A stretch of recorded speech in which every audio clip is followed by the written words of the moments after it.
and at the same time, it seems like it was an eternity ago. But it was our first simulated convention in Colonial Williamsburg. It was historic. We brought in state legislators from all over the country, 150 from across the country. They got together and they simulated an Article 5 convention of the states. They broke up into committees, they argued, they debated, they came to the floor, they debated, and they passed amendments. And not only was it historic, but it was exciting moment by moment. And I'm excited to bring to you today something that you should remember in your history when these legislators first got together and began to practice what it would be like to hold an Article 5 convention. I'm not talking about personalities or people trying to show off for the cameras. We're talking real legislators showing real leadership, working together for real long-lasting solutions. And the amendments that came out of it, well, they're going to give you a taste for some of the things that are possible when we actually have an Article 5 convention of the states. So maybe make up some popcorn, get a soda, sit back, enjoy yourself, and watch the 2016 simulation week. For the first ever simulated convention of states. We're in Colonial Williamsburg. My name is Rick Green. We're here with Mark Meckler. He's the president of Citizens for Self-Governance, and also with Ken Clark. He's one of our regional directors for Convention of States. Guys, what an exciting day, what we're about to see happen behind us. Yeah, it really is exciting. And for those of you who are online, there's a lot of time and effort that lead up to this day. Pretty extraordinary 3 years to get us to this point, to get here to Colonial Williamsburg. And this is the real deal. I mean, this is kind of the precursor to the real Super Bowl. It's sort of a dress rehearsal, right? Folks from, as you said, delegates, commissioners from all 50 states have come here, traveled away from their families across the country to try out that process given to us by the founders in Article 5. Why is that important to have essentially a practice run, to do this in a simulated version first? Look, it's never been done before in American history. The founders bequeathed us Article 5. They said to us, if the government ever becomes a tyranny, we're going to give you this gift. You get a chance to get together, get your commissioners together from all over the country and restrain that tyranny. But because it's never been done, we wanted to see it done. We want it to be tried out so people understand, how does it work? What kind of rules are there? What will be an interplay between commissioners? You know, when you're going to do something this important, it's important to practice. Right. This is kind of putting the meat on the bones. You know, Ken, you've been working in a regional capacity. How cool is this to now see them from all over the country coming together and it actually happening? You know, it's amazing. And I want to thank the millions of volunteers that we have nationwide, because without them, this wouldn't have happened. And so we've got state directors in all 50 states. We've got state level teams. We've got district captains. We've got volunteers that helped put all this together. So this is a culmination of work from just hundreds of thousands of volunteers all over the country. And it's because of them that we are here and we were able to do this. And so we really need to acknowledge them. Well, it's a great point. And folks at home that are watching may want to know what they can do as they're watching today. So make sure you check out conventionofstates.com throughout the day to find out how you can get involved. Why Colonial Williamsburg? Mark, why don't you pick here to have the simulated convention? Well, you know, if you read your American history, oftentimes we read about Philadelphia and Independence Hall, we hear about Boston, but the reality is most of the founders came here at some point to Colonial Williamsburg. It was the original seat of government here in Virginia. Virginia was the biggest and most prosperous colony, so it was just a natural home for the development of the ideas that led to this great American experiment. And so literally the debates that took place in some of the public houses, like we had dinner in last night, places like that, that's where the American Revolution Well, you set the bar high. Patrick Henry spoke to him just a few minutes ago. Incredible, absolutely. Well, it's time to get started. Commissioners, good morning. Well, let's try that again. Commissioners, good morning. Good morning. That is much better. Much better. Welcome back for day 2. Thank you for the work that you've done in your committees. I've had the opportunity to discuss with a number of you what went well, and repeatedly it was to see the process work, to see people come together from so many different places, different ideas, and work in their committees and have proposals come together. It was exciting. Thank you for being back. Let's start our day this morning. We're going to have our secretary call the roll. If you would please announce present as your state is called. Thank you, Mr. President. We'll call the roll in alphabetical order, beginning with the state of Alabama. If a quorum of your state delegation is present, would the state delegation chairperson please indicate that the state is present? Alabama. Alaska. Arizona. Arkansas. California. Colorado. Connecticut. Delaware. Florida. Mr. President, the Sunshine State is present, accounted for, looking forward to another bright day. Georgia. Hawaii. Idaho. Illinois. Indiana. Iowa. Kansas.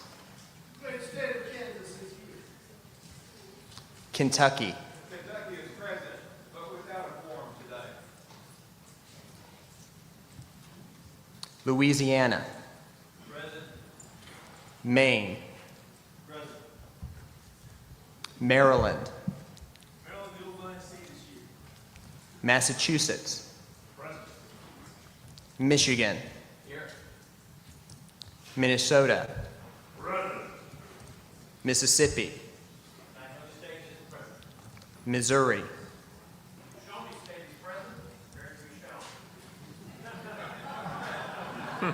Montana. Nebraska.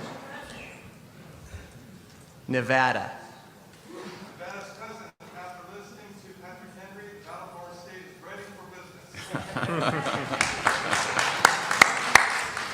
New Hampshire. New Jersey. New Mexico. New York. North Carolina. North Dakota. Ohio.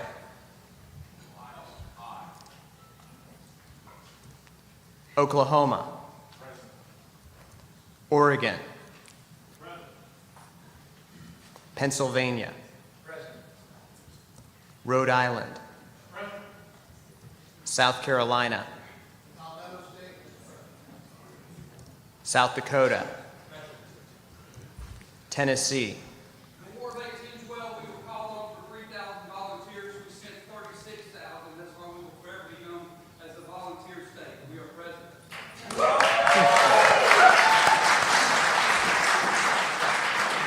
Texas. Utah. Vermont. Virginia. Washington.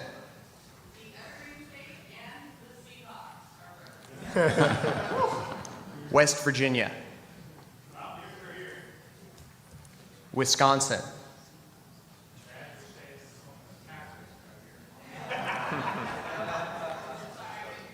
Wyoming.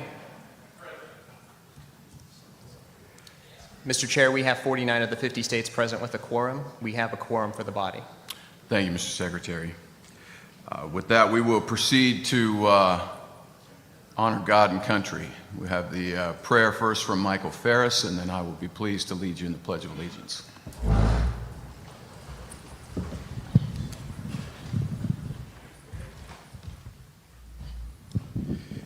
It was a privilege for me as the founder of Patrick Henry College to greet Patrick Henry this morning. And he seemed fittingly pleased that a college had been named in his honor. Let's pray together.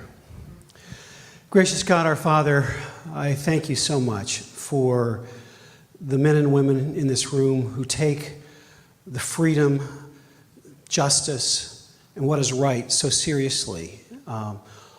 Lord, I pray that you would bless the efforts of today. May it light a fire that fans out throughout the nation.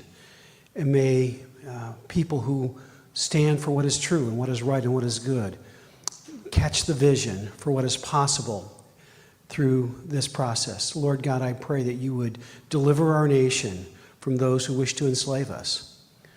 Lord, I ask you that you would indeed preserve the legacy of self-government and liberty under one nation, truly under God. Lord, I thank you that you have intervened in our lives in so many ways and give us so many countless blessings. We count it a great blessing that we live in the greatest land of this world. Thank you so much for the opportunity we have to lead and to participate and be good, faithful citizens of this country and of heaven. I pray all this in the powerful and matchless name of your Son, Jesus Christ. Amen. Amen. Please follow me in the Pledge of Allegiance. I pledge allegiance to the flag of the United States of America and to the republic for which it stands, one nation under God, indivisible, with liberty and justice for all. Thank you, Commissioners. You may be seated. You should have on your desks in front of you the minutes from our activity yesterday and also the proposals that came out of the various committees. If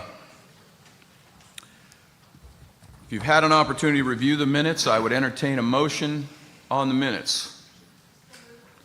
Motion from Delaware. Do I have a second on the motion? Michigan second. Michigan second. Any discussion to the motion on the minutes? Hearing none. All in favor, please say aye. Aye. Any opposed? Thank you. Our minutes are approved.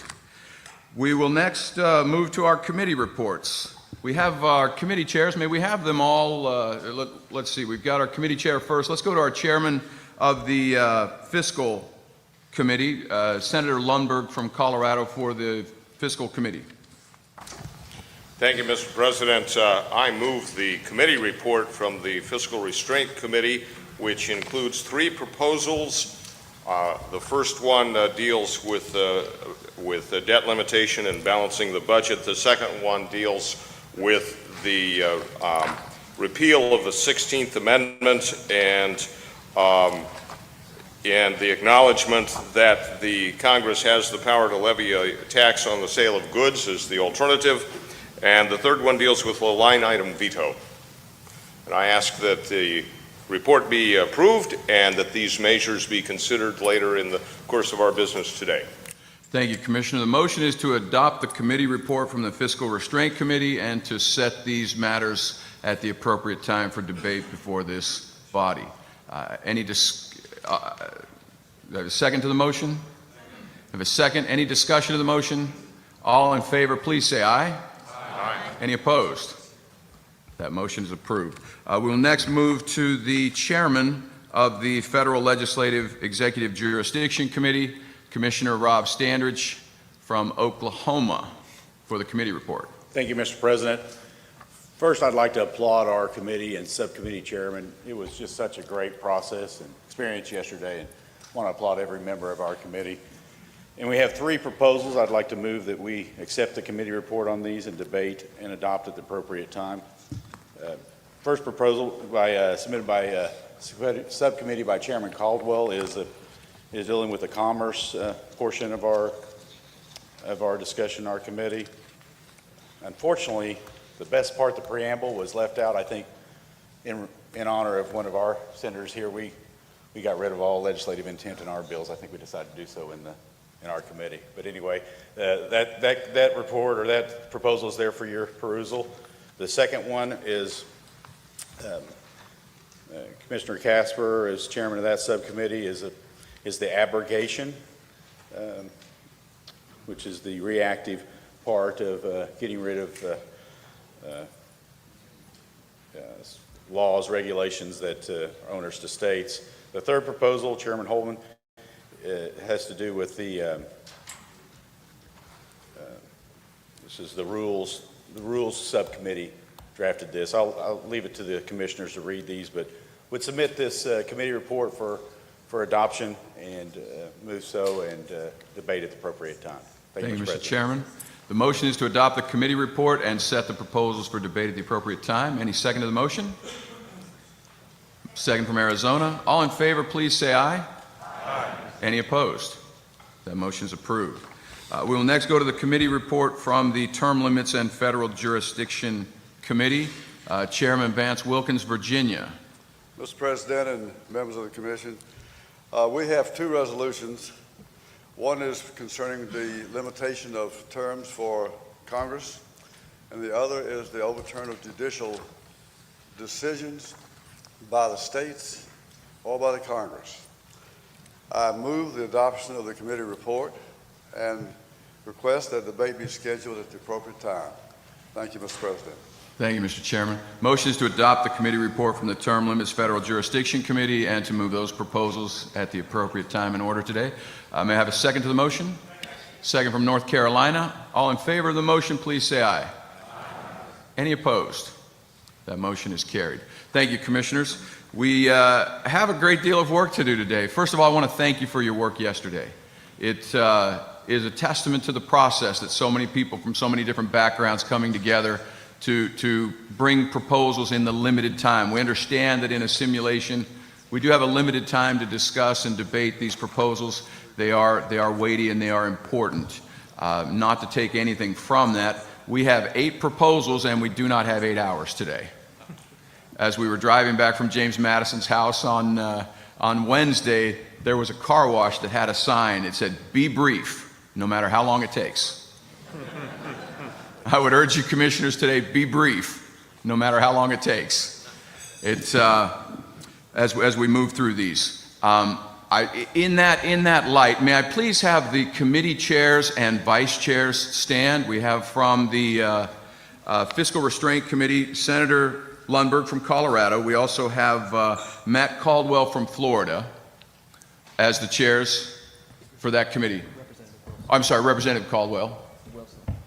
Oh, I'm sorry, I got crossed. Representative Wilson, please. Representative Wilson from Alaska.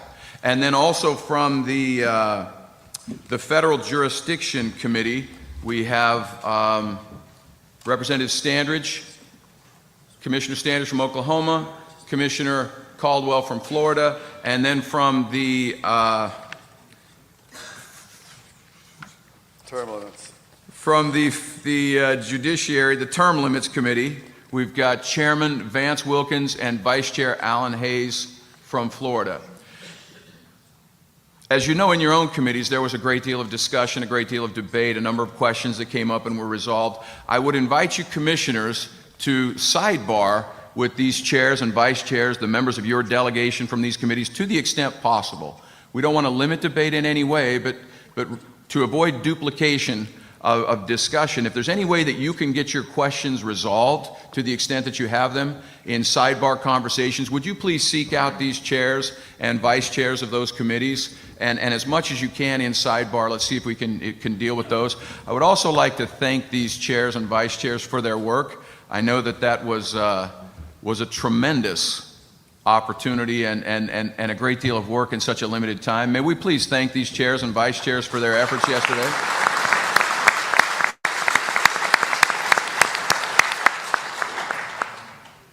I'm reminded that as we have the opportunity to move forward, we'll begin with the first proposal. As you press your microphone and stand, you'll be recognized. We have pages, I understand, that will be coming around with your state's name to recognize you. We'll try to recognize you in the order that you stand, and you're all familiar with the rules as we go through in terms of the speaking order, speaking times. We'll please ask you to observe that and observe the car wash rule today to the extent that you can.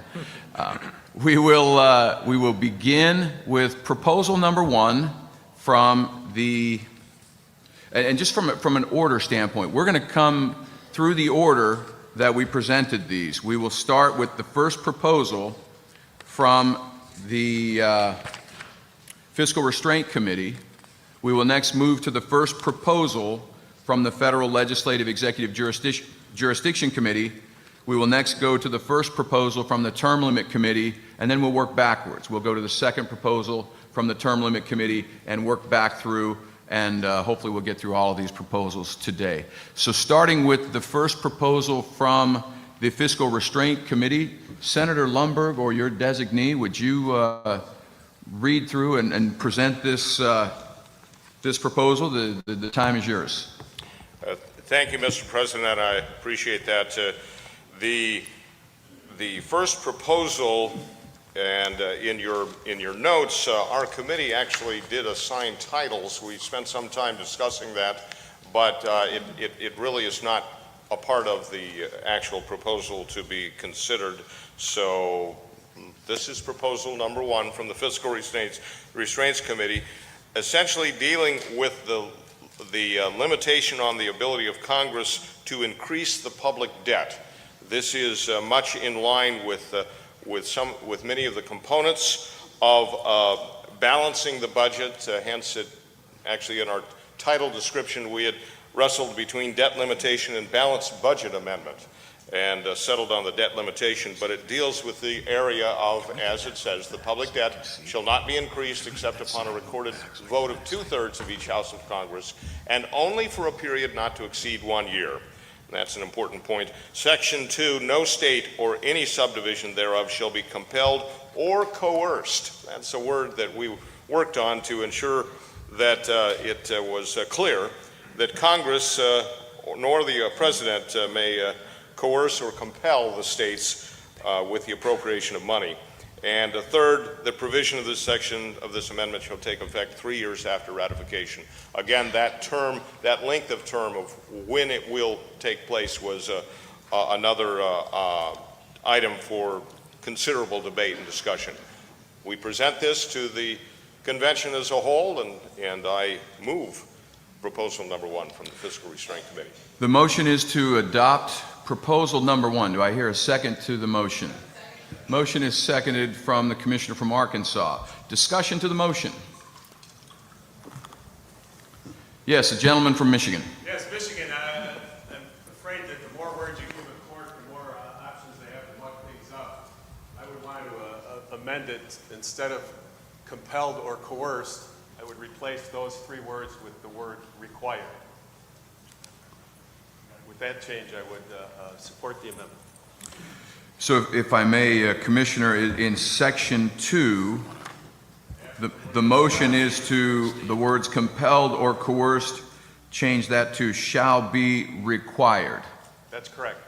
So that would read, no state or any subdivision thereof shall be required by Congress or the President to appropriate money. I think technically I would have to offer that as a friendly amendment. Shall be required.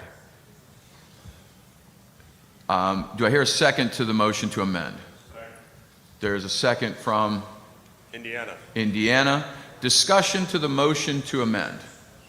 Yes, the gentleman from Virginia. Wisconsin.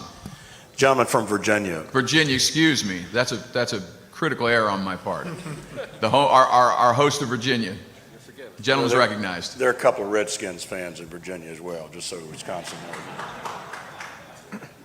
Mr. President, I would encourage that we retain the language as debated in our committee.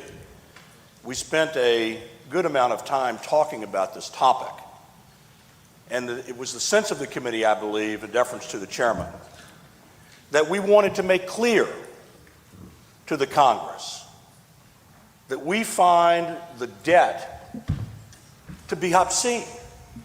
And we want to make it very, very clear in this second portion of this resolution that we will not be compelled or coerced to appropriate funds that they may press upon us. And while required is certainly a satisfactory word, we believed it was important to make this point very clear. And so I would encourage the body to accept the language that was overwhelmingly supported in the committee. Thank you, Mr. President. Thank you, Commissioner. I would remind you this is being recorded and streamed worldwide. Please, if you will, make a point to speak into your microphones. I'll recognize the Commissioner from Arizona. Thank you, Mr. Chair. Senator Lesko from Arizona. I agree with the previous statement. I agree that we should retain compelled and coerced. I believe it is a more appropriate term, and I support the committee on this. Thank you. Thank you, Commissioner. Further discussion to the motion to amend. I'll recognize the gentleman from West Virginia. Thank you, Mr. Chair. As it relates to this particular amendment, I think the compelled or coerced is the better terminology, but I would also point out, I think there's a few things. First, we have, beyond compelled or coerced, we have incentivized. How many people in here right now are wrestling with the question, do we give up our federal education dollars, or do we send the boys into the girls' showers? Okay, so this doesn't answer that question for sure, whichever language we use here. The second thing that I would point out that is, I believe, a deficiency in this particular section of this is that it says Congress or the President, and yet I know that there are a number of commissioners here who represent states that have had federal judges literally order the state to raise taxes in order to fund that judge's priorities. And so this clearly, and I assume that that was done deliberately in committee, excludes the federal judiciary from this question, and I don't believe that would be appropriate. I think the state should be allowed to run the state's business. So I'm in opposition to this particular amendment, but I think this entire section needs considerable more work. Thank you. Further discussion of the motion. Gentleman from New Hampshire. Thank you, Mr. Chairman. Commissioner, is your microphone on? I don't think we're picking you up.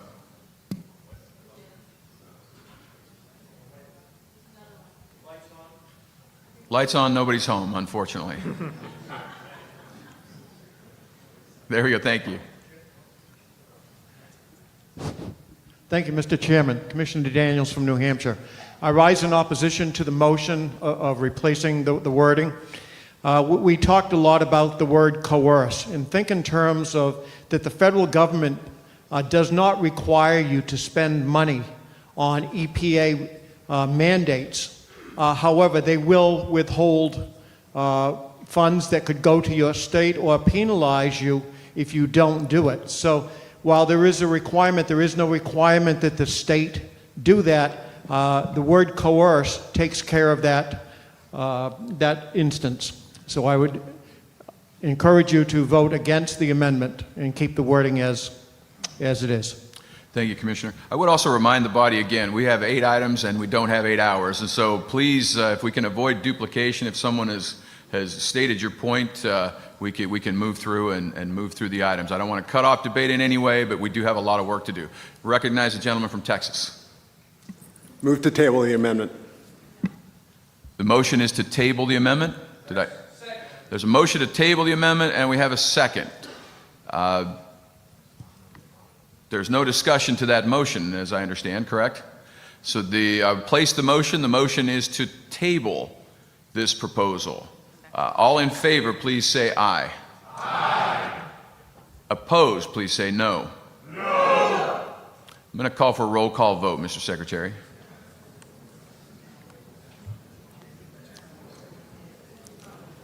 The motion is to table the proposal. Is it to table, excuse me, gentleman from Texas, is it to table the motion to amend to table proposal 1? To table the motion to amend. Yeah, I think that's not in order. I think you can call the question.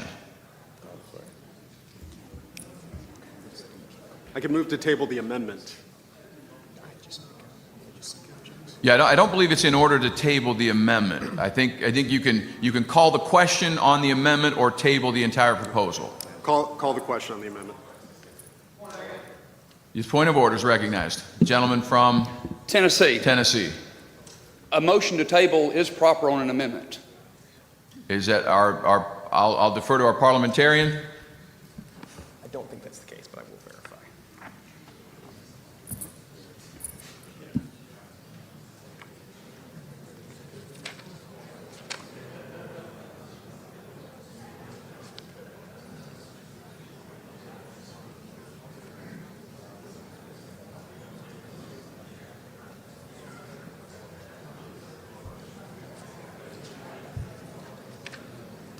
Again, as we're waiting, I would encourage you, to the extent possible, to sidebar with the chairs and the members of those committees in the discussions, to the extent possible. Again, not to limit debate in any way, but to the extent that you have questions. And that we gained a lot of experience in the debate and in the discussion in that process of developing and sifting and molding the language. I would encourage you to take the opportunity to do that.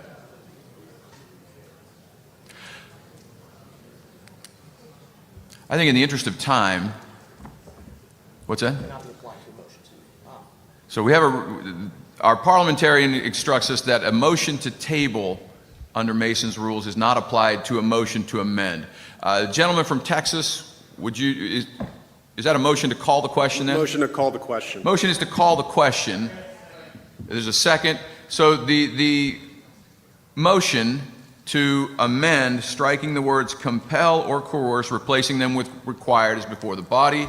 Voting yea is to amend. Voting nay is to strike down the motion to amend. All in favor of the motion to amend Proposal 1, please say aye. Aye. All opposed, please say nay. Nay. I will rule that the motion fails. Further discussion to the motion to adopt Proposal 1. Gentleman from California is recognized. I think the comment earlier regarding the limitation of Section 2 to Congress and the President was well taken. I propose to amend that by saying no state or any subdivision thereof shall be compelled or coerced by Congress or by any member of the federal executive or judiciary to appropriate money. So the motion is in Section 2 of Proposal 1, no state or any subdivision thereof shall be coerced or compelled by Congress or any member of the federal executive or judiciary. Yes. To appropriate money. Okay, if you can write that out for us, please. And to the extent possible, if you have amendments, if you can put them in written form, it would be very helpful. Can we get that language up here for the members to see? Yes. Mr. Secretary, are we? Yes, we'll be up momentarily. Okay.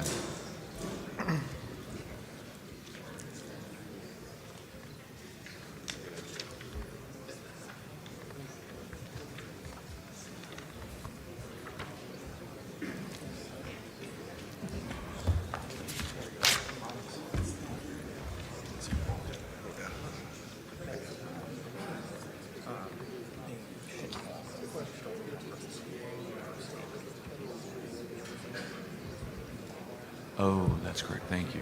Thank you.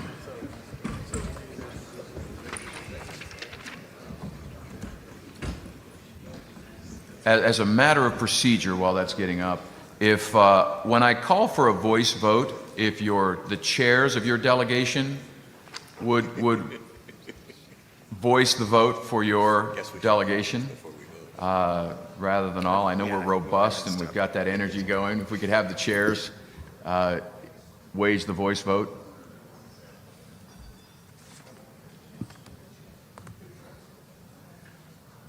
I know for most of us that becomes a Pavlovian reaction, that when it's called we just automatically vote even if we're in the other chamber, but we'll do our best to restrain ourselves. Are we up? Yeah, we're up. Okay, so the motion is to amend Section 2, no state or any subdivision thereof shall be coerced. All right, guys, so we are into it already. First Amendment that is being discussed by the entire body. Walk us through, first of all, what happened initially. There was a report from each of the committees. Tell us what was happening there. Basically, the way it works is, in order to summarize for the body what goes on, they had broken into 3 committees yesterday, one for each subject matter area. They had debates like what you're seeing today in committee privately. And so now the committees come in and they submit their report to the entire body. And you had each of the states represented in each of those committees, right? That's correct. Roughly 150 commissioners, roughly 50 per committee, so each state mostly represented in each committee.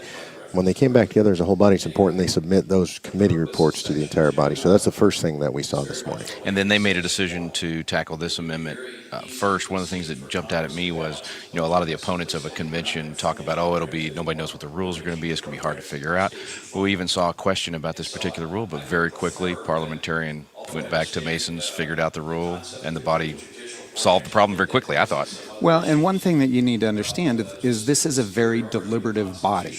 not very different than any state house legislature. And so they do have specific rules that they have to follow. They're following Robert's Rules of Orders and parliamentary rules. And so there is a process that they go through, and each person has the ability to amend if they choose, but they have to follow the rules of parliamentary procedure. Yeah. But this is a very deliberative body, and I think that that is critical that the viewers understand that. I thought that stood out yesterday in committee as well. You know, again, the opponents say, oh, you're going to have people that don't know what they're doing. These are just legislators. These are seasoned veterans that know what they're doing. They're used to doing this.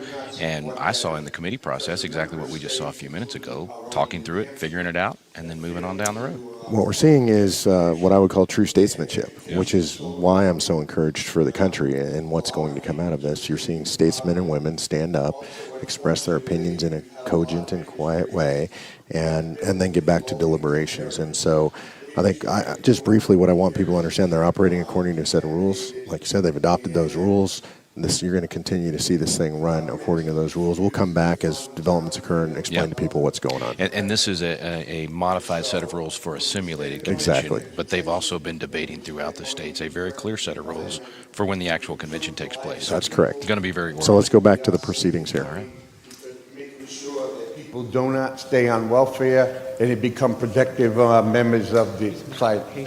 I personally grew up in a family of 10 on welfare. I was well educated. I retired as a Marine Corps Lieutenant Colonel and a productive member of society. So if we do not educate our children, we're going to pay for them in welfare and other items. So we need to look at the quality of life and saving money. Thank you, Commissioner. Further discussion of the motion to amend. The gentleman from West Virginia is recognized. Thank you, Mr. President. I actually believe the argument that was just made by the commissioner speaking before me really illustrates the point of why we're all here. We have a federal government that has reached way outside the boundaries of what is plainly delineated within the Constitution. The idea that the federal government could order any state to spend money on education when education is clearly a state priority and a priority that should be set by the states. Frankly, I'm surprised here in this particular body, what I just heard was a plea to the federal government to be our nanny and to tell us what to do. It doesn't matter if it's the judiciary or Congress or whatever. The states and the federal government have particularized roles, and they need to stay within those roles. And the problem that has brought us all here is that we have a federal government that is no longer staying within its proper role. So I strongly support the amendment, and I would, I guess, plea with the fellow commissioners here to think about why it is we're here. Are we really wanting to say we want the federal government to tell us how to do this? Because if we are, I think we're wasting our time. Thank you, Commissioner. Further discussion of the motion. The gentleman from Ohio. Mr. President, I'd be less than honest to say that I agree with most of what came out of our committee, because there is this thing called reason. Because although we here believe we are the last word, we are not. To violate the separation of powers in this amendment by pulling the president or the executive branch out, the judiciary branch out, and including the Congress, and then say we're not changing the Constitution, I think it's less than honest. Much of what we're trying to do, I'm here because I agree with. But it must be done with some reason and consideration. So at the end of the day, people say it can be done, it will not run away, and that is what we'd like to see done. Elimination of parts of the Constitution, violating the separation of powers. I don't think we're here for that. So I have voted against, and with the agreement of my other commissioners, most of what will be presented today, because I believe that we need more time and more perspective before we present something to the public that we've lived under for more than 200 years. Thank you, Mr. President. Thank you, Commissioner. Gentleman from Arkansas is recognized. Thank you, Mr. Chair. I just wanted to address the latter part of that, the judicial branch. One thing that I'm a little bit concerned of is that if the Supreme Court were to rule that the, let's say Medicaid, for example, is an entitlement program that a individual is entitled to, maybe under the 14th Amendment, something along those lines, then they could actually compel a state, if the Congress doesn't have the authority, if the executive branch doesn't have the authority, they could actually still compel a state to make appropriations to provide for that. So I do think it probably would be appropriate to include the judicial branch within this. And if we did not, I think that there's actually a very reasonable possibility that they would require states to make appropriations on Medicaid or other programs that could be considered entitlements. Thank you, Commissioner. Gentleman from Virginia is recognized. Mr. President and Commissioners, I like this amendment very much, but I don't believe we should put it in this particular resolution. If we load a resolution up with too many different parts, we get opposition from too many different places. So it's better to leave it simple and direct as it is originally. And if you want to do the judiciary, you should have a separate resolution for that. Let it stand on its own.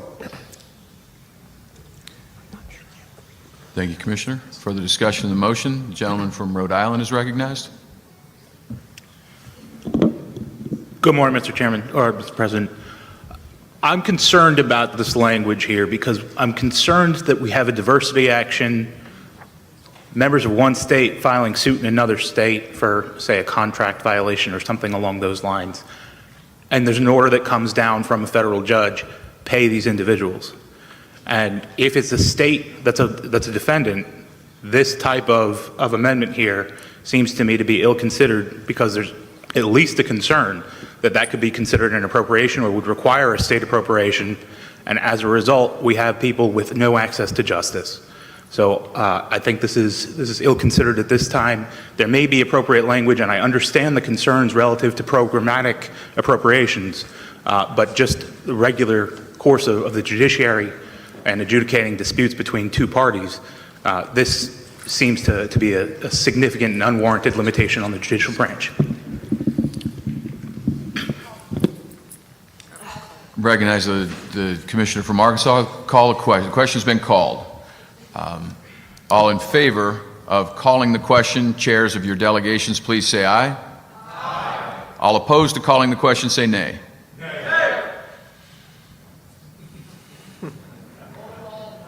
Roll call vote. All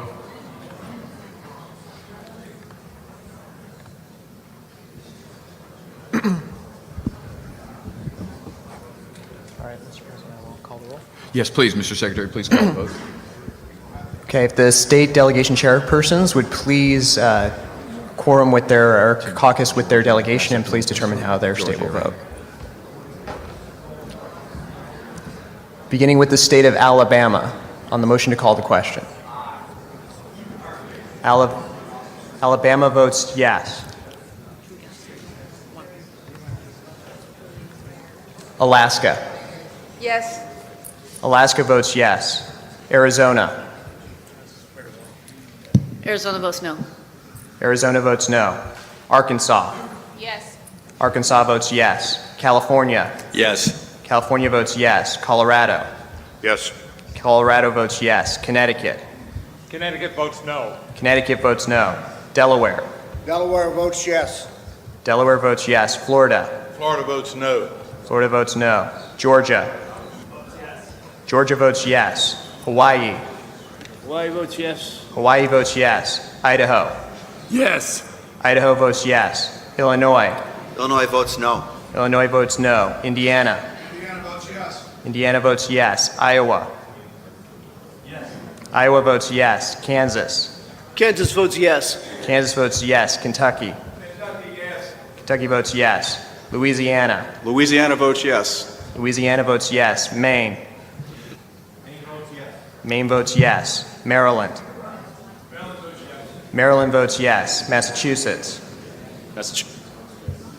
I'm sorry? Yes. Massachusetts votes yes. Michigan. Michigan votes yes. Michigan votes yes. Minnesota. Minnesota votes yes. Minnesota votes yes. Mississippi. Mississippi votes yes. Missouri. Missouri votes in the affirmative. Missouri votes yes. Montana. Montana votes no. Nebraska. Nebraska votes yes. Nebraska votes yes. Nevada. Nevada votes yes. New Hampshire. New Hampshire votes yes. New Hampshire votes yes. New Jersey. New Jersey votes yes. New Jersey votes yes. New Mexico. New Mexico votes yes. New Mexico votes yes. New York. New York votes yes. New York votes yes. North Carolina. North Carolina votes aye. Is divided? North Carolina Yes. is divided? Okay. Yes. North Carolina votes yes. North Carolina votes yes. North Dakota. North Dakota votes yes. North Dakota votes yes. Ohio. Ohio votes no. What? No. What? No. Ask for Oh, clarification. Is it Ohio? No. Oklahoma. Mr. President, can we have a point of clarification, please? Yes, ma'am.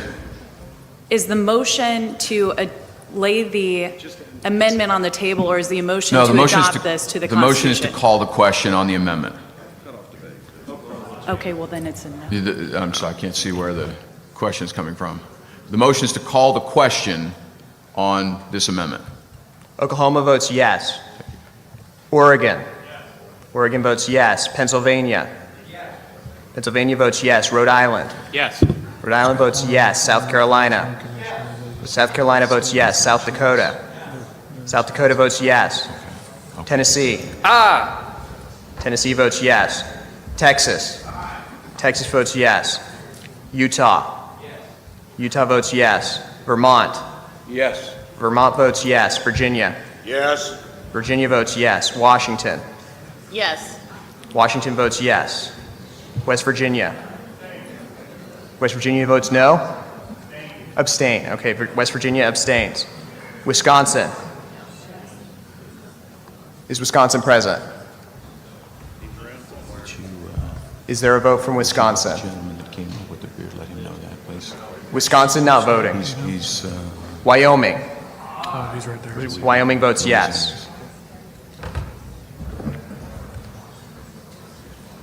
The result is 42 in favor of calling the question, 6 opposed with 2 abstentions. We must have some really loud nay voices in here. We got to get that balance a little bit better. All right, so the motion passes. To call the question, I will now place the question on the motion. The motion is to amend Section 2 of Proposal 1 as shown on the screen.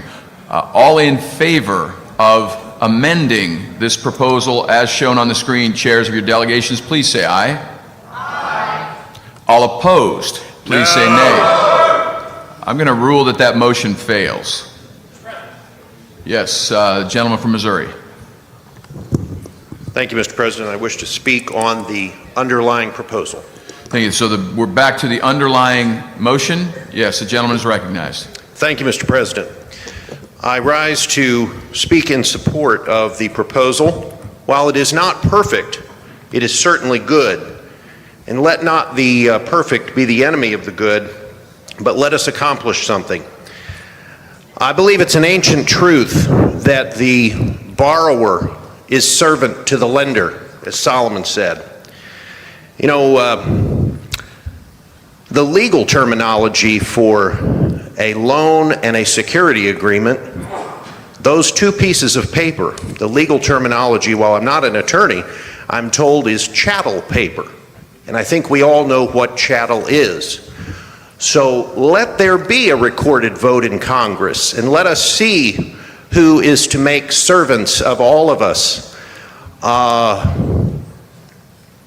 think it is incumbent upon us to consider the road signs that the nation has seen over these last decades. And I think it is incumbent upon us as state legislators and as commissioners here today to look to the future and have a global perspective on what is going on in the world.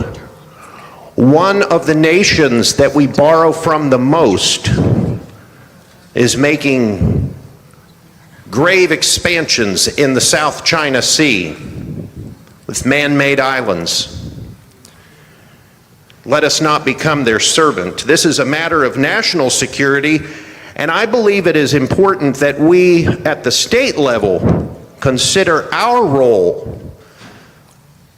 when we pass a budget that includes, quote, federal money, we bear some of the responsibility.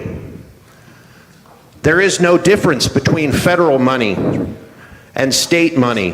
There is only money which comes from the taxpayer. And let us not burden future generations with massive inflation as a way to pay for it. So I rise to support this, and I believe it is wise in its choice out of the committee, because even the correction to our errors over the course of decades going into debt must be done with caution and wisdom so that we don't move too swiftly and cause disruption in the nation. So I support this and I commend the committee. Thank you, Mr. President. Thank you, Commissioner. Gentleman from Georgia is recognized. Thank you, Mr. President. And I follow the good commissioner and ask for a call to the question. Motion is to call the question on this proposal number 1. All in favor, chairmen of your delegations, all in favor, please say aye. Aye. Any opposed, say nay. Nay. I will rule that that motion carries. The ears are getting better this time. There we go. So we will place the question on the adoption of proposal number 1. I'm going to ask for a roll call vote on this, Mr. Secretary. Thank you, Mr. President. Alabama. Alabama votes yes. Alaska. Yes. Alaska votes yes. Arizona. Aye. Arizona votes yes. Arkansas. Yes. Arkansas votes yes. California. California passes for a moment. Okay, California will come back around. Colorado. Aye. Colorado votes yes. Connecticut. Connecticut votes no. Connecticut votes no. Delaware. Delaware votes yes. Delaware votes yes. Florida. Florida votes yes. Florida votes yes. Georgia. Georgia votes aye. Georgia votes yes. Hawaii. Hawaii votes aye. Hawaii votes yes. Idaho. Idaho votes aye. Idaho is divided?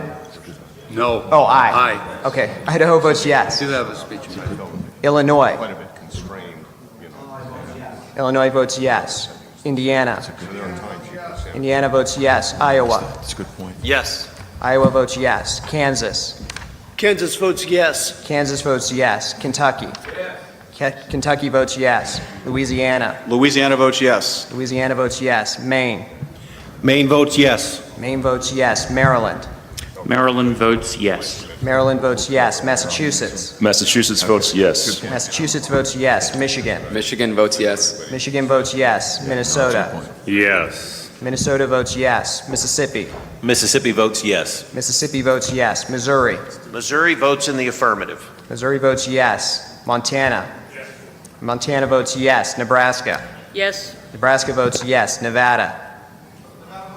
Nevada votes yes. New Hampshire. New Hampshire votes yes. New Hampshire votes yes. New Jersey. New Jersey votes yes. New Jersey votes yes. New Mexico. New Mexico votes yes. New Mexico votes yes. New York.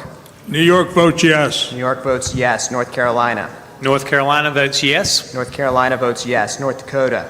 North Dakota votes yes. North Dakota votes yes. Ohio. Votes no. Ohio votes no. Oklahoma. Oklahoma votes yes. Oklahoma votes yes. Oregon. No. Oregon votes no. Pennsylvania. Yes. Pennsylvania votes yes. Rhode Island. Yes. Rhode Island votes yes. South Carolina. South Carolina votes yes. South Dakota. Yes. South Dakota votes yes. Tennessee. Tennessee votes yes. Texas. Texas votes yes. Utah. Utah votes yes. Vermont. Vermont votes yes. Vermont votes yes. Virginia. Virginia votes yes. Washington. Yes. Washington votes yes. West Virginia. West Virginia abstains. Wisconsin. Do we have a vote from Wisconsin? Wisconsin not present. Wyoming. Wyoming votes yes. California. California votes yes. California votes yes.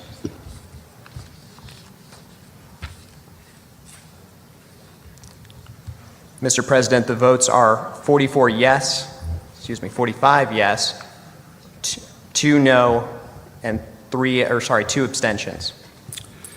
Proposal number 1 Passes.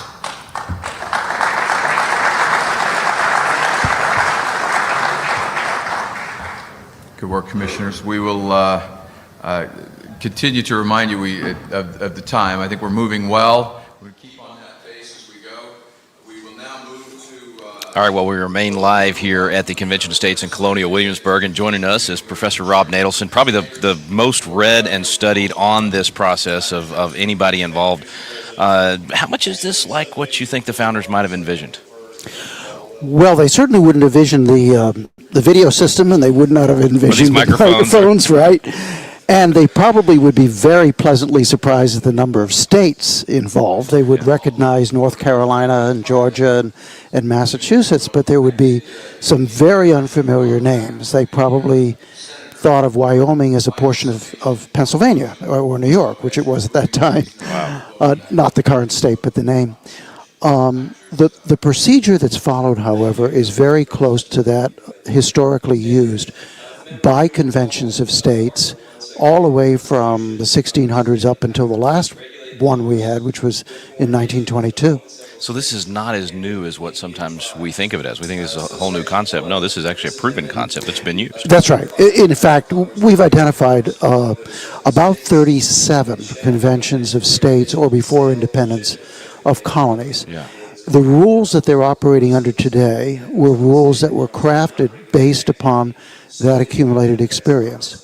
The last general convention, that is the last convention to which all states were invited, was held in 1861 in Washington, D.C. And so we use those rules as the basis for these rules. Of course, we had to update them to take into account such things as tablet computers. Right, and truncate them a little for our simulated convention. That's correct. You write extensively about this, and folks, if you go to conventionofstates.com and click on Learn, you can actually see a lot of this history where you document it, you footnote it, it's all there. Let's talk about what just happened. So the first vote on an actual proposed amendment to the Constitution just passed by these guys. Right. Under the rules, there are 3 separate committees, and one of those committees deals with the problem of federal fiscal excess. It comes up with proposals to try to rein that in. The first proposal was one of theirs, and it is essentially a balanced budget amendment. But instead of specifying revenues and expenditures, it talks in terms of debt. You can't run additional debt without a 2/3 vote of both houses of Congress, and that therefore requires a balanced budget. And so what we saw was that committee report discussed and then approved on a roll call of the states, as you can see, overwhelmingly. There were also 2 efforts to try to amend it, and the commissioners decided not to amend it. And it was, what, 44-4 and just a few against? Yeah, that's right. It was overwhelming. And if this were the actual Convention of States, that proposed amendment would then go back to all 50 states for ratification. That's right. That would be the proposal process, and it would be up to Congress then to decide whether it wanted conventions or legislatures in the states to ratify. But either way, you would still need 38 states to approve it, which is a pretty tough bar. Right, which it's fortunately a very popular amendment and would have a good chance. We're going to go back to the actual action. They've taken up another amendment. Let's see what that one's all about. Is a named institution in the Constitution, specifically Article 5, recognizes us as a political entity corporate within our states. We empower individuals to act on our behalf, and that would be the implication here as well, that we would be, as legislatures, empowering individuals to act on our behalf, most likely our attorney generals in this case. The final sentence of Section 3 outlines that this statement of standing guaranteed to state legislatures shall not be construed to limit standing that may otherwise exist for a person. And finally, Section 4 is an implementation period, not more than 5 years from the date of ratification. That is the proposal, Mr. President. Thank you, Mr. Commissioner. You move the adoption? I do.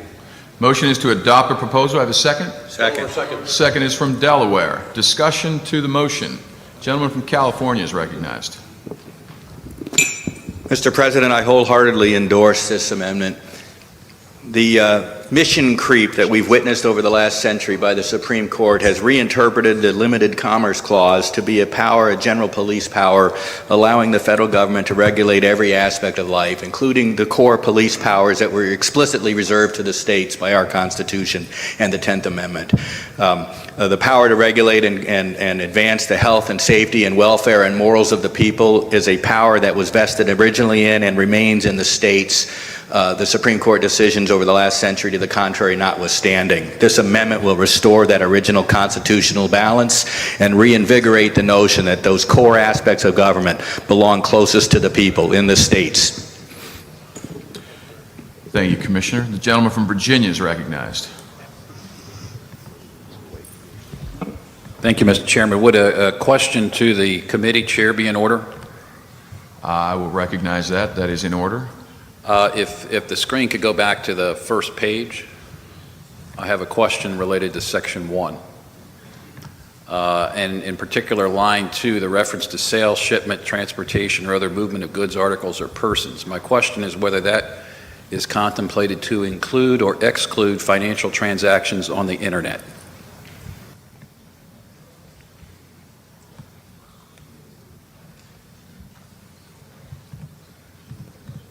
Mr. President?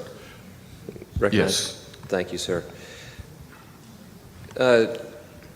Thank you, Commissioner from Virginia. I believe the intent in Section 1 is to return the definition of Congress to that classical understanding of goods, articles, and persons. As you would read through Section 2, it would then exclude anything else to be under the power of Congress. That is the understanding as we put this together. I thank the gentleman. Chair will recognize gentleman from Tennessee. Thank you, Mr. Chairman. Mr. Chairman, I would like to address the sponsor of the amendment, the Commissioner. Yes. Commissioner Caldwell, will you yield for a question? I should have asked the first time. Commissioner Caldwell, will you yield for a question? Yes, sir. Proceed. Thank you, Mr. Chairman.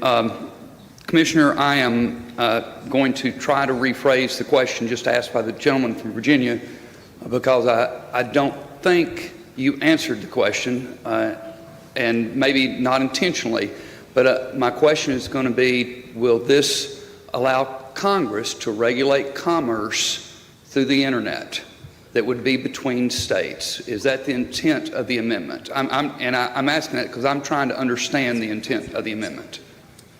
Thank you. Mr. President? Yes, Commissioner. Thank you, Mr. President. Thank you, Commissioner. I was attempting to answer the question more broadly than just the specific of internet, although it would depend on what commerce was being conducted. So again, as we review, the original understanding of commerce was the movement of goods, articles, and persons among the several states. And Section 2 is outlining that it cannot expand beyond that. So we had a great deal of conversation about, for example, financial transactions.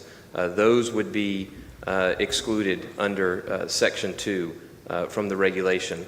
So we determined not to name specifically things such as internet commerce because it all depends on what commerce is being conducted and how that is occurring between the several states. Very simply trying to reiterate what the understanding of commerce was at the beginning and push back against the specific decisions that have expanded the application of commerce under necessary and proper. Not trying to be obtuse, but trying to address it's bigger than maybe that simple question. Thank you, Commissioner. Yes, Commissioner from Tennessee, do you have a follow-up question? Yes, thank you, and I appreciate that sentiment, and I appreciate the spirit behind the amendment. I still wonder if the wording of the amendment, though, does not leave to question whether commerce and goods going from state to state that are purchased electronically would be subject to to congressional control, and was just wanting to know the thought that the committee had when they proposed the amendment. Mr. President. Yes, Commissioner Caldwell, yes. Thank you, Mr. President. Thank you, Commissioner. Again, we discussed specifically financial transactions and intangible actions. I believe the committee's, well, since we did not specifically discuss internet transactions, I don't want to speak for the committee as a whole. I will share my thoughts that our intention, I believe, was to be limited and thoughtful and speak specifically to the actions we find objectionable, not try to anticipate or inadvertently create a scenario that creates difficulty moving forward, believing that none of us can predict what additional means or methods of commerce are going to develop in the future. I think that should be personally up to Congress. We're looking to address the specific infirmities that have developed previous to today in this amendment. Thank you, Commissioner. Further discussion to the motion. The gentleman from Georgia is recognized. Thank you, Mr. President. I just want to speak in favor of this amendment. If you study our history and you look around, there are many worthy amendments that we have that we will deal with here today. But if there is one thing that's expanded the power of Congress more than anything else that we've seen in our history, it's this misapplication of the Commerce Clause. And what we have here that we developed in the 5 hours and 6 hours that we had to debate yesterday, I think is a very solid attempt to rein in Congress and bring back the understanding of what the Commerce Clause was really intended to do. And so I would ask that this body today pass this amendment. Thank you, Mr. President. Thank you, Commissioner. Gentleman from Michigan is recognized. Kurt O'Keefe from Michigan, thank you. I believe I submitted for paragraph 4 a proposed amendment, which I believe does not change the substance of anything. Does the podium have that? Mr. Secretary, do we have a written submission from Michigan? All right, so let's get a little bit caught up on what's happening right now. They moved on to a second amendment dealing with the Commerce Clause. Ken, what's this supposed to accomplish? Well, I was going to ask Professor Nadelson that very question because the Commerce Clause, in my mind, has been terribly abused by the Supreme Court. So, Professor, what can we accomplish by attempting to amend the Commerce Clause, and why the Commerce Clause? Well, the Commerce Clause is a part of the list of powers of Congress in the Constitution. And what it says is that Congress shall have the power to regulate commerce with foreign nations among the several states and with the Indian tribes. And its original understanding was to enable Congress to regulate, say, the shipment of goods between state lines, and also certain incidents or ancillary matters having to do with the shipment of goods, as well as the shipment of goods and other things with foreign nations and with the Indian tribes. Over the years, the Supreme Court has interpreted the Commerce Clause in conjunction with another clause called the Necessary and Proper Clause to enable the Congress to control the entire American economy, not just that portion having to do with the shipment of goods and articles across state lines. So now we see the Congress regulating manufacturing, land use, mining, agriculture, the list goes on. And that was not within the original purview of the Constitution. So the intent of the amendment is to try to move the Constitution back to what was originally understood. So, Professor, if an amendment like this, and we've seen the verbiage of the language of this amendment on the screens, and our viewers have seen that as well, what would be the impact if such an amendment were proposed by this body today and then ratified by 38 states and then implemented as an amendment to the Constitution? Well, Congress would still have an enormous amount of power as far as regulating the economy is concerned. But certain matters, such as the regulation of manufacturing, labor relations, agriculture, and so forth, would be carried out at the state rather than the federal level. Let's talk about why the states are having to jump in on this, right? Because we never amended the actual Commerce Clause to the Constitution. It's never been amended. But Chief Justice Roberts said in the Obamacare case that their power is well established. My question is, well established by whom? We the people never expanded it, but the court expanded it. So is this the only way for us to overturn that expansion? Effectively, it's proven to be the only way. Over the years, people have said, well, if we can elect presidents who will appoint Supreme Court justices, that'll bring about change. But that, in fact, hasn't worked. Yeah. So we have to do it by constitutional amendment. I will tell you there's precedent for this, not specifically a convention, but there are several instances in which constitutional amendments were adopted specifically to override the U.S. Supreme Court. The founding generation encountered a decision very early on in our history in which they thought the Supreme Court was expanding its own power too much, so they passed the 11th Amendment, which overturned that opinion. The notorious Dred Scott opinion or decision of 1857, which declared that an African American could never, ever be a citizen of the United States, an obviously erroneous decision, was overturned by the 14th Amendment. And most recently, a very confused Supreme Court opinion in Mitchell versus Oregon, adopted in 1970, was overturned by the 26th Amendment. So there is a pattern, and the founders envisioned the use of the amendment process for that, well, they certainly purpose. They never envisioned the court to have the final say on every law in America and to essentially run the country. Well, so there had to be a place for being able to overturn them. They did envision the court having the power of judicial review. Sure, and they also envisioned the use of the amendment process as a way to rein in the court and, in fact, other branches of the federal government as well. Yeah. All right, let's get back to the action on the floor. Time I've had to think about this, I doubt that it has a great deal of impact one way or the other, although I think I would prefer the original statement, which would apply to everyone to be responsible to make it effective rather than limiting it just to Congress. This is now reducing the entities that are responsible to uphold the fidelity of the amendment. Thank you, Commissioner. Further discussion to the motion to amend? Seeing, yes. Call the question, sir. Gentleman from Georgia is recognized. Question's been called. It's a second to the motion. Motion is seconded. We place that motion. Chairs of your delegations, please, all in favor of calling the question, please say aye. Aye. Any opposed, say nay. I will place the motion to amend Section 4 as written on the screen. All in favor, please say aye.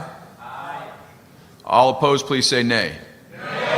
I will rule that motion fails. We are back to the underlying motion. Further discussion to the underlying motion. Gentleman from Mississippi is recognized. The gentlelady from Mississippi. Excuse me. This would be a question to the chair, if I may. Yes. Will you yield? Thank you, Mr. Chair. Can you explain to me why you felt it necessary to add the last sentence on Section 2, but Congress shall have the power to define and provide for punishment of offenses constituting acts of war or violent insurrection against the United States? Just seems to me like that's redundancy of what's already in the Constitution, and I just want your thoughts on that. Sure. Mr. President? Yes, Mr. Chairman. Thank you, and thank you, Commissioner. Much of Section 2, and I will share that both Section 1 and Section 2 were very fully developed amendments. We were blessed in our subcommittee to have 4 submissions, really 5, including a multiple purpose amendment with very, very similar language. And this was contained within several of the proposals based on a concern that reverting to the very narrow understanding of the federal ability to act within a single state would possibly create a conflict in purpose for Congress. And so this final sentence I would describe as a both suspenders and belt approach. It did not receive a great deal of discussion in our subcommittee. I will share that our advisor in the committee was a proponent of its inclusion, and in reflection, the subcommittee was comfortable to leave it in the language. Thank you, Commissioner. And just as a matter of practice, if you direct your questions through the chair, and then we'll direct them back. The gentleman from North Dakota is recognized. Thank you, Mr. President. I'd like to express the concern I believe brought up by a speaker from Alaska. As I read Section 4, the article shall be effective not more than 5 years. To me, that does mean that it has no effectiveness after 5 years, and it would either be shall be effected, or it should be shall become effective, so that we know that there's an act that occurs which shall be not more than 5 years, which makes it effective. So I move the motion that we change the word be to become. Motion to amend is in Section 4. This article shall become effective. Second. Not more than 5 years from the date of its ratification. I have a motion and a second from Second. California. Discussion to the motion to amend. Ohio, would you wish to speak to the motion to amend? Mr. President, if I may speak to the motion to amend, we also had a suggestion on language that I think would create clarity, and so if the sponsor of the amendment is willing to entertain amending his amendment, is that possible? You want to reserve the right to make a motion to amend? Yes. Do you want to propose what you're suggesting? Would that be appropriate in this context? Yeah, I'll entertain that. Thank you, Mr. President. So to create clarity, I would propose an amendment to strike not more than, so it would read, this article shall be effective 5 years from the date of its ratification. I think our goal was to create clarity on the period of time in which it could be adopted, but clearly upon discussion in this greater body, it has increased confusion. So to remove not more than, I think, would suffice. And I think, Commissioner, the underlying motion was become, the article shall become effective. Are you willing to keep the word become and then strike the words not more than? Yes, sir. So the substitute motion to amend would be this article shall become effective 5 years from the date of the ratification. Did I read that correctly? Correct, please, and thank you. So that would be a substitute motion to amend. Do I have a second? I have a second from Delaware. Discussion to the substitute motion to amend. And let me go back to the gentleman from North Dakota. Is that That's acceptable to me, sir. friendly amendment? Discussion to the substitute motion to amend. Vice Chairman Caldwell. Thank you, Mr. President. Without having polled my subcommittee members, I am comfortable with the amendment as proposed. Friendly amendment all around. Discussion to the substitute motion to amend. Motion is to call the question from Delaware. Do I have a second? A second from Missouri. All in favor of calling the question, chairs of your delegation, please say aye. Aye. Opposed, please say nay. Place the question on the motion to amend. Chairs, please say aye. Let me place that again and make sure everybody's awake. Chairs, please say aye. Aye. Opposed, please say nay. That motion passes. Motion is amended. Discussion to the underlying amended proposal.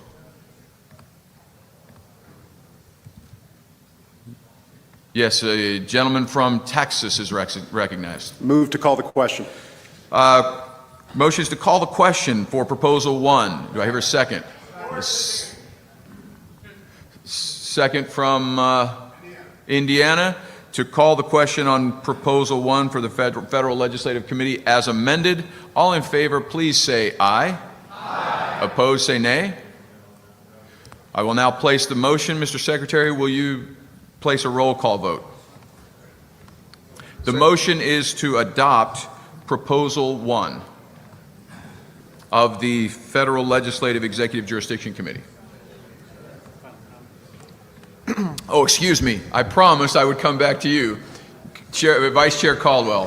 Thank you, Mr. President. We were determined here that I was likely to snatch victory or defeat from the jaws of victory were I to speak any longer. So I recommend adoption. Thank you. Thank you. Thank you, Commissioner. The car wash rule is clearly in effect. Thank you. Mr. Secretary, will you place the motion? Alabama. Alabama votes yes. Alaska. Alaska votes yes. Arizona. Aye. Arizona votes yes. Arkansas. Arkansas votes yes. California. California votes yes. California votes yes. Colorado. Aye. Colorado votes yes. Connecticut. Connecticut votes yes. Connecticut votes yes. Delaware. Delaware votes yes. Delaware votes yes. Florida. Yes. Florida votes yes. Georgia. Georgia votes aye. Georgia votes yes. Hawaii. Hawaii votes aye. Hawaii votes yes. Idaho. Yes. Idaho votes yes. Illinois. Illinois votes yes. Illinois votes yes. Indiana. Indiana votes yes. Iowa. Iowa votes yes. Iowa votes yes. Kansas. Kansas enthusiastically votes yes. Kansas enthusiastically votes yes. Kentucky. Kentucky votes yes. Louisiana. Louisiana votes no. Maine. Maine votes yes. Maine votes yes. Maryland. Maryland votes yes. Maryland votes yes. Massachusetts. Massachusetts votes yes. Massachusetts votes yes. Michigan. Michigan votes yes. Michigan votes yes. Minnesota. Yes. Minnesota votes yes. Mississippi. Mississippi votes no. Mississippi votes no. Missouri. Missouri votes yes. Missouri votes yes. Montana. Montana votes no. Nebraska. Cornhuskers vote yes. Nebraska votes yes. Nevada. Nevada votes yes. New Hampshire. New Hampshire votes yes. New Hampshire votes yes. New Jersey. New Jersey votes yes. New Jersey votes yes. New Mexico. New Mexico votes yes. New Mexico votes yes. New York. New York votes no. New York votes no. North Carolina. North Carolina votes yes. North Carolina votes yes. North Dakota. North Dakota votes yes. North Dakota votes yes. Ohio. Ohio votes yes. Ohio votes yes. Oklahoma. Oklahoma votes yes. Oregon. Oregon votes yes. Pennsylvania. Yes. Pennsylvania votes yes. Rhode Island. Yes. Rhode Island votes yes. South Carolina. South Carolina votes yes. South Dakota. Aye. South Dakota votes yes. Tennessee. Tennessee votes yes. Texas. Texas votes yes. Utah. Utah votes yes. Vermont. Vermont vote yes. Vermont votes yes. Virginia. Virginia votes no. Washington. Washington votes yes. West Virginia. West Virginia votes yes. Wisconsin. Wisconsin votes yes. Wyoming. Wyoming votes no. Interesting.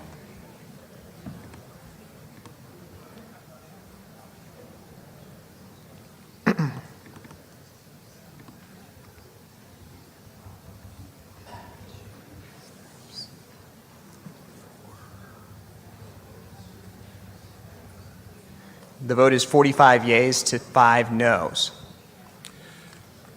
Chair will rule that Proposal 1 from the Federal Legislative Executive Jurisdiction Committee passes.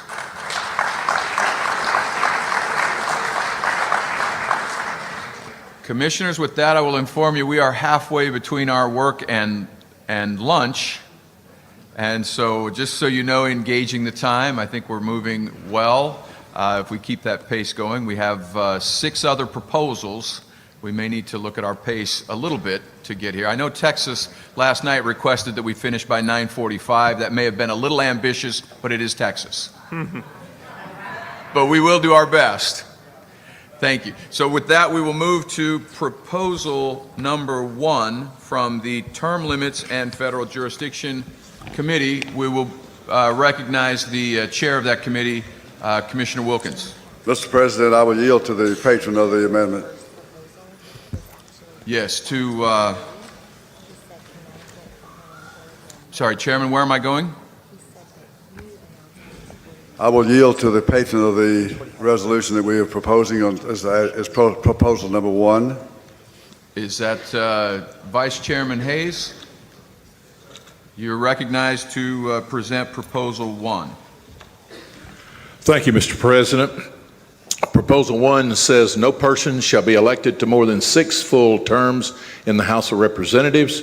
No person shall be elected to more than 2 full terms in the Senate. And these limits shall include the time served prior to the enactment of this article.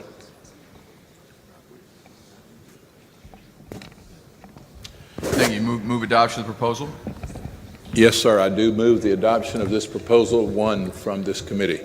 The motion is to adopt proposal 1 from the Term Limits Federal Jurisdiction Committee. Do I hear a second? Second from Georgia. Discussion to the motion. The gentleman from California is recognized. Thank you, Mr. President. I respectfully rise in opposition to this proposal as a duly elected representative from the great state of California, falling victim to term limits this year. It's an experiment that has proven, unfortunately, gone awry. What we've experienced in California, and not for myself that I care that I'm termed out, because I'm happy to go back to the private sector, but we're losing many good people who have served honorably and honestly, that we will lose that institutional memory as they are termed out of office. What we've experienced in California since 1990, when we passed our term limits, is the power that should be bestowed upon the duly elected members of the Assembly and the Senate has swung to the unelected lobbyists and the unelected staff members, and maybe worse, the unelected bureaucrats that run the state. A function of the term limits that we've experienced in California is that as members are looking to be termed out, they immediately begin looking for their next opportunity and begin to pay less attention to the responsibilities that they have in their duly elected office.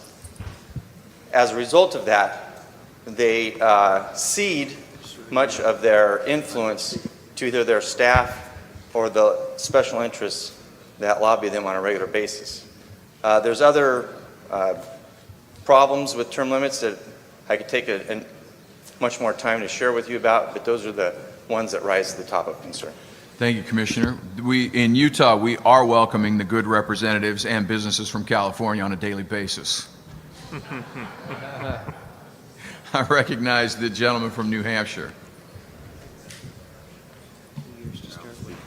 I was one of the few people in committee that voted against this, but as I overnight and then listening to some other people, I agree with this because the limit shall include time served prior.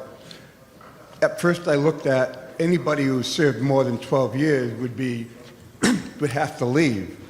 But the problem, when I was anybody who's elected, if for example I got elected to my third term before this was enacted, I still get to complete my third term. One of the things I keep hearing over and over again, not to criticize a gentleman from California, we did in the committee, says, well, the power is ceded to bureaucrats, the power is ceded to this. But if you listen to Senator Coburn and you listen to Patrick Henry, it's not our responsibility to cede power to anybody. The people elected us, the people empowered us to do our job. In 12 years, you can't do your job because you have to cede power. You should have never been elected in the first place. So I agree with term limits, and the other part is everybody who's running for election on the federal is ceding their power. In the state of New Hampshire, 2 people are running for federal senator. Yeah, they're going to spend over $100 million. Who are they going to owe their power to? Are they going to owe their power to the people or the power of that $100 million? That's why I wholeheartedly support this amendment. Thank you, Commissioner. Recognize the Commissioner from Oregon. Thank you, Mr. President. I rise in support of this amendment to, after eloquently hearing Patrick Henry this morning, we need to return to the citizen style of government, and I respect all the honorable service of our servicemen, but I believe we lose sight of what the original intent of the founders was. When you have a job to do, once your job is finished, you should return and you can share that knowledge with the next generation. But to continue the service, I think, is a disservice to the citizens of our nation. Thank you, Commissioner. I will remind you, you can lift your mics up. We need, with the recording and the streaming, to capture the audio, and if you're able, I think the mics do lift as well. Let me recognize a gentleman from Minnesota.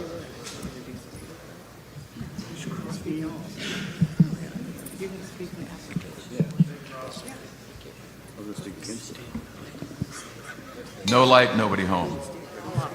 There we go. Now we've got the light. Thank you, Mr. President. A couple points. We had a long, robust, thorough discussion of this proposal in the committee, commissioners, and the gentleman from New Hampshire just spoke, and I appreciate his comments regarding the proposal. On one point that was mentioned earlier, where the experience with the states, again, that came up in our committee as well. The states are completely different from the federal power base. There's a very big difference. In Minnesota, most of us, we don't have term limits, but most of our people are under 20 years. And that's because we get paid so little, primarily.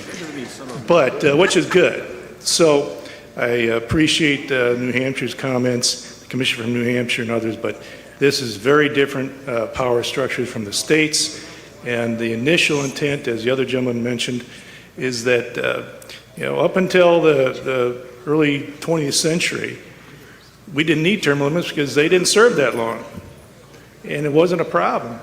When we started paying these guys and gals more, 16th and 17th Amendment had a huge impact. So I support the proposal and thank the work of the committee. Thank you. Thank you, Commissioner. I'm going to go to Connecticut, Maryland, then Virginia. Thank you, Mr. President. A few of the previous speakers mentioned the people, and this is the source of my opposition to this proposal, and that is that it negates the will of the people in elections. There are already term limits. It is called Election Day, and each elected representative on a state or federal level has to win that election to continue their service. I think the desire for term limits stems from the concern that some people have been in office for a very, very long time that we disagree with. The fact that we disagree with them is not necessarily the reason for their required removal. I think that certainly some people do agree with them, otherwise they would not be getting reelected. The answer to this problem is simply to work hard to change the hearts and minds of the people in those districts to replace those folks, not to create an artificial solution in the form of term limits. And I'll be voting no, Mr. President. Thank you. Thank you, Commissioner. Commissioner from Maryland. Thank you, Mr. President. I rise in opposition to this amendment. I support term limits, but I think that this is an issue that divides us. This would jeopardize the ratification of the overall effort, and this is something we could do on our next effort. Once we get the fiscal restraints passed, we could then take up term limits. For that reason, I would oppose this. Thank you. Thank you, Commissioner. Commissioner from Virginia, and then I'll go from Virginia, New York, Washington. Commissioner from Virginia is recognized. Thank you, Mr. President. The Virginia delegation is sympathetic to the objective of this amendment, but I also understand some of the objections about the unintended consequence of ceding authority to unelected staff, unelected lobbyists, unelected people in the executive branch. And so I'm wondering if a better balance might be achieved if we amended this resolution in the first line from 6 to 9, and in the third line from 2 to 3. That would mean 18 years for members of the House and members of the Senate. And I so move that amendment.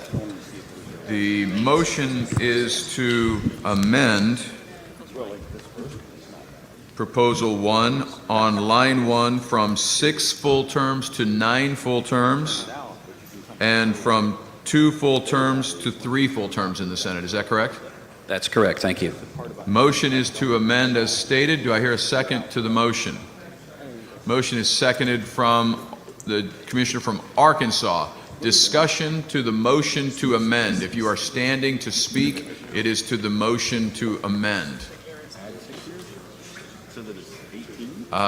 Let me go to North Carolina, then Oklahoma, then Texas. North Carolina, this is to the motion to amend. Thank you, Mr. President. I would be against this motion to amend. I don't want to go back and explain to people that we passed term limits for Congress and now you can only serve for 36 years. I think if we're going to do it, it should be something meaningful, and I hope that we will defeat this amendment. Thank you, Commissioner. Commissioner from Oklahoma. Thank you, Mr. President. Yes, I make that same point. 36 years. I've been in 4 years. If you want to live in the capital in your state or in Washington, D.C. for 36 years, you're probably not the person we want there. So I think a limited amount of time. I think the original proposal is a well thought out time allowed for people to be there. I think that's well long enough. If you want to live longer than there, maybe find a different country to live in. I'm reminded that we're exceeding our bandwidth. If you're not speaking, if you would please have your mic turned off. That's probably good practice in any event, but if you're not speaking, have your mics turned off. I'm going to go to Texas, then Oregon, then Tennessee. Don't you use my stats either. I got them. Commissioner from Texas. I rise in opposition to the amendment. The term limits amendment isn't designed to deprive people of their democratic right to vote for or against the candidate of their choice. Congress itself has protected incumbents through finance legislation and through restricting the political activities of the people. As a result, we have a congressman who's walked on the House floor before man walked on the moon. So we can make it 9 full terms in the House. We could make it 26 full terms in the House so the gentleman from Michigan can run one more time. But it isn't going to be effective. What people want to see is an amendment that prevents Congress from protecting itself. Now, term limits on a state level where we're closer to the people might be you might have an argument that the people truly have a choice of their local representatives because they can walk house to house, speak to the people they represent, and the people know their representatives. But on a congressional level, the districts are too big and there's too much money. That's why term limits are so popular. And we can't have a convention like this with a group of elected officials defeating a term limits amendment to protect themselves. So I rise in opposition to the amendment and in favor of the question. Thank you, Commissioner. Let me go to the Commissioner from Oregon, and then we'll go to Tennessee. Thank you, Mr. Chairman. Members, I rise in opposition as well to this amendment. I caution the body as a whole. In committee, this topic took 4 hours to come up with these numbers. And to my fellow committee members, I apologize for my redundancy because I asked this question 2 times, and I'll ask it again.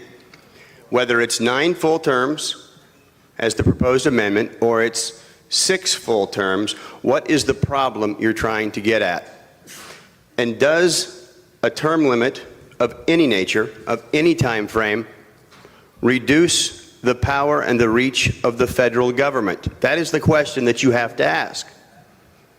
If it does not, as the arguments that are made by those that are restricted with term limits in their states, that the power goes to the bureaucracy. Fair argument. By throwing out people that have experience, that are good people, that are representing their people, is that a good thing? You have to answer that question in supporting this or opposing this. Statistically, a member of Congress serves on average 9 years, currently. A member of the U.S. Senate serves 13 on average. Now, I don't understand that average. I get that. But that is the average. The career politician that we speak of isn't there anymore. Ask the good senator from Oklahoma. Ask the good senator from Kentucky. Ask the good senator from Florida. They don't want to be there. So are we putting symbolism over substance? The question is not, in my opinion, humble opinion, a number. It's what does it achieve? And does this proposal, or any proposal, shrink the reach of the federal government? And if it does not, it's probably not even germane to this convention. Thank you, Mr. Chairman. Thank you, Commissioner. I'm going to go to Tennessee. Tennessee would call a question on the motion to amend. Is that Tennessee? Is that? Mr. President, I move previous question. Okay. So the motion is to call a question on the motion to amend. Chairs of your delegation to the motion to amend, please say, to call the question on the motion to amend, please say aye. Aye. Opposed to calling the question, please say nay. I'm going to rule that that passes. I'm going to place the vote on the motion to amend. To be clear, this is a vote whether or not to amend from 6 to 9 full terms in the House, from 2 to 3 full terms in the Senate. All in favor of the motion to amend, chairs of your delegations, please say aye. Aye. Opposed, please say nay. Nay. I'm going to rule that that fails. That motion fails. Let's go back to the underlying motion. Gentleman from West Virginia, do you want to speak to the underlying motion? Yes, Mr. President, thank you. Commissioner from West Virginia is recognized. Robert Carnes, West Virginia. I guess I haven't done that before. But I rise in opposition Commissioner, could you raise your microphone, please? I rise in opposition to the underlying proposal for a variety of reasons. Some we've already heard from other members around the body, but I would just submit to you that Oklahoma has term limits, as I understand it, and Oklahoma is still Oklahoma. California has term limits, and you know what? It didn't fix California, not one little bit. In all due deference to the commissioner from California, what this does, especially in the particular way that it's written, and I think we all know it because we're all legislators, this empowers the bureaucracy, it empowers the lobbyists, because we don't term limit the bureaucracy, we don't term limit lobbyists. They get to stay there, they get to understand the game, they get to run the game, and what this is going to do is allow them to have even more power to do that, because they know that whenever they have someone who is pushing for something that the people of a particular state or the nation in this case want, all they have to do is outlast them. And I think I've heard from people who are from term limited states that that's exactly what they've been told by lobbyists, and exactly what they've been told by members of the bureaucracy is that, guess what, in a couple of years you won't be here, but I'll still be here. This is going to empower those folks. Now, I am a term limits guy, but the problem with this is the absolute nature of it. And so first, it needs to, if we're going to actually do a term limit, it should be a window, a time where you have to sit out for a period, because the real question that we have with these long-serving members of Congress is that they have the power of incumbency. And the power of incumbency means a 90+% reelection rate whenever they run for reelection. If they were simply forced to sit out for even a term or two, it would break up that power of incumbency while still allowing the best of the best to come back and bring their institutional experience back to the table, which I think is something that's very important. So I can't support this particular term limits resolution because it doesn't contain that important ability to retain that institutional knowledge. Instead, it just throws them all out at the same time and empowers the bureaucracy, empowers the lobbyists, and disempowers the people's representatives in Congress. Thank you. Commissioner. Recognize the Commissioner from Florida. Thank you, Mr. President, and I will tell you freely, this is, I believe, the most important amendment we could consider here in this process. I think it is the most likely amendment that a actual convention will ever be able to adopt, and I will outline both my reasons of proponents for the proposal and why it would be the one most likely to be adopted. I always find it humorous that people say lobbyists are empowered by term limits. They seem to be the group that most often complains about term limits because they lose the influence that they have bought and accrued over the years with members who are now leaving. They are consistently the ones who complain the most. With the bureaucracy, that is to your Speaker and your President. We have a tradition of term limits now in Florida going back more than 20 years, and I can name by individual the members of the staff that have been dismissed as we prepare to enter this next session because they were acting inappropriately over the last 2 years. That is on your leadership to dismiss the people who are acting inappropriately and beyond their commission. We worry about balance of powers. Although this is, I think, rarely mentioned, the president has a term limit. George Washington set a great example by retiring after 2 terms, but that branch is at a distinct disadvantage to the other 2 branches. I think a part of the problem with the way in which Congress behaves today is that they not only ignore us, but they ignore a president in their final term, knowing full well that there is no threat the president can bring, particularly in those last 2 years. Congress, particularly the House, has grown out of proportion. Now, I don't know of a great solution yet to this question, but you'll recall that when the convention came together that proposed what ultimately became the Bill of Rights, actually sent out 12 amendments. The 11th of those we adopted about 25 years ago, which limits the way in which the Congress can compensate itself. The 12th was to set the size of districts to an appropriate level so that representation was actually real. I don't think any of us would submit that representation of 600,000 plus people by a member of the House is in any way constructive. I also don't know how we solve the problem that making it constructive would mean a House of maybe 2,000 members. When you look at the proposals we're considering today and the ones that have been discussed in the committee, demonstrably term limits have the support of the people. Somewhere in the nature of 80% nationwide if you average the support, and it's been adopted in many of the states. I think as we think about the amendments that we should put forward for an actual convention to be ratified, we should take the example of those reforms which have been adopted within our states and have been done so effectively. Lastly, Mr. Brockway from Georgia has encouraged me to share a story that I added to our discussion in our subcommittee yesterday. It's the difference between dogs and cats. That's one I heard when I first got elected. A dog wakes up each day and looks at the owner, watches the owner pour its food, shower love upon it, and the dog thinks to himself, my owner must be a god with all the power that he exercises. The cat wakes in the morning, looks at the owner filling the food bowl, showering love upon him, and thinks to himself, I must be a god for how this owner treats me. And the important fact is to remember that many of us enter the legislative process as dogs, and we must be sure not to leave as cats. Thank you, Mr. President.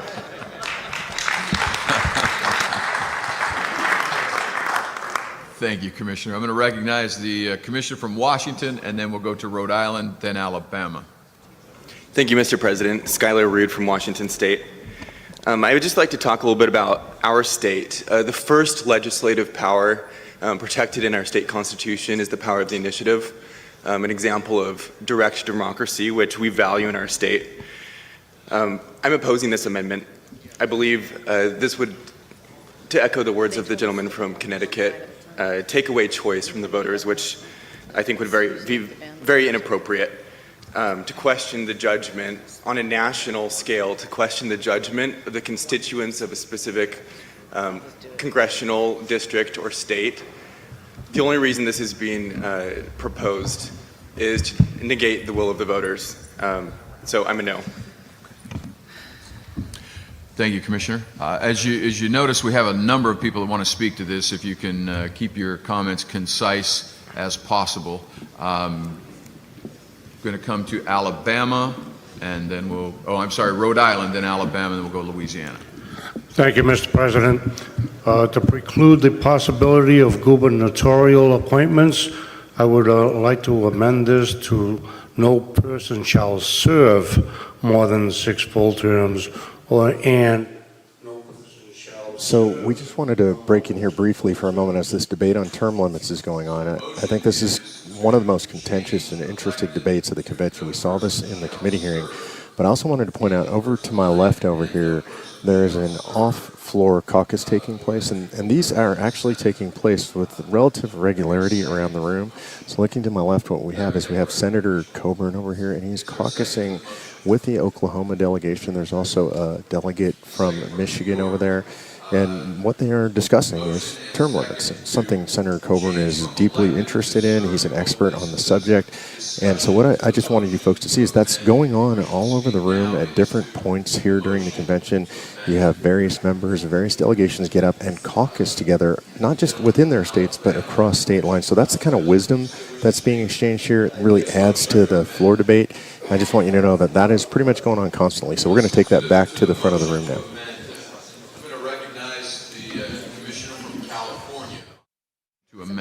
Mr. President, we spent a good deal of time in committee discussing that. The concern with SERVE, which was the original proposal, was that it would not handle the instance of members of Congress that are appointed midterm to fill a vacancy.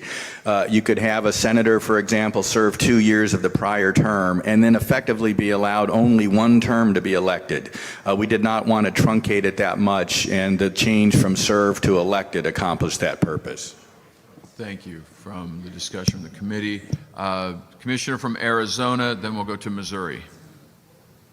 This is to the motion to amend. To the motion to amend, the Commissioner from Missouri.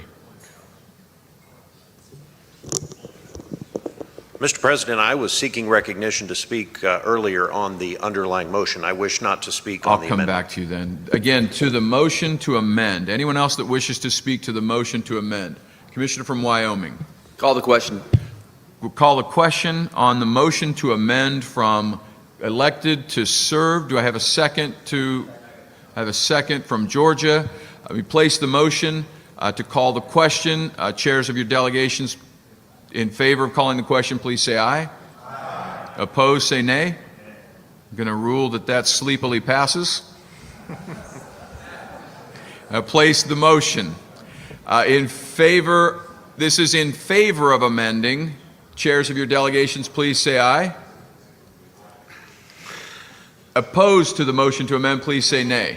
Nay. I'm going to rule that that fails. We are back to the underlying motion now. We'll come back to the gentleman from Alabama, then Louisiana, then Missouri. Thank you, Mr. President. We are here to limit government. We are not here to limit the people. And the people of the great state of Alabama have seen fit to send two terrific United States senators to Washington, one elected in 1986 and one elected in 1996. And by doing this, by enacting term limits, we're not going to limit government. We're going to limit the will of the people of my state and yours to send our members to Congress for as long as we seem fit. And I would like to warn the smallest states that seniority has always been to the benefit of our states. Please keep those things in mind before we vote on this. Thank you, Mr. President. Thank you, Commissioner. We'll go to Louisiana and then Arizona. Then I'm going to come over to Colorado. Mr. Chair. Oh, I'm sorry. I'll come back to you after that from Missouri. I had you on the list. Yes, Louisiana, Arizona, Missouri. Then we'll come over. Mr. Chair, I'd call the question. Motion is to call the question on the underlying proposal. Do I hear a second? Second to call the question. In favor of calling the question on this proposal, chairs of your delegations, please say aye. Aye. Opposed, say nay. Nay. I'm going to rule that that passes. The question has been called on the underlying motion to adopt Proposal 1. Let me go, Mr. Secretary. Let me place the motion. We did that already. We're now on the underlying motion. Mr. Secretary, roll call vote. If the delegation... Oh, I'm sorry. Excuse me.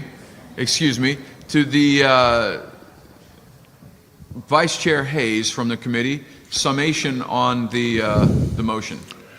Thank you, Mr. President. And members, you've heard the discussion. We could beat this horse to death for the next 3 hours.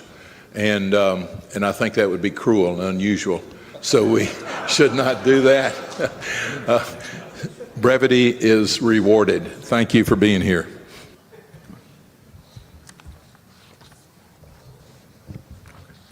Shall I call the roll? Yes, Mr. Secretary, please call the vote. Alabama. Alabama votes no. Alabama votes no. Alaska. Alaska votes no. Alaska votes no. Arizona. Arizona votes no. Arizona votes no. Arkansas. Arkansas votes yes. California. No. California votes no. Colorado. Aye. I'm sorry? Yes. Colorado votes yes. Connecticut. Connecticut votes no. Connecticut votes no. Delaware. Delaware votes yes. Delaware votes yes. Florida. Yes. Florida votes yes. Georgia. Georgia votes aye. Georgia votes yes. Hawaii. Abstain. Hawaii abstains. Idaho. Yes. Idaho votes yes. Illinois. Yes. Illinois votes yes. Indiana. Indiana votes yes. Iowa. Iowa abstains. Iowa abstains. Kansas. Kansas votes yes. Kansas votes yes. Kentucky. Kentucky votes no. Louisiana. Louisiana votes yes. Maine. Maine votes no. Maine votes no. Maryland. Maryland votes no. Maryland votes no. Massachusetts. Massachusetts votes yes. Massachusetts votes yes. Michigan. Michigan votes yes. Michigan votes yes. Minnesota. Yes. Minnesota votes yes. Mississippi. Mississippi votes yes. Mississippi votes yes. Missouri. Missouri votes yes. Missouri votes yes. Montana. Yes. Montana votes yes. Nebraska. Nebraska votes yes. Nebraska votes yes. Nevada. Nevada votes yes. Nevada votes yes. New Hampshire. New Hampshire votes no. New Hampshire votes no. New Jersey. New Jersey votes yes. New Mexico. New Mexico votes yes. New Mexico votes yes. New York. New York votes yes. New York votes yes. North Carolina. North Carolina votes yes. North Carolina votes yes. North Dakota. North Dakota votes yes. North Dakota votes yes. Ohio. Votes no. Ohio votes no. Oklahoma. Oklahoma votes yes. Oklahoma votes yes. Oregon. Oregon's delegation is divided. We abstain. Oregon abstains. Pennsylvania. Yes. Pennsylvania votes yes. Rhode Island. Yes. Rhode Island votes yes. South Carolina. South Carolina votes yes. South Dakota. South Dakota votes yes. South Dakota votes yes. Tennessee. Tennessee votes yes. Texas. Texas votes yes. Utah. Utah votes yes. Vermont. Vermont's been advised by their delegation to vote enthusiastically yes. Vermont enthusiastically votes yes. Virginia. Virginia votes yes. Washington. Washington votes no. West Virginia. West Virginia votes no. Wisconsin. Wisconsin votes yes. Wyoming. Wyoming votes yes. Mr. President, there are 35 yes, 12 no, and 3 abstentions. We'll rule that proposal number 1 from the Term Limits Committee passes.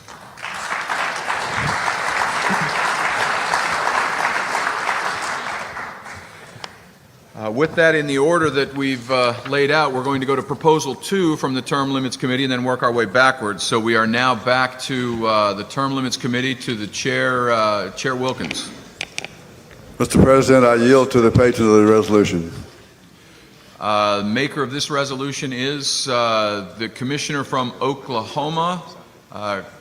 Commissioner from Oklahoma is recognized. Thank you, Mr. President. The concern about the expanding power of the United States Supreme Court through an unchallenged authority it has claimed for itself is well documented, so I won't elaborate on that and instead move directly to the proposal before you, which provides a check on the United States Supreme Court. It's pretty straightforward. You have the words in front of you. Any decision by the Supreme Court may be vacated by a resolution passed by the legislatures of 3/5 of the several states or by 2/3 of both houses of Congress. No state legislative resolution older than 5 years will be counted to aggregate the necessary number, which simply means if your resolution is older than 5 years, you need to revisit that to make it count. Section 2, a decision that is vacated within 6 months of the date of the entry of the judgment shall result in a vacation of the judgment itself. If it's longer than that and is vacated, it won't disturb the judgment as between the named parties, but it won't have the effect of becoming law, if you want to look at it that way. The congressional override is not subject to a presidential veto and not subject to litigation or review or any federal or state court.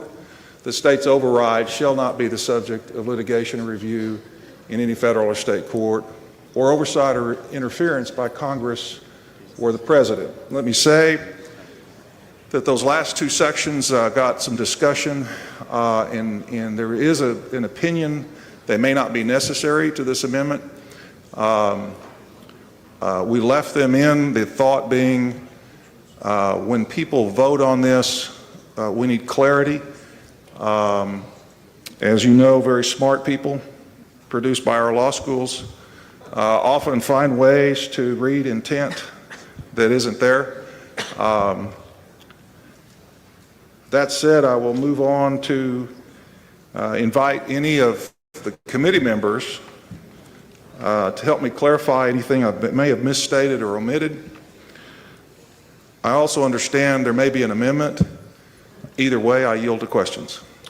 Okay, the motion then is to move Proposal 2 of the Term Limits Committee. Do I have a second? Second, Michigan. Second to the motion from Michigan. Discussion to the motion. I recognize the gentleman from Oregon. Thank you, Mr. Chairman. I've got an amendment at the desk I'd like to offer. That's in order. We have a motion to amend. Is that text available to us, Mr. Secretary? Which amendment is this?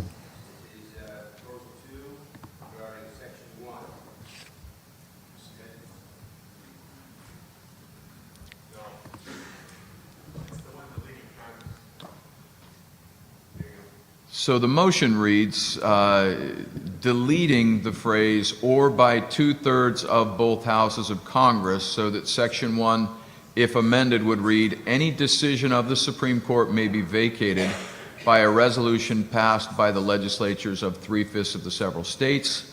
No legislative resolution older than 5 years shall be counted to aggregate the necessary number." Is that the motion? Yes, Mr. Chair. Do I hear a second to the motion? Second from Indiana. Discussion to the motion to amend. I recognize the Commissioner from California. I would just like to suggest to the gentleman making the amendment that if we're going to do that, we should eliminate Section 3 and renumber Section 4 to Section 3. Would that, would you want to make a substitute motion to amend? Yes. The substitute motion to amend is to then eliminate Section 3 as well and renumber Section 4 as Section 3. Is that correct? Do I have a second to the substitute motion to amend? Second. Second from? Oregon. Oregon. So we have before us now, and let me come back to you in your comments on the substitute motion to amend to the maker. I'm fine with the substitute amendment, but reserve my right to speak to the amendment. Friendly substitute amendment. Second, I'm sorry, the second was from? Oregon, the second on it. Discussion is now to the substitute motion to amend. Let me go to Wyoming. Mr. Chairman, I believe I get to speak to my amendment. Then you can discuss my amendment. I'm sorry, please. Thank you.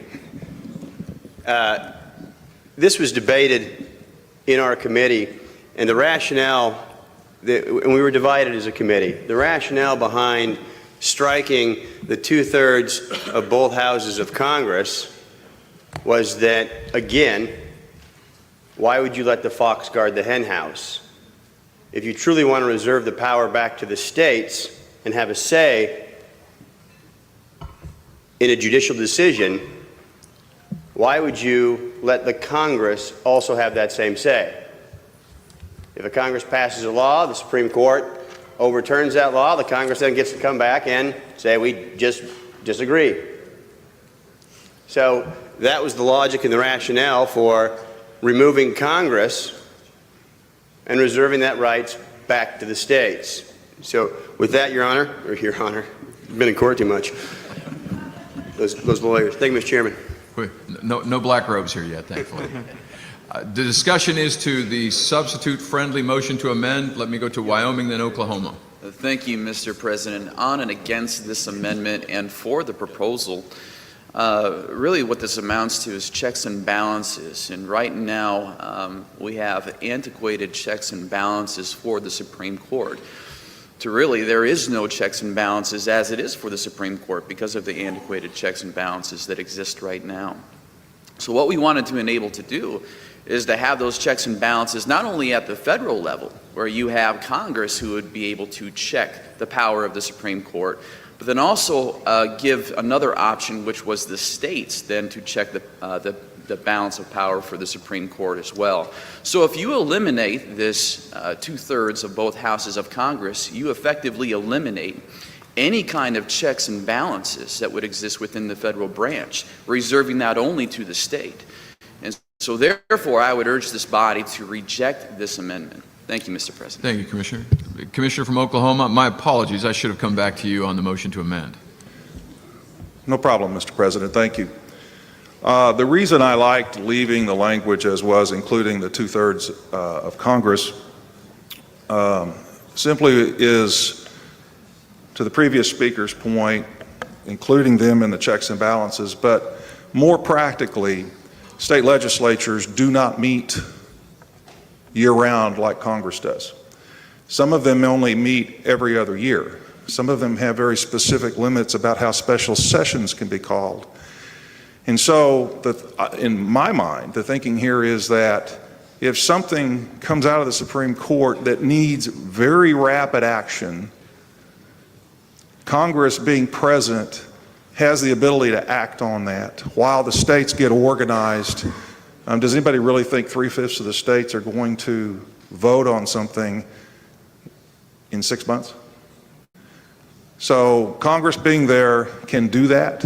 It allows it, but we placed a higher bar on Congress to make sure that it had such a heavy majority and provided the balance that our founders anticipated to the Supreme Court. So I favor leaving the language in there, but I wanted to explain to everybody why it was there. Thank you very much. Thank you, Commissioner. Let me go to the Commissioner from Alabama. Mr. Chairman, I rise in opposition to the amendment. When the gentleman explained the reason for the amendment, that it would, he seemed to indicate that this would take away from the state's ability to provide a check and balance to the Supreme Court. And I see nothing in the original language that takes away from the rights of the states. This just adds another layer of checks and balances on a runaway judiciary, and I would oppose the amendment and urge this body to reject the amendment, and let's have two sets of checks and balances on the court. Thank you, Commissioner. Let me recognize the Commissioner from Texas, then we'll go to Colorado, Indiana. Mr. President, I rise in support of the amendment. I want to point out that we just passed probably one of the most important amendments that this convention can pass, which is limiting the commerce power of Congress. Well, by not adopting the amendment here, by a two-thirds vote of Congress, Congress can override that. Congress can actually increase its commerce power by a two-thirds vote when a court strikes down any act of Congress that doesn't comply with that provision. We're here today to limit the power of the federal government. We're not here today to expand it or to add new checks and balances for other branches of the federal government. And we're here to increase the power of the states. Congress has tools in its toolbox already in order to check the power of the courts. It can abolish federal courts. It can create new federal courts. It can increase the size of the Supreme Court. 9 is no magic number. So when we add a provision like this that empowers a congressional veto over rulings of the Supreme Court that actually check its own power, we're granting Congress a very, very big power. This amendment needs to be passed for the sake of empowering the states and limiting the power of the federal government. And as far as checks and balances go, I mentioned there are checks and balances on the Supreme Court. And I defer to the founding fathers that those are adequate, sufficient checks and balances for the federal government branch on another federal government branch. So I support the amendment, Mr. President. Thank you, Commissioner. Commissioner from Colorado is recognized. Thank you, Mr. President. As compelling as some of the arguments have been made for this amendment, I rise in opposition to the amendment and wish to point out some practical considerations that we should bear in mind, and that is that the Supreme Court, by tradition, ends their session in June, and most of the more difficult decisions will indeed come at that point in time, at which many of the states are not in session. And so it's an absolute certainty in my mind that if something comes through the court that does need this extraordinary action, that the states will not be available for a significant amount of time. And far too often the decisions made have ramifications that make it an established fact if immediate action cannot be taken. I'll not name any specific case, but I will tell you that in June of 2015, there were some issues that needed some attention that this overall amendment could have remedied. And therefore, I believe Congress should be empowered to take this action as well as the states. I'm voting no on the amendment to the proposal. Thank you, Commissioner. We'll go to the Commissioner from Indiana. Thank you, Mr. Chairman. I rise in support of the amendment. One of the prior speakers mentioned rapid action in Congress in the same sentence. I've never heard that before. I would only advise that I think that if an issue rose to this level of attention, that virtually all of us have the option to go into special session if it were necessary. Obviously, we're discussing hypotheticals here, but I would say that this entire body has been organized to discuss reasserting states' rights over the federal government. And insofar as we have that common thread, I absolutely believe that enshrining a role for the states in this process is integral to reform efforts. I am much less confident that adjusting the balance of power between the three branches of the federal system is something that we ought to entertain at this point. I think doing this as a state initiative is the way to go, and I will be supporting the amendment. Thank you. Thank you, Commissioner. We go to Florida, South Dakota. Thank you, Mr. President. And this, I'll speak to this amendment, but more broadly, the proposal, which is also related to the abrogation proposal that came out of our committee regarding executive and congressional action. I think we need to be very thoughtful about what we're really advocating by setting to the states the ability to overturn decisions or actions of the three branches of government. I think it introduces some of the basic infirmities that the Articles of Confederation had and the reason why the Constitution was created in the first place. These problems were designed to be addressed by a Senate that was appointed by the states. The infirmity we struggle with today is the 17th Amendment.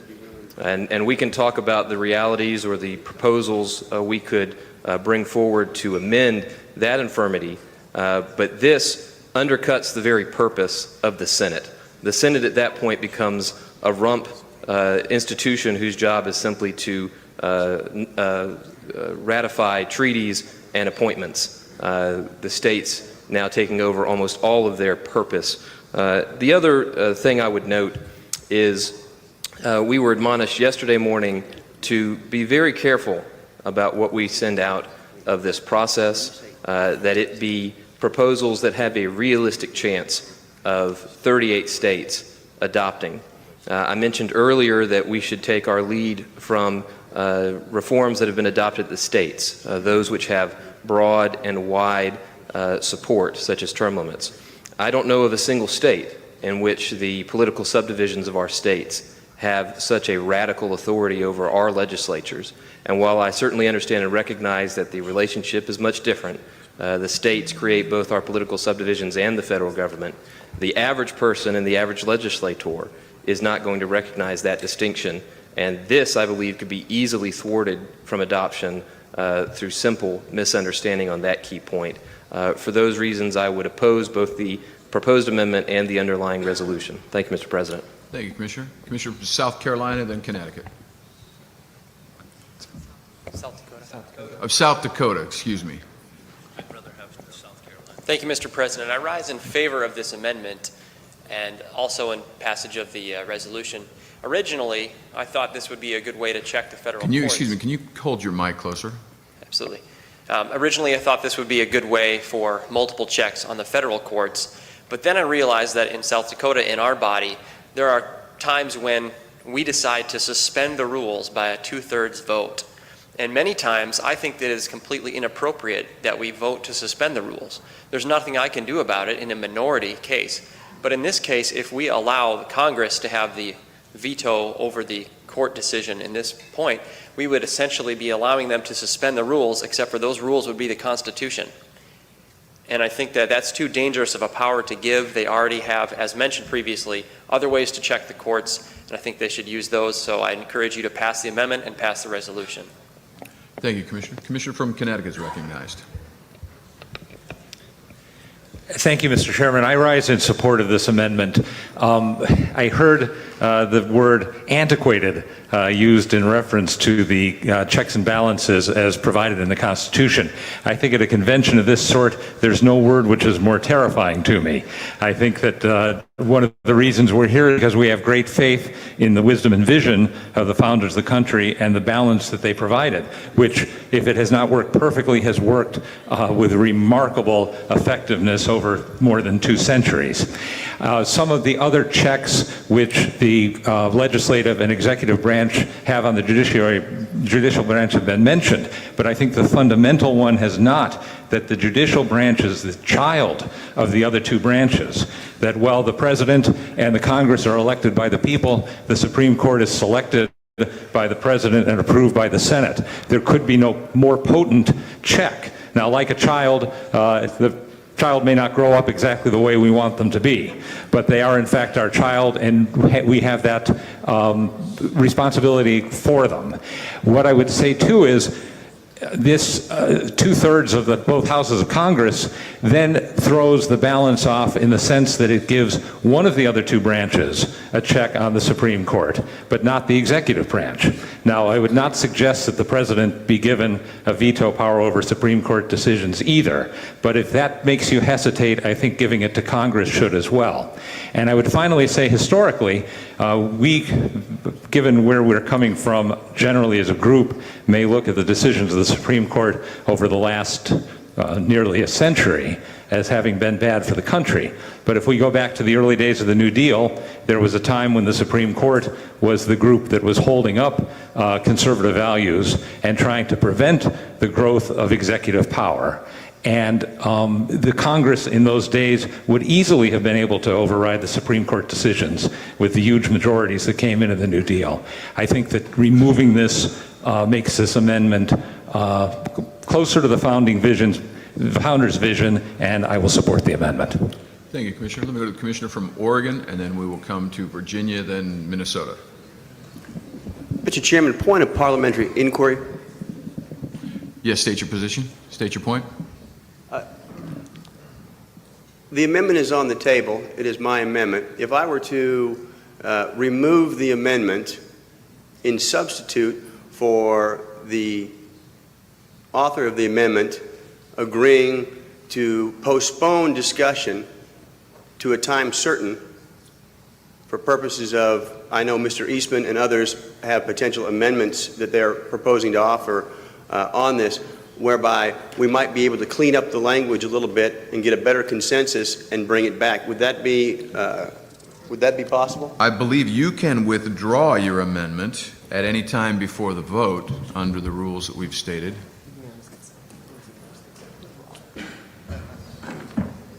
To withdraw, we've got our supplemental rules.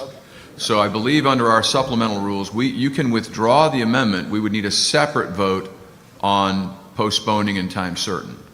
Okay. So I could recognize the gentleman from Oklahoma following you. You can withdraw your amendment on your own accord, and then we can go to the gentleman from Oklahoma if you'd like.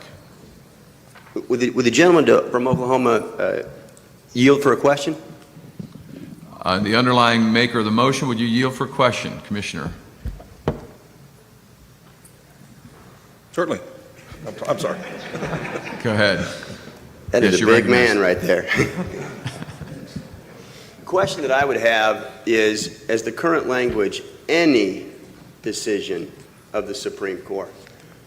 In a situation where, if this were enacted, when you have something like Bush v. Gore, where the Supreme Court makes a decision, that is, any decision where it would bump up against other constitutional parameters and requirements, I don't see a remedy for something like that.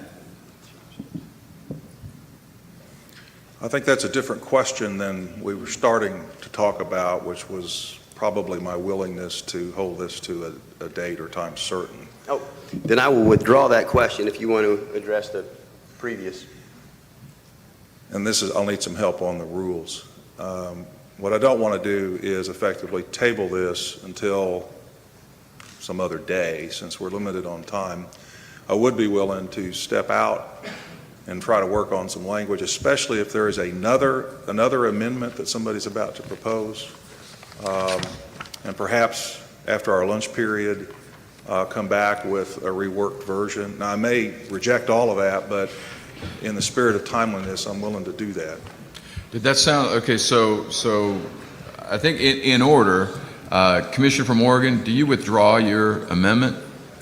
Yes, I would withdraw my amendment. So the amendment is withdrawn, and then Commissioner from Oklahoma, are you proposing that we move to have this on a time certain, and I would suggest the item following lunch? We may be able to take up one more item before lunch, and we would take this up immediately after whatever, if we finish before lunch. Would that work? That would work for me. Do I have a second to that motion? Second. A second from Alaska.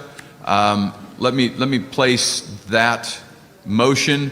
The motion is to postpone this item, taking it up as our first item upon finishing whatever item we may take between now and lunch. Is that perfectly obscure? Okay. We will take this up as the following item after whatever we finish after lunch. Chairs of your committees, all in favor, please say aye. Aye. Any opposed, say nay. Okay, the item is postponed until after our next item. We will now then go to Proposal 2 from the Federal Legislative Executive Jurisdiction Committee. Proposal 2, let me go to Chairman Standridge. Commissioner from Oklahoma is recognized. Thank you, Mr. President. Next proposal that we have, once again, I'd like to thank the work of our subcommittees. The Abrogation Subcommittee worked very hard on this, and I sat in on the committee and did a lot of great work. I'd like to recognize Chairman Casper, who speak to this proposal, and of course solicit maybe some of the help from the members that helped craft this. Chairman. Thank you, Chairman, and thank you, Mr. President. We have titled this proposal number 2 in our subcommittee, Abrogation of Federal Law. And I'd like to, before I begin, define abrogation. Abrogation means to nullify or to render unenforceable.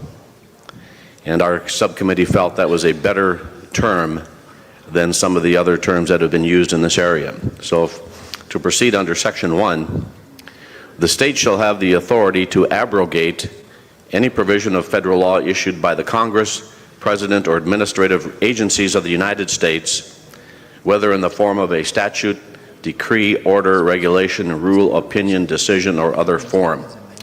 We left out the treaty possibility and the courts. So Section 1 would not apply to treaties or to courts. And some may ask, what does the word opinion mean in keeping the language in? And that was pointed out by Professor Barnett and others, that administrative agencies do issue opinions. So we felt we needed to keep opinion in. Section 2, such abrogation shall be effective when the legislatures of 3/5 of the states approve a resolution declaring the same provision or provisions of federal law to be abrogated. The abrogation authority may be applied to provisions of federal law existing at the time this amendment is ratified. So we can go back to prior law or obviously going forward. We had a discussion in the subcommittee about what percentage vote should we use for abrogation. Some favored just a simple majority at 26. But the majority of our subcommittee and the vast majority of our full committee favored a 3/5 votes of the states, which would be 30 votes. Section 3, no government entity or official, and here is a correction that needs to be made because it was printed wrong. No government entity or official. Our subcommittee and full committee struck the words whether federal, state, or local. So when it's appropriate, Mr. President, I would offer an amendment to strike those words if it has not already been done. Professor Barnett pointed out that no government entity means no government entity. And we also were pointed out that in general, the United States Constitution does not apply to local government. So it would read, no government entity or official may take any action to enforce a provision of federal law after it is abrogated according to this amendment. Any action to enforce a provision of abrogated federal law may be enjoined by injunction by a federal or state court of general jurisdiction in the state where the enforcement action occurs, and costs and attorney fees of such injunction shall be awarded against the entity or official attempting to enforce the abrogated provision. We wanted to protect the state right very, very strongly against lawsuits where the people who did not wish to, or who had abrogated, would have their attorney's fees paid for the protection of the opportunity to continue on with that action. Section 4, no provision of federal law abrogated pursuant to this amendment may be reenacted or reissued for 6 years from the date of abrogation. We wanted to protect from the Congress immediately turning around on an abrogated situation and pass a new statute that would be almost identical to what had just been abrogated. So the Section 1 is our authority, Section 2 is the procedure, and Section 3 is the enforcement part of the proposal number 2, Mr. President. And I would move that we would adopt an amendment striking the words whether federal, state, or local from Section 3. And if it needs another motion, so be it. Otherwise, I would then move the adoption Commissioner, of the proposal. to clarify, you said that was a Scrivener error? Yes, it was. Without objection, we'll strike the words. Without objection, we'll strike the words whether federal, state, local. Hearing none, we'll correct that Scrivener error. Please proceed. Thank you, Mr. President. So with that, Mr. President and members of the convention, I want to thank the subcommittee who worked very, very hard, and I want to especially recognize Representative Merrill Nelson from Utah, who was very instrumental in helping draft this type of language that, as an attorney, was very much, our subcommittee felt very expert in the Constitution in the area that we're discussing. So with that, I would move adoption of proposal number 2. Motion is to approve adoption of proposal number 2 from the Federal Legislative Executive Jurisdiction Committee. Do I hear a second? Second from Arkansas. Discussion to the motion. The gentleman from Delaware is recognized. Mr. President, thank you very, very much. Like most of the people in this room, I share great value for limiting the unchecked power of federal government, but we did create a federal government to exercise some powers on our behalf. It was a nullification crisis of 1830 under General Jackson when he was serving as president that helped move this country from these United States are to this United States is. It was the Civil War of 1860 that once again kept us together.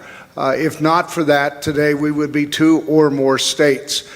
Like many people here, I want to see the power checked, but I don't know that a vote of abrogation of lawful acts of Congress in this case is the best solution. To the sponsor of this, I would say I'm comfortable if there was a way to handle administrative proclamations and rulemaking, and even executive orders of the president, which appear to be unchecked, although Congress can override them, but having a state override in that area is okay. But I do have some heartburn with the idea that we subject every act of Congress to a complete override, as this would appear to do.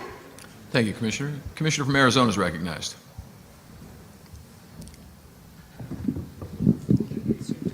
I know, I'm pulling this up, sorry. Thank you, Mr. Chair. Will the Representative Merrill Nelson from Utah yield to a question? I believe that it would be a question to the maker of the motion, and he may yield his time. Would you? That's fine. Will the sponsor of the motion yield for question? Mr. President, I would. Proceed. Thank you. And I am not a constitutional attorney, but I do have a question that in Article 6, Paragraph 2 of the Constitution is the supremacy clause, where it says that any laws that are in conflict, that the federal laws will be supreme over the state laws. So if we adopt this and this amendment is ratified, will this be in conflict? Will there be a conflict within the Constitution itself with two different directions on how to handle state and federal laws when they are in conflict? Thank you, Commissioner. Sponsor of the question, do you yield time? Mr. President, I yield time to the question and to Representative Nelson for the answer.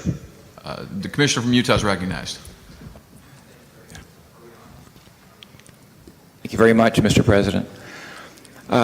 This would not create a conflict with the Supremacy Clause. I just want to explain a little bit, lay a background in answer to your question. First of all, the reason we need this amendment is because the federal government has expanded way beyond its federal powers, on which we can argue that it's supreme. But over the past 100 years, with the passage of the 17th Amendment, states have lost the constitutional check on Congress. This amendment attempts to restore that check by giving us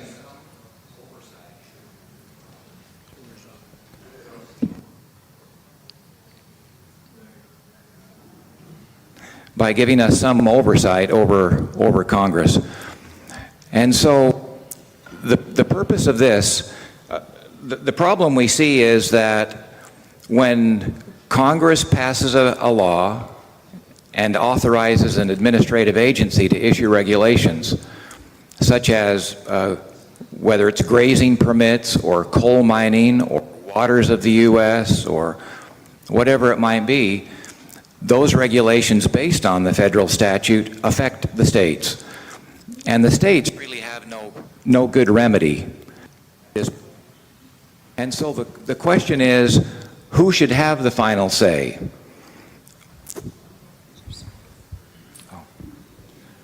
Does this work better?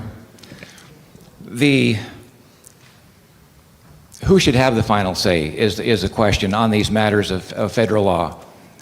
And the premise of this amendment is that the states should have the final say because the states created the federal government. We're not saying by this proposal that the federal government is evil or wicked. We're not enemies to the federal government. We need a federal government, but we need a federal government confined to its constitutional authority. And over the past 100 years, the federal government, through its agencies, has expanded to encroach on the inherent sovereign rights of the states.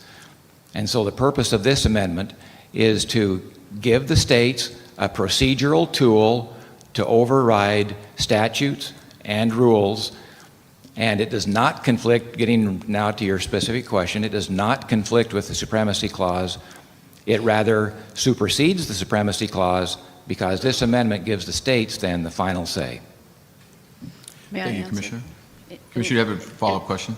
In response, I don't think that there is a commissioner in this room who agrees with you more on everything that you said. I just want to make sure and am looking for legal direction that we don't create a conflict within the Constitution. And so I think we should make sure that it either negates and is struck out. Article 6, Paragraph 2, I don't know how that works, if we would have to strike that as well out of the Constitution or just leave it. So those are my questions, and I just want to make sure we move correctly in that direction. Thank you, Commissioner. Further discussion to the motion, I'll recognize the gentleman from California. Let me address also that question. I fully support this amendment. Ever since the 17th Amendment, the states and governments have had no say in the national chambers in order to protect their sovereign interests. This is a measure to restore that power. I don't think it conflicts with the Supremacy Clause, though, which specifically says the Constitution of the United States and the laws made in support or in furtherance of the Constitution. This would now be one of the constitutional provisions that the laws have to be made in furtherance of. So it would be covered by the existing Supremacy Clause, and this would prevail, this abrogation. I would like to propose one minor clarifying amendment to Section 2. This abrogation authority may also be applied to provisions of federal law existing at the time this amendment is ratified. Without that, I fear a court might say this is limited to only laws that existed at the time the amendment was ratified, and Congress would have a free hand to do whatever it wanted in the future. The addition of that word would solve that problem, I think. Could you please restate that, Commissioner? Inserting the word also in the last sentence of Section 2. So the last sentence of Section 2, this abrogation authority also may also be applied to provisions of federal law existing at the time. I'm going to, as a grammatical addition, I'm going to just place that without objection. If there's objection, we'll certainly have the debate. Without objection, to add the word also. Hearing none, okay, we'll include that grammatical change. If you would add that this abrogation authority may also be applied. Further discussion to the underlying proposal. Yes, the gentleman from South Dakota. North Dakota, Mr. President. North Dakota, excuse me. We are like cats and dogs that we heard about earlier. We'll let you decide which is which at the end of the day, right? They've got the tourism, we've got the oil and the coal. Mr. President, I would like to propose a friendly amendment pointed out to myself just a minute ago by Professor Nadelson and Professor Barnett. Beginning in Section 1, it is suggested by our legal scholars that we substitute the states for the following: the legislatures of the states shall. And I don't know if procedurally it's appropriate for you to amend your own proposal. I would entertain a motion to amend from the gentleman from Utah. The gentleman from Utah is recognized. Yeah, thank you, Mr. President. I will make that amendment, so it will read the legislatures of the states. So the amendment for Section 1, the legislatures of the states, so inserting the words, the legislatures of shall have authority. Again, without objection, by hearing any objection, I'm happy to have debate. Without objection, would place that correction. Certainly. Okay. Let's have. Do I have a second to the motion to amend? Have a second from New Jersey. Discussion to the motion. Gentleman from Wyoming is recognized.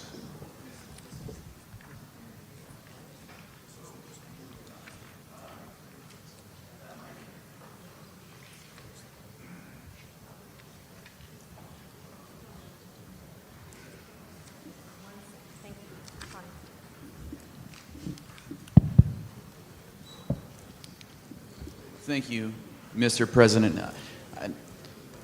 This gives me a little bit of heartburn. We're restricting it just to the legislatures of the states. Perhaps you don't have a state legislature who has the backbone to do it, but you have a governor that does.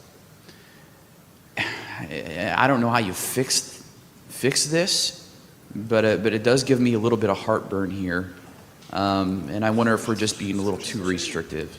That's just my comment. Is that a question to the sponsor, or if he's yielding to the gentleman from Utah? My understanding, Mr. President, this is an amendment that's being made. An amendment to the proposal? Correct. So we're speaking to a motion to amend. I'm just wondering if that was a question to the maker of the motion to amend. I don't have, if someone would like to speak to that's fine. I guess that's the heartburn that I have with this. If someone who has some knowledge who could enlighten me, then I would certainly entertain that. Okay. Thank you. Let me go to the maker of the motion to amend, if the gentleman from Utah would like to speak, and then we'll go to the gentleman from Oklahoma. I'd just like to point out that Section 2 of our amendment refers to the legislatures of the states. And so it is the legislatures of the states that are, that is the procedure by which we're effecting this abrogation. And so it's the legislatures acting for the states. This amendment merely clarifies in Section 1 to make it consistent with what we've stated in Section 2. Okay, thank you. Further discussion to the motion to amend. Gentleman from Arkansas is recognized. Thank you, Mr. President. I was a part of this committee that drafted this proposal. I don't think there's any question that the unsustainable growth of our federal government and the unsustainable growth of the national debt is a result of a flagrant disregard for the will of the people. And I think this proposal addresses that in a very fine way. My colleague from Utah, or the commissioner from Utah, made a very pertinent statement yesterday. He said, "We the people created the federal government, which is the creature, and now the creature is devouring the creator." And I think that sums it up very well. So I speak in favor of this proposal. Thank you. Further discussion to the motion to amend. Let me go to the commissioner from Alabama, then Virginia. I was speaking on the amendment, or on the underlying. We'll come back to you then. Commissioner from Virginia is recognized. Mr. President, I move the pending question. Motion is to call the question. Do I hear a second? Second from Texas. All in favor of calling the question on the motion to amend, chairs of your delegations, please say aye. Aye. Opposed, nay. Motion is call the question. Now on the adoption of the motion to amend. Chairs of your delegations, please say aye. Aye. Opposed, nay. Motion is amended. To the underlying motion, Alabama. Thank you, Mr. President.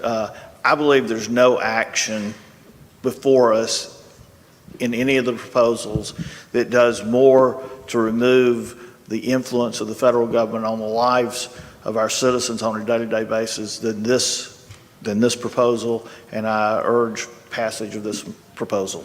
Thank you, Commissioner, for observing the car wash rule.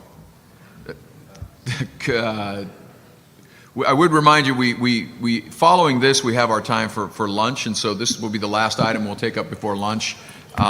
Be able to gather those, and given that we still need to move through, I would suggest we take some time to break, bring those back, and come for lunch. Let's go to further discussion on the motion. Let me go to Virginia and then Arizona.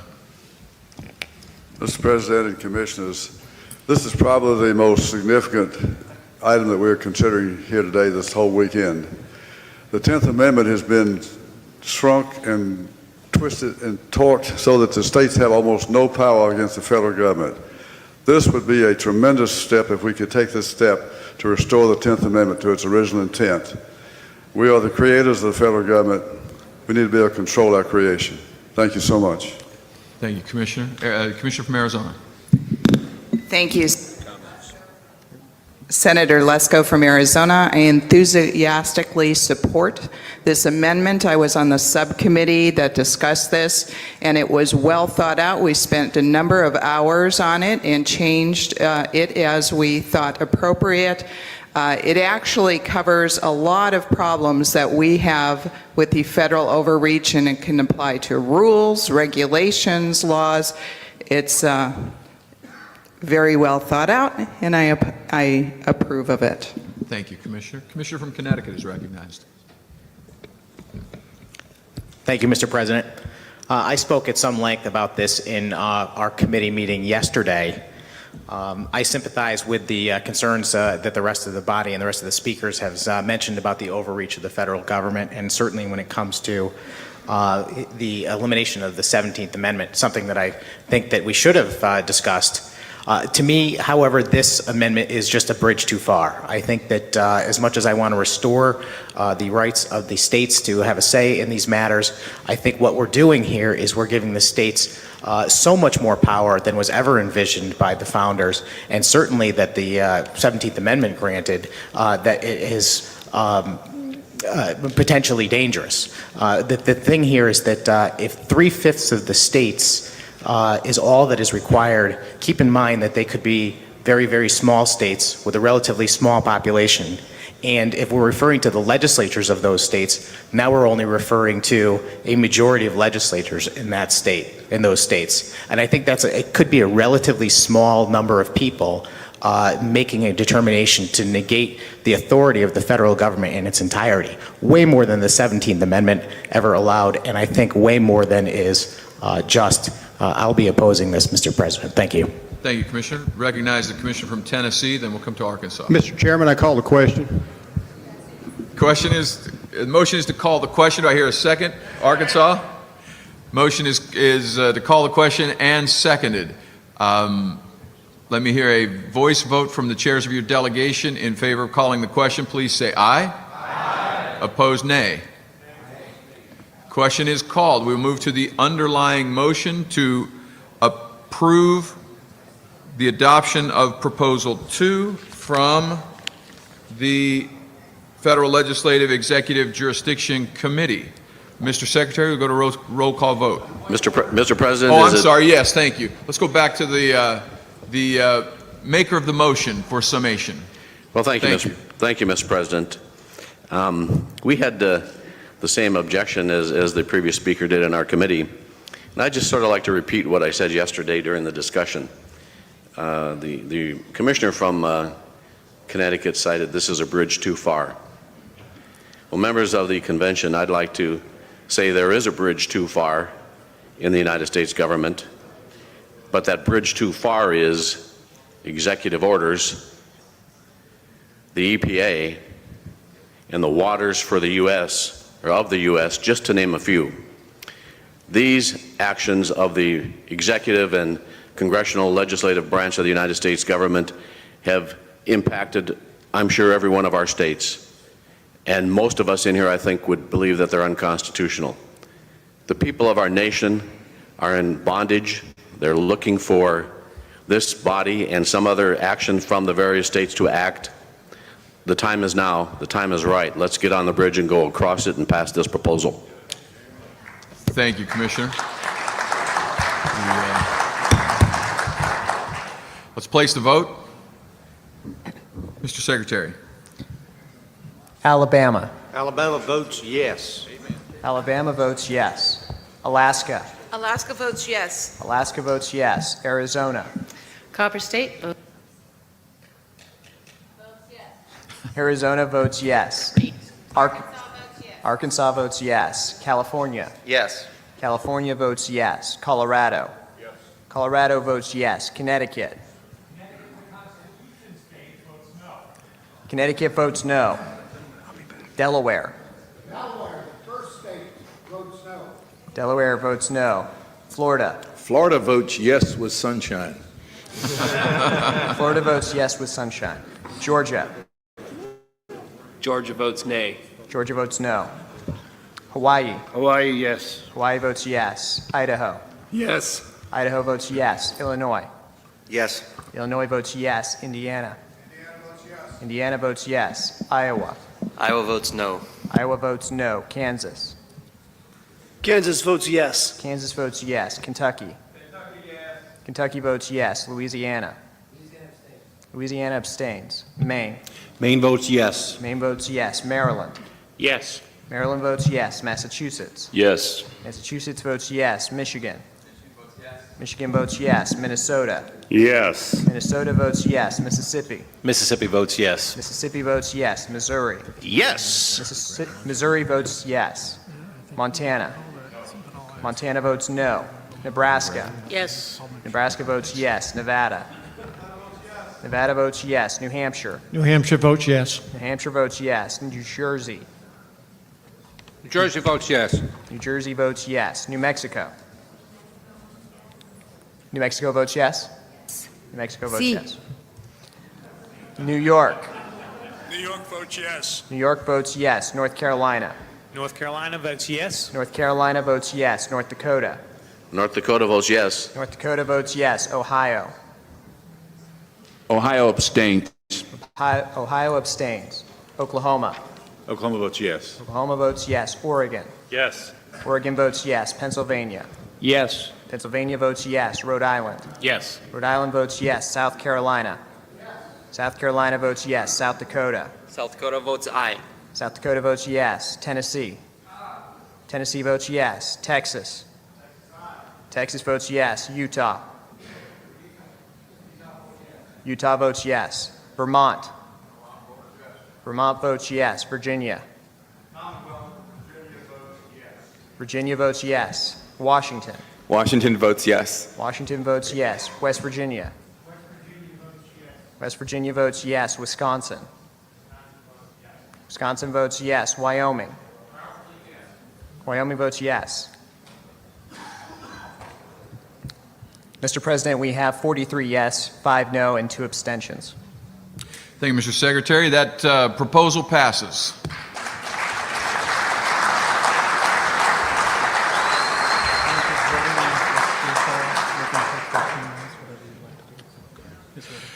Commissioners, with that, we have passed 4 proposals as amended. We have one that we've debated we will take up immediately after lunch. Lunch is ready. If you will, why don't we take 20 minutes, gather your lunches, and if you would bring them back, and we'll continue working through and see if we can get our way through the final proposals. We'll adjourn for lunch. Yes. Oklahoma, excuse me.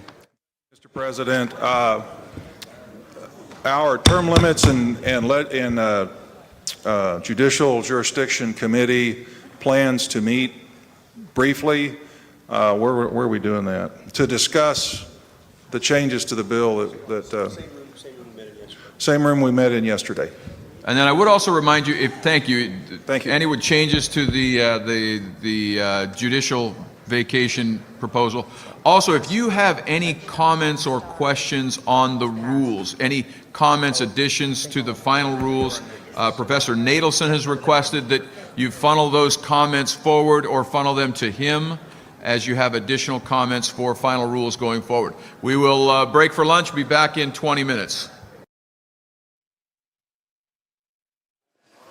All right, gentlemen, a very successful morning so far. Several amendments already passed. We'll get to those in just a second. One of the questions that we've been getting at #COSM is, who are these folks? So who are the actual commissioners? Where did they come from? Kind of what positions do they hold back home? And the vast majority are state legislators from all 50 states. There's a handful of others, like Dr. John Eastman from California, former U.S. Supreme Court law clerk, law school dean, conservative activist for many years. So there's a few supplemental folks like that, but the vast majority are, the people that actually have the power under Article 5, the state legislators.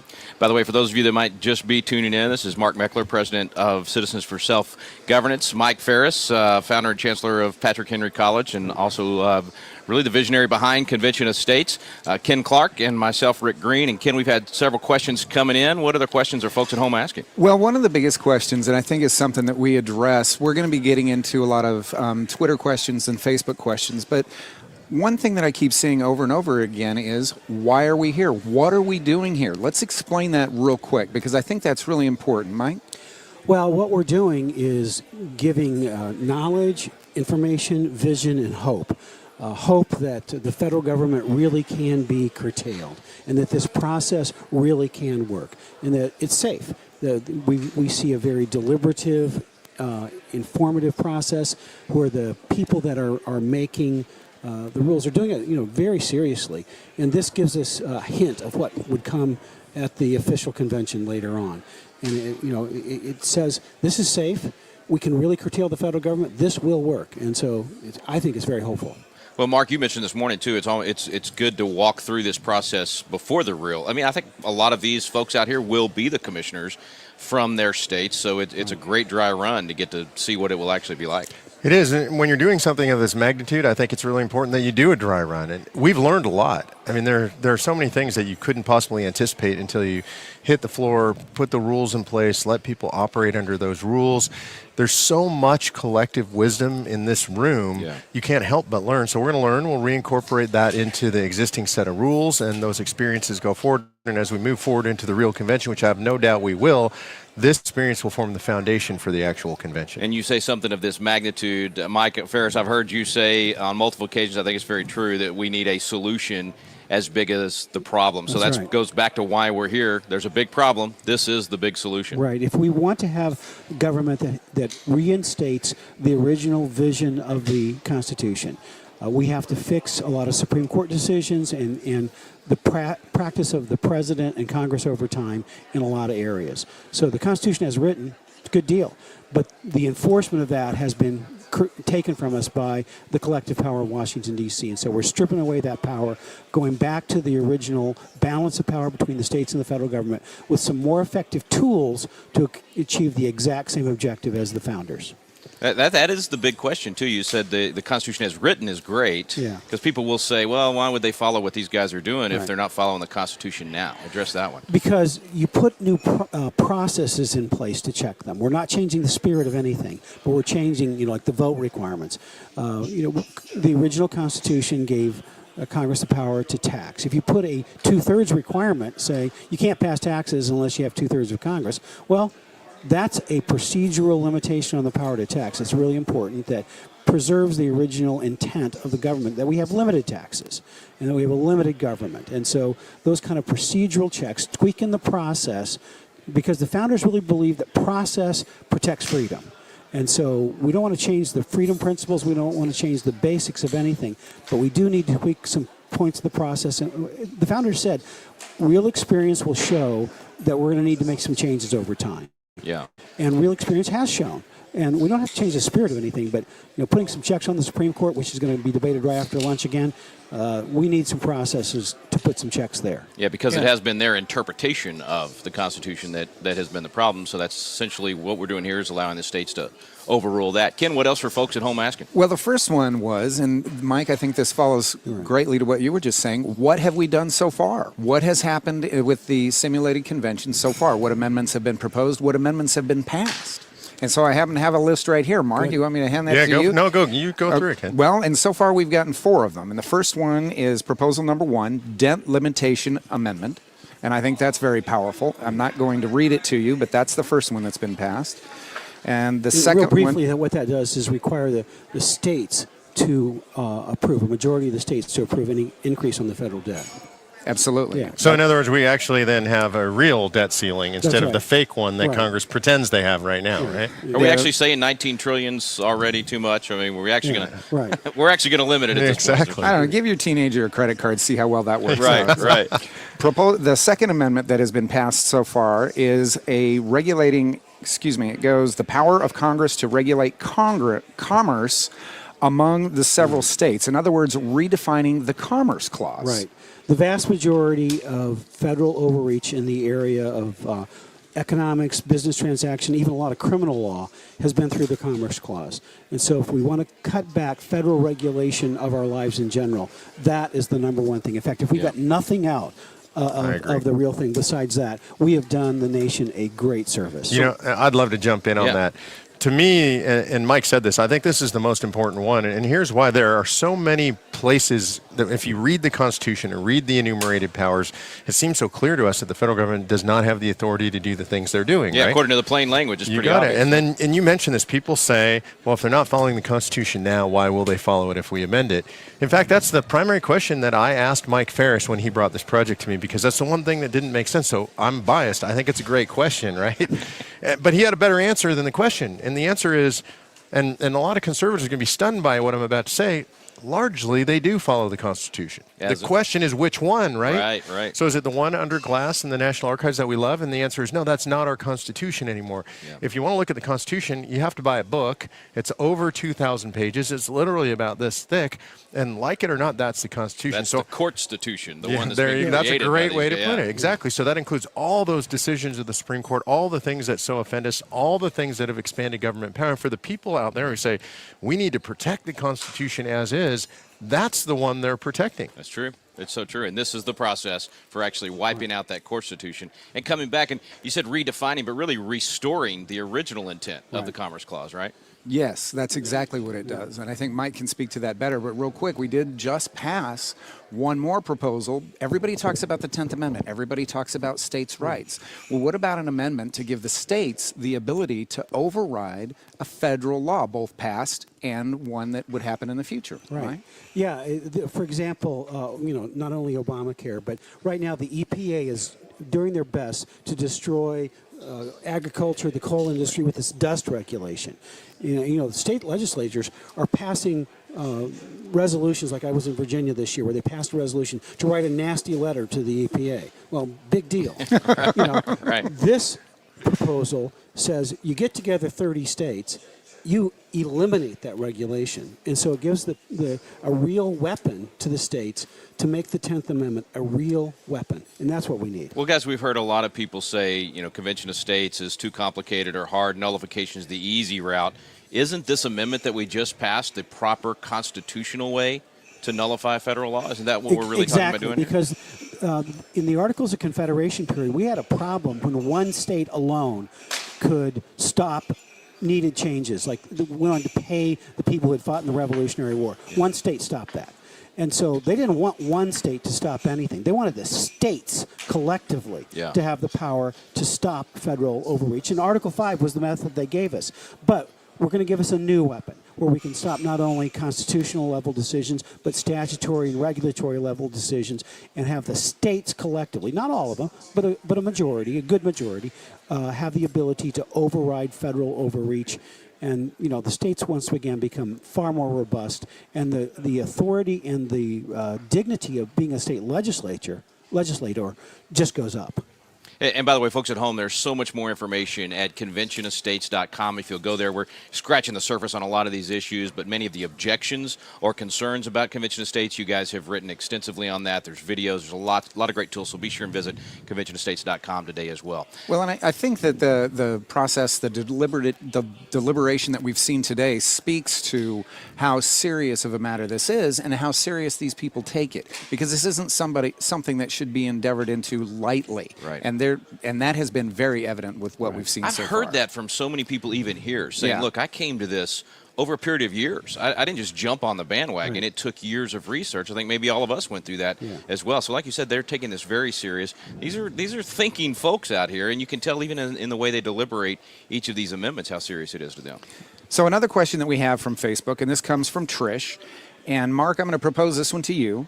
Can they remove the power that a president has while in office? I'm not sure I understand the question. I'll rephrase it as best I can. Hopefully I'm addressing Trish's question. In other words, can we limit presidential power, executive power, generally speaking? When she says while in office, I'm trying to understand if she means midstream in a presidential term, but I'm just going to address it generally. And the answer is yes, they can redefine and limit the power of the executive. That comes within our application. There's an interesting power that the president has that we've heard a lot about recently, and it's this power to issue executive orders. It doesn't actually say anywhere in the Constitution what that power is or how or if it's limited. I think the founders would be astounded. They never intended for the executive to be able to legislate through the use of executive orders. And we are definitely seeing that now. I mean, we see many instances of this. So that's one area where I can imagine a convention could specifically prescribe what a president can and cannot do through the use of executive orders. Right. At the real convention, you could address it a little more head on.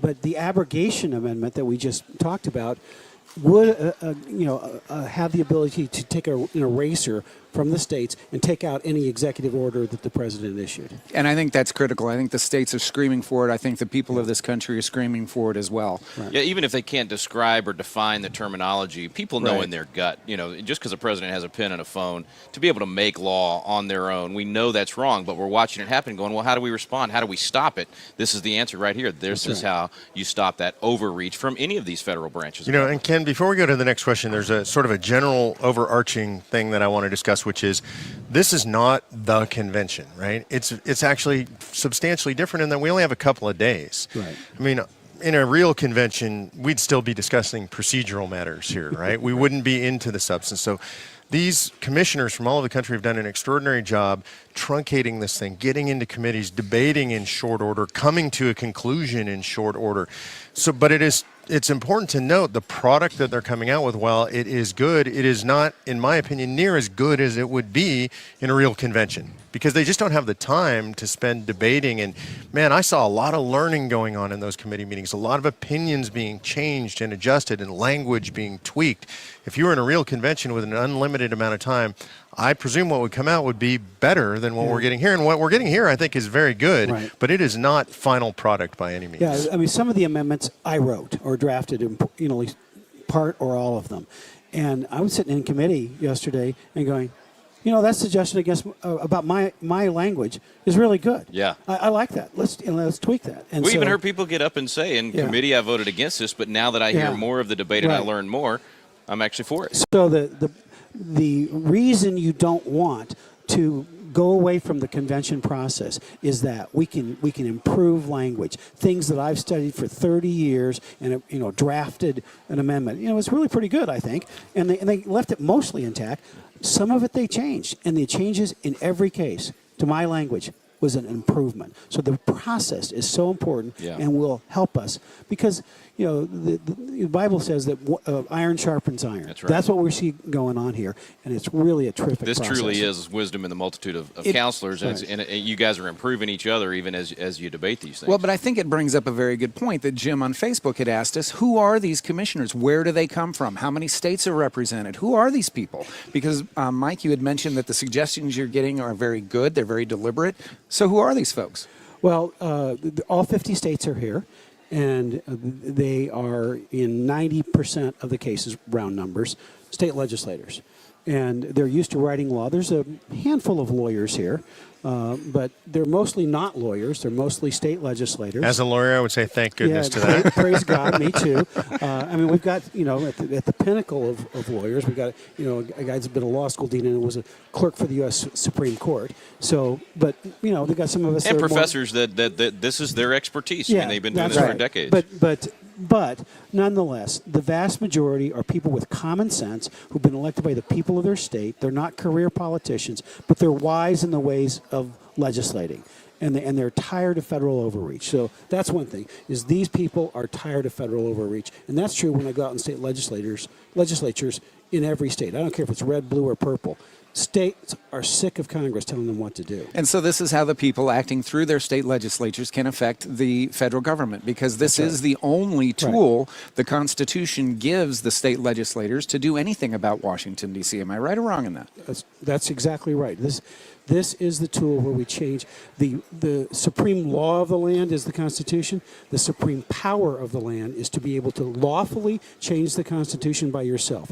Only state legislatures have that power, and this is the way that they do it. Let me get you guys to comment on what happens from here. How does this simulated convention affect the efforts back home? We've been asked how many states have actually passed actual applications. How do you think this affects the legislative sessions coming up in just the next few months in terms of momentum for truly adopting this and making it happen?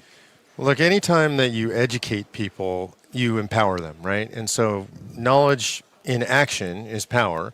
And so what we see is we've got legislators from all over the country here and non-legislators, citizen activists, and they're learning about the process. The entire purpose of this event is teaching, right? Collective learning, getting together, learning these lessons together, getting better, but it will naturally generate enthusiasm for the movement. I think there are a lot of people out there watching, maybe for the first time. For the first time, for sure, none of us have ever seen this before, right? And they're looking at this and saying, wow, it's actually working. It's a deliberative process. I'm impressed by the quality of the debate I'm hearing. So I think there are people who've never even heard of it that are going to see this and be impressed. And I think that builds enthusiasm.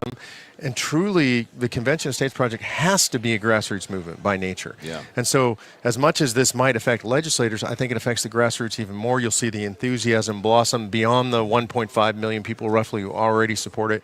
Interesting note for those of you who are watching out there, whether you're involved or not already, today, the Convention of States Project has literally volunteers or people who have signed in support in 100% of state legislative districts in the country. Every single one. Never been done before. We actually had to send a guy out in the field into New Hampshire to nail down those last couple of districts. Yeah. Well, I remember that's kind of what got me excited, Mike. Even 3 years ago at one of our legislators' conference, you got up and started describing the grassroots process for doing this. So it was no longer just a theoretical discussion of us all sitting around and saying, hey, what if we did this? You laid out a plan for how you would actually, and this was one of the goals, to have people in every legislative district, and it's happening. Yeah, I borrowed on my 30 years of helping homeschoolers fight for freedom. Yeah. And thought, when there's a reasonable number of people who contact their legislators in any state, the vast majority of them will listen and often respond. And if you put enough pressure on state legislators, you can get stuff done. And you don't need a majority of America because a majority doesn't participate. Victory in politics always goes to a majority of those who participate. Right. And in state legislative matters, less than 1% of the people ever participate. And so with 1% of the American public, that's about 3 million people. We can, I guarantee you, this gets done. 3 million people spread out evenly among their legislators. This will pass. It's real. It's incredibly realistic. And you mentioned both the legislators and the grassroots folks going home with momentum from this. Just sitting around in the meals or out in the hallway talking to some of these legislators that attempted to get this passed last session, I can see the optimism in their eyes and in the things they're saying, because now they're not just, again, theoretically talking about it. They're going to be able to go back home and talk to their fellow legislators and say, look, let me tell you exactly how it worked. I can tell you from firsthand. It can be done. It will be effective. So they're going home more motivated. And like you said, Mark, all these folks at home watching today, you guys need to be sharing this on Facebook and Twitter. Everybody at home needs to be talking as well and showing them the realism of how this can be done. Well, and I hope that people will also watch. You can see on our Facebook page we have links to, we had James Madison come speak to us.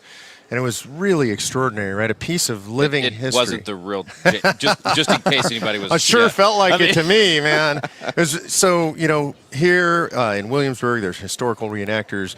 Madison comes and spoke to the assembly here. It was really extraordinary to hear him talk about the history of the Constitution, how it developed, the history of Article 5. And he used this metaphor talking about a blank piece of parchment, and how everything in American history, in his life and in history generally, starts as a blank piece of parchment. And I think where we're at right now, really, Article 5 and the use of this second clause of Article 5 was, until this event, a blank piece of parchment. It's true. We've been writing a couple of notes on it as we build out our network, but I think the first chapter is now written on that first piece of parchment, and that's this event. Yeah. And history will record this event. For those of you who are watching, I mean this with all sincerity, you ought to write this down. Yeah. You ought to put it in your diary or your journal. If you know American history, you know the Annapolis Convention is critical to the whole process of the drafting of the Constitution and passage ultimately. And when people study 1787, the convention, they have to look back to Annapolis, right? This is the equivalent to Annapolis, in my opinion. The actual convention doesn't take place without this convention first. And when historians study it, when our kids and our grandkids and our great-grandkids study it, yes, they will study when we actually hold the convention, but they will say, how did this happen? And they will look to history, and they will look to this event. Yeah. They'll want to know who was here. They'll want to know what was said. They'll want to know what amendments were debated and passed. This is literally extraordinarily history in the making. It's an incredible privilege to sit in the middle of this thing. No doubt. And you may be, people at home may be saying, well, I'm not there, and what can I do, and that sort of thing. I'm not a constitutional scholar like Mike Ferris, haven't headed up a huge grassroots organization like you have, Mark, a radio host like Ken and I. But there are all kinds of tools at our website at conventionestates.com that people at home can use. I mean, we've created, everything's at their fingertips. Now they can go out there and use that in social media to help move people. I think one of the things that we have the benefit of that we didn't have in Annapolis or things like that is what the four of us are doing right now and what we've been doing all day. This event is being streamed live on the internet, and there are literally thousands of different people out there. There are literally thousands of watch parties going off throughout the country right now as we speak. So talk about transparency, talk about documentation, talk about seeing the live debate. Which one of us wouldn't have given our left arm, Right. okay, to be in that room in I'm glad you said 1787. left, not right. Yeah. Well, that one I can do without. Yeah. So, but I mean, think about that, and think about the millions of people that are going to be affected because they're going to be able to go watch the committee hearings that happened yesterday, watch the live debate in the committee that I was filming yesterday. They had subcommittees, and I was able to get what was going on in each amendment. That's powerful, and these people will understand just how deliberative of a process this truly is. As these commissioners wrap up lunch and come in, what should we expect for the afternoon? What's next? Well, the very next thing is going to be a proposal that was being tweaked out in the hallway. I was out there helping with the tweaking process on giving the states the ability to override decisions of the Supreme Court of the United States. The Supreme Court was intended to be a court, not a legislature, but way too often they act like a legislature. And so we're giving a mechanism for the states to fight back against that. Well, in fact, didn't Hamilton tell us we didn't have to fear the Yeah. court unless they acted like the legislature, Exactly. which is what they've been doing? That's exactly right. And then then he says it's just utter despotism. Yeah. And so we're here to stop despots. It's a really simple thing. That's exactly what we're doing. that's So, right. folks, you want to know how to solve it? We're about to watch it happen right here. They're going to be debating that amendment in just a few moments. Let's get back to the action.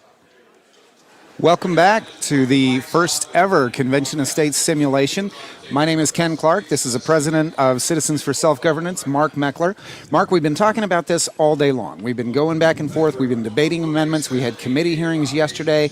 Where have we come so far in the process, and where are we going to go this afternoon? And so real quickly, for the folks who are just joining us, we've had 4 amendments passed. Really extraordinary. I mean, this is a very truncated process to see them get through the debate and see them, the gentility and the statesmanship with which this is operating is very extraordinary. And they've just had a really short lunch break. They're moving straight back into debate. We don't want to talk too much because we want to listen to the debate, but you're joining us in midstream, the first ever Article 5 Convention of States, a simulation, a dry run. It's going incredibly well. At the chair, at the helm of the thing, is the elected President Ken Ivory, a representative from Utah, and the vice chair is Professor John Chapman from California, and I think we'll let you rejoin the proceedings. Absolutely. That's a wrap. We'll be back later.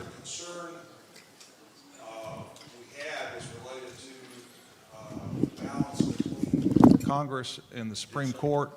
We also had an issue between, the federal Supreme Court and state relationship. So the language you're going to see essentially deals with the state side of that and protecting the state interests. The question of balance between Congress and Supreme Court is probably best left to a separate amendment. So keep that in mind as Dr. Eastman explains. And Mr. President, our colleague from Oregon may need to weigh in as well. Thank you. Thank you, Commissioner. We have had substantial debate on this, Commissioners. We will now go to the Commissioner from California to what I understand is a substitute motion. This is a substitute motion from the committee, so this is now the proposal from the committee.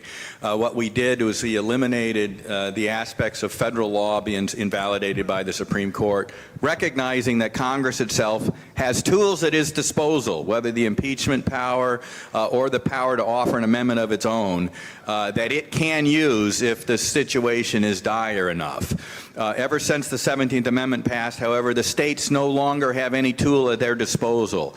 And this amendment is designed to give them a tool to check an overly aggressive Supreme Court that is effectively usurping its powers under the guise of constitutional interpretation.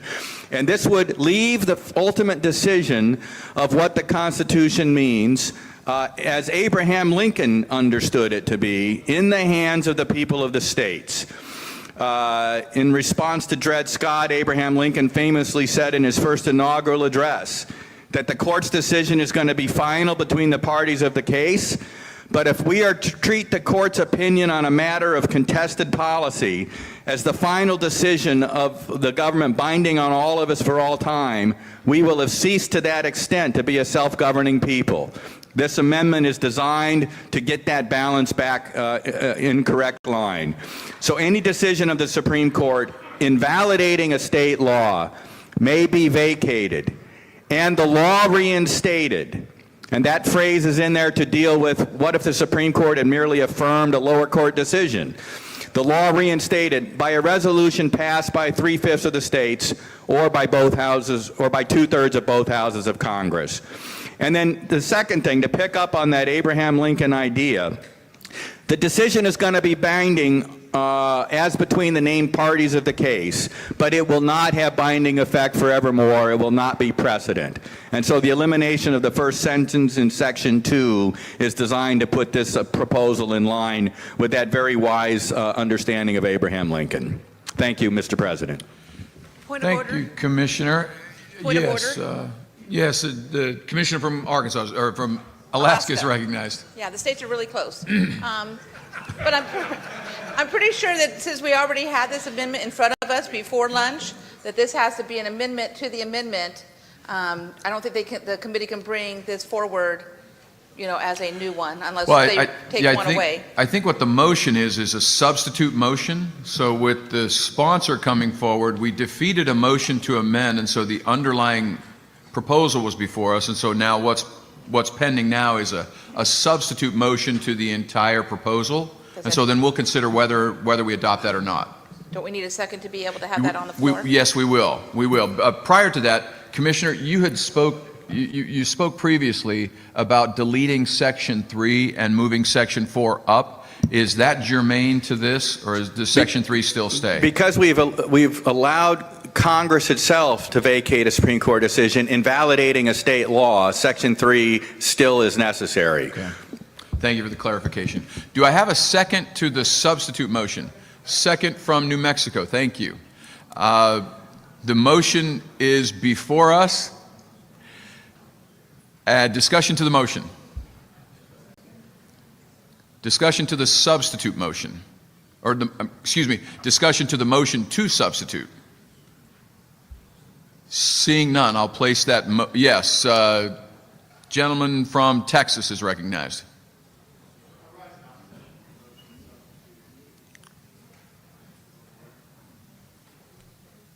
Do we have a microphone for the commissioner from Texas?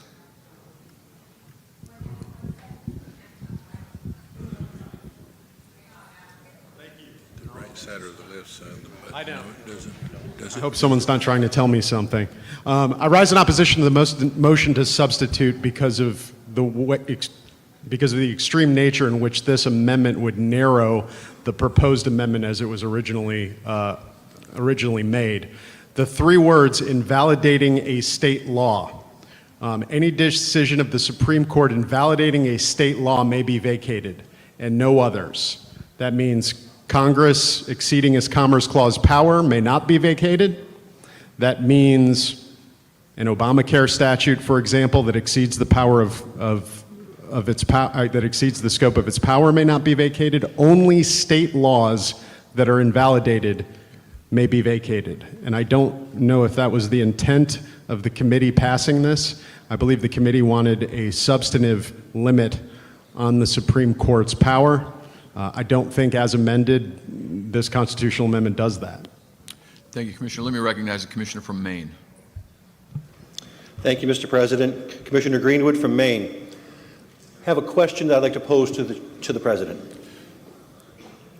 To the chair. To the chair. State your question. My question is, could somebody answer whether it's both houses in a joint convention or each house by the 2/3? I think that's better for the sponsor of the substitute. Let me direct that to the sponsor of the substitute. Will you yield to the question? The maker of the substitute, please, Commissioner from California. Yes, I'll yield to the question. If you would like to propose, I think that's a clarifying amendment. 2/3 of each house of Congress is what the intent was. Okay, so would you make the motion to amend the substitute? Well, we haven't adopted the substitute yet. That's okay. We can amend the substitute and then still move for adoption. So the motion is to amend the substitute motion, which is, would you please restate? To clarify that it says on the third line down, by a 2/3 of each house of Congress. Okay. 2/3 of each house of Congress. Okay. Do I have a second to the motion?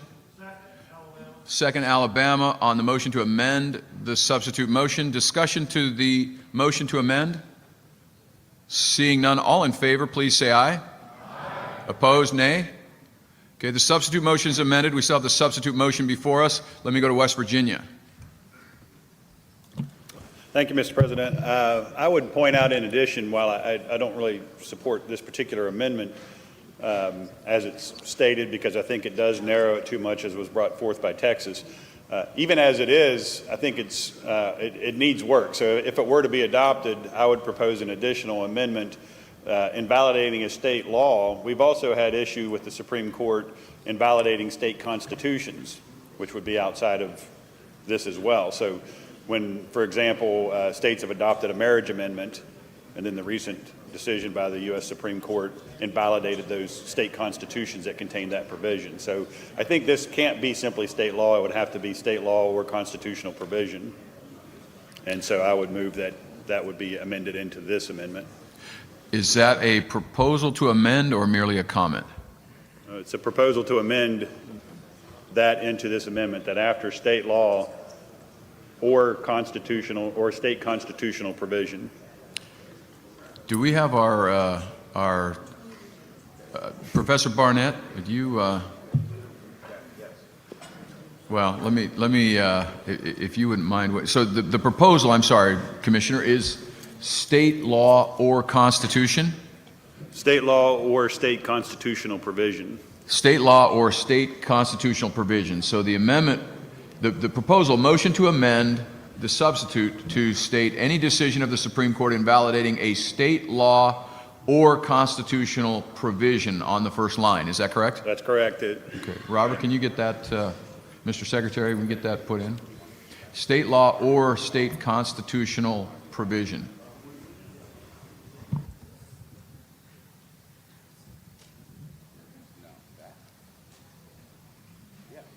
Thank you. Okay, so that we have a motion to amend the substitute. Do I have a second to the motion? Have a second from Alaska. Discussion to the motion to amend substitute motion.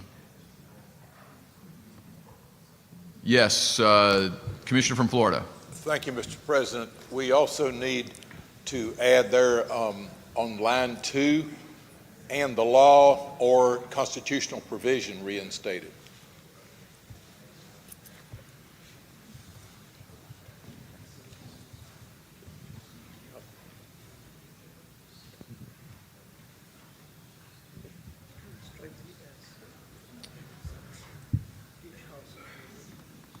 Does that reflect your proposal? Yes, sir. Okay. So the motion to amend, I don't know if we're still to the, all right, you have to help me out here. Did we already amend and pass on state law or constitutional provision? Have we done that yet? We haven't done that yet. So let me go back to the gentleman from West Virginia. Would that be consistent with your motion? In fact, what I was going to say is it is consistent, and so in order to prevent too many deep in terms of potential amendments to the amendment type thing, I would like to withdraw and restate my amendment to be such as has been suggested. Okay, so the underlying motion that's amended is withdrawn. Please recognize the gentleman from West Virginia.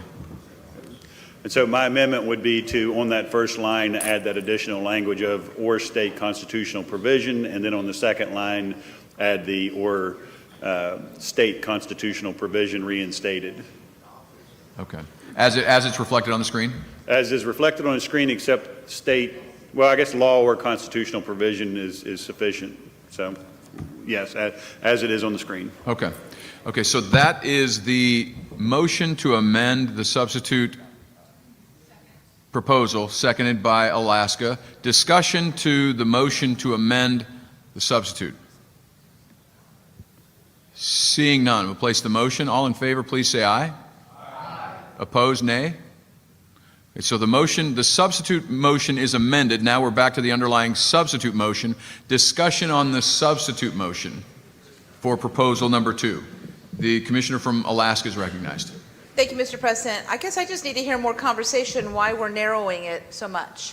Because we've had things happen in Alaska that has nothing to do with state law or constitution, administrative orders, others. So if those who had the meeting in between at lunchtime could tell us what the issues were, why they thought they needed to narrow it versus keeping it the way it was beforehand. So that's a question to the maker of the substitute. Yes, Mr. President. Will you yield to a question? I will, Mr. Chairman. There are two ideas. One, if the Supreme Court has affirmed an act of Congress that intrudes on the states, vacating that decision is not going to accomplish anything. It would leave the underlying bad law in place. The abrogation amendment that we adopted earlier in the session is intended to deal with that. So we didn't have to deal with that aspect here.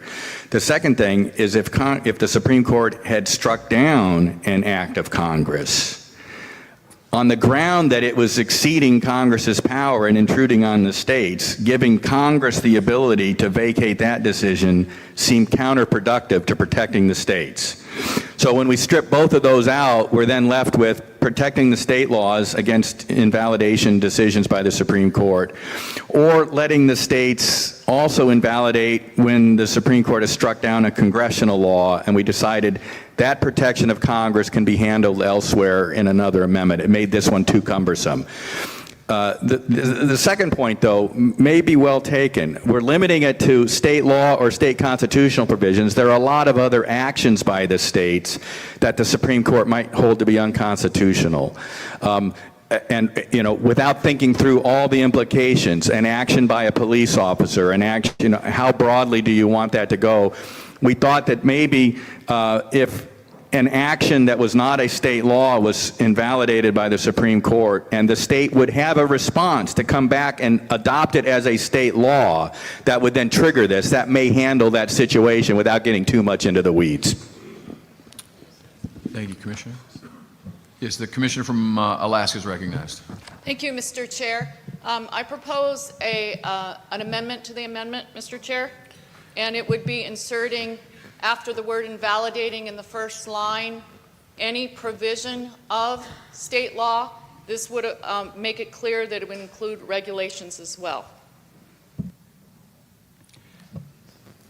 So to restate, it would be you're proposing an amendment to the substitute, any provision of a state law. Any provision of state law. Any provision of state law or constitutional provision. Does that restate your motion? It doesn't have the word a, and it changes the meaning. It's just of state law. Is that how you proposed? Yes, Mr. Chair, may I respond to the remark? Well, there's no remarks before us. We're just working on your language, so I want to make sure that we've stated your language correctly. Is this the language you're proposing? Any provision of state law. Any provision of state law with or without an A? Without the A. Without the A. Any provision of state law or constitutional provision. Okay, and then, so that's your motion? Yes. Do you have a second to the motion?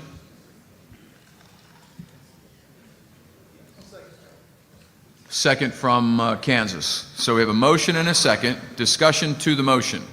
Discussion to the motion to amend the substitute motion. Let me come to Virginia. May I speak to it, Mr. Chair? Yes. Thank you, Mr. President, Mr. Chair. Yes, actually, this was in discussion with our legal scholars in the back of the room. It would include state laws and regulations with this added language. And there are times where the Supreme Court is ruling on a regulation, so it's important. I think regulations we've found have been problematic in many states, so it's important that we make that clear. Thank you, Mr. Chair. So discussion to the motion to amend. Virginia, is your comment to the motion to amend? No, sir. I had a question to the underlying. Okay, we'll come back to you on the underlying. Discussion to the motion to amend. The gentleman from Michigan.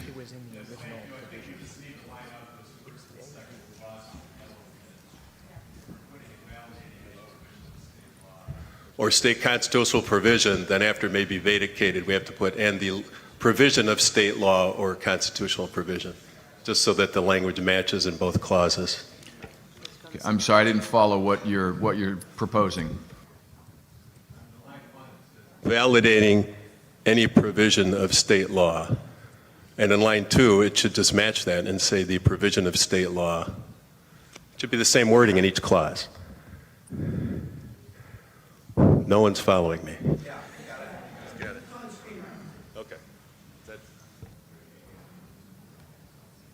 So let me go back to the maker of the motion to amend. Is this a friendly amendment to the language that you're looking to propose? Yes. Okay, so we'll accept this as a friendly amendment.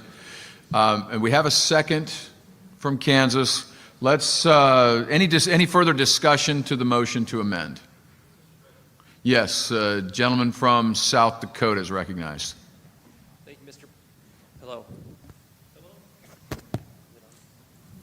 Thank you, Mr. President.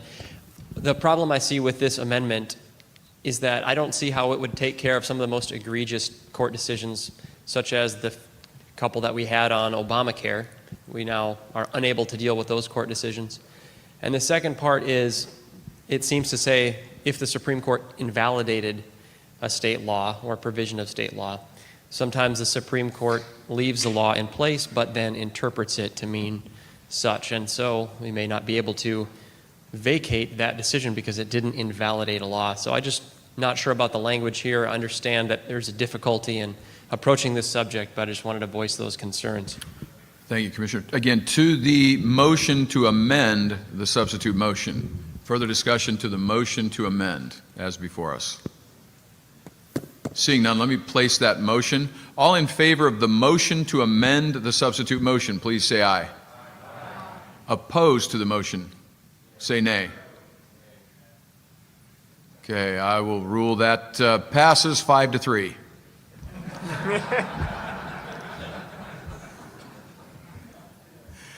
To the substitute motion as amended. Discussion to the substitute motion. Let me come to Virginia, and then we'll come to Kansas. Thank you, Mr. Chairman. I guess I have a question for the offer of the substitute, if that's appropriate. Will the maker of the substitute yield to a question? I will. Proceed. My question is whether Section 1 is intended to apply prospectively, meaning decisions of the Supreme Court made after this amendment would become ratified, or is it also a look-back provision where we could go back and look at Supreme Court decisions of the past that have been validated law? I think I'm safe in saying the intent of the committee was that it be both prospective and retroactive. It says any decision of the Supreme Court. Thank you. Further discussion to the substitute motion as amended. Commissioner from Kansas. Thank you, Mr. Chair. I do rise in support of the substitute amendment to the proposal. However, I do want to just correct, it's been over here bugging me, the S on houses needs to be removed. I think that's really just grammatical. It is struck. Is the S struck? I It can't is see struck. that from here. Well, in that case, I am all good with that. And I do support the substitute motion. Okay. So we're good then? Okay. Further discussion to the substitute motion. Yes, Virginia. Mr. President, is it appropriate at this time to speak to the underlying measure, the full measure? This is where we are. We're now on the underlying substituted motion. Mr. President, it's Virginia's intent at this juncture to support this amendment because of the fundamental nature of permitting states to deal effectively with the Supreme Court when its laws, frankly, have been struck down unjustly. But I would remind the body that on game day, when we are doing this for record at some point, hopefully in the future, that we keep our eye keenly on the ball of what can pass and be ratified by states sufficient to make it law. And while this is a great discussion we are having on an important issue, this is a tough one because you have to get it right. And you have to make sure that you have not created unintended consequences. And so for our purposes today, my delegation is going to be supportive of this concept, recognizing that going forward, I believe we have lots of work to do in the details of items as this. Thank you, sir. Thank you, Commissioner. To the substitute motion, let me recognize the Commissioner from New Hampshire. I have a problem with the substituted motion because it doesn't say how far do we go back on the Supreme Court decisions. The Supreme Court has been making decisions over 200 years, and it says, well, do we not like a decision that was made in 1810? You know, that's a problem. If we need a time certain of how far you can go back and look at Supreme Court decisions, because if we go Dred Scott or the Percy decision and we go back, then it has effects on a number of decisions. So there has to be a limit because the Supreme Court has made decisions, unmade decisions. So that's my problem. We have to have a time certain that we can go back. Thank you, Commissioner. Let me recognize the Commissioner from Alabama. Thank you, Mr. President. I would like to reiterate the gentleman and my colleague from Virginia. We're in a spirit of doing something that is historic, and that is finding means in which we can actually control the federal government in all its aspects. And for that, I believe Alabama is going to be supportive of this proposed amendment. But we are treading on the edges that we need to be careful of. We are treading, like the gentleman who spoke earlier, the former Marine, bless his heart, who went to, we may be going just a bit too far in abrogating and affecting and afflicting. I support what we have. I think we need to get something directly out of this body in order to send a message through and, if not, eventually control actions of the Supreme Court. But let's be careful in how we do it, and let's make sure that we can do it. Thank you. Thank you, Commissioner. Commissioner from New York. In deference to my colleagues from Virginia and Alabama who spoke eloquently on this, I agree that this is an area that we need to work with, but the fact that we already know that there are problems with it, that there are issues that are not clear yet, and especially in the fact that we are supposed to be promoting not only the entire Convention of States and how Article 5 Convention will work properly to the general public, I feel that we should only push forth those amendments which we know are acceptable and will work properly. And while this is a great idea, there are too many things that need to be worked out. And as such, I would stand opposed to the proposal as stands. Thank you, Commissioner. Let me go to the Commissioner from West Virginia. Thank you, Mr. President. I think spotted what might be something that needs an additional change, and that is after any decision of the Supreme Court, and it leaves open the possibility, for example, that one of the inferior appellate courts or single federal judge could invalidate a state law, which the Supreme Court never takes up the case. There's tons and tons of those that occur where they simply don't grant certiorari. So I would insert a comma after Supreme Court and perhaps insert the words or other inferior court operating under Article 3 of the United States Constitution, comma. And if somebody can come up with shorter language that means the same thing, I'll go along with that as well. But any other federal court? So, comma or any other federal court.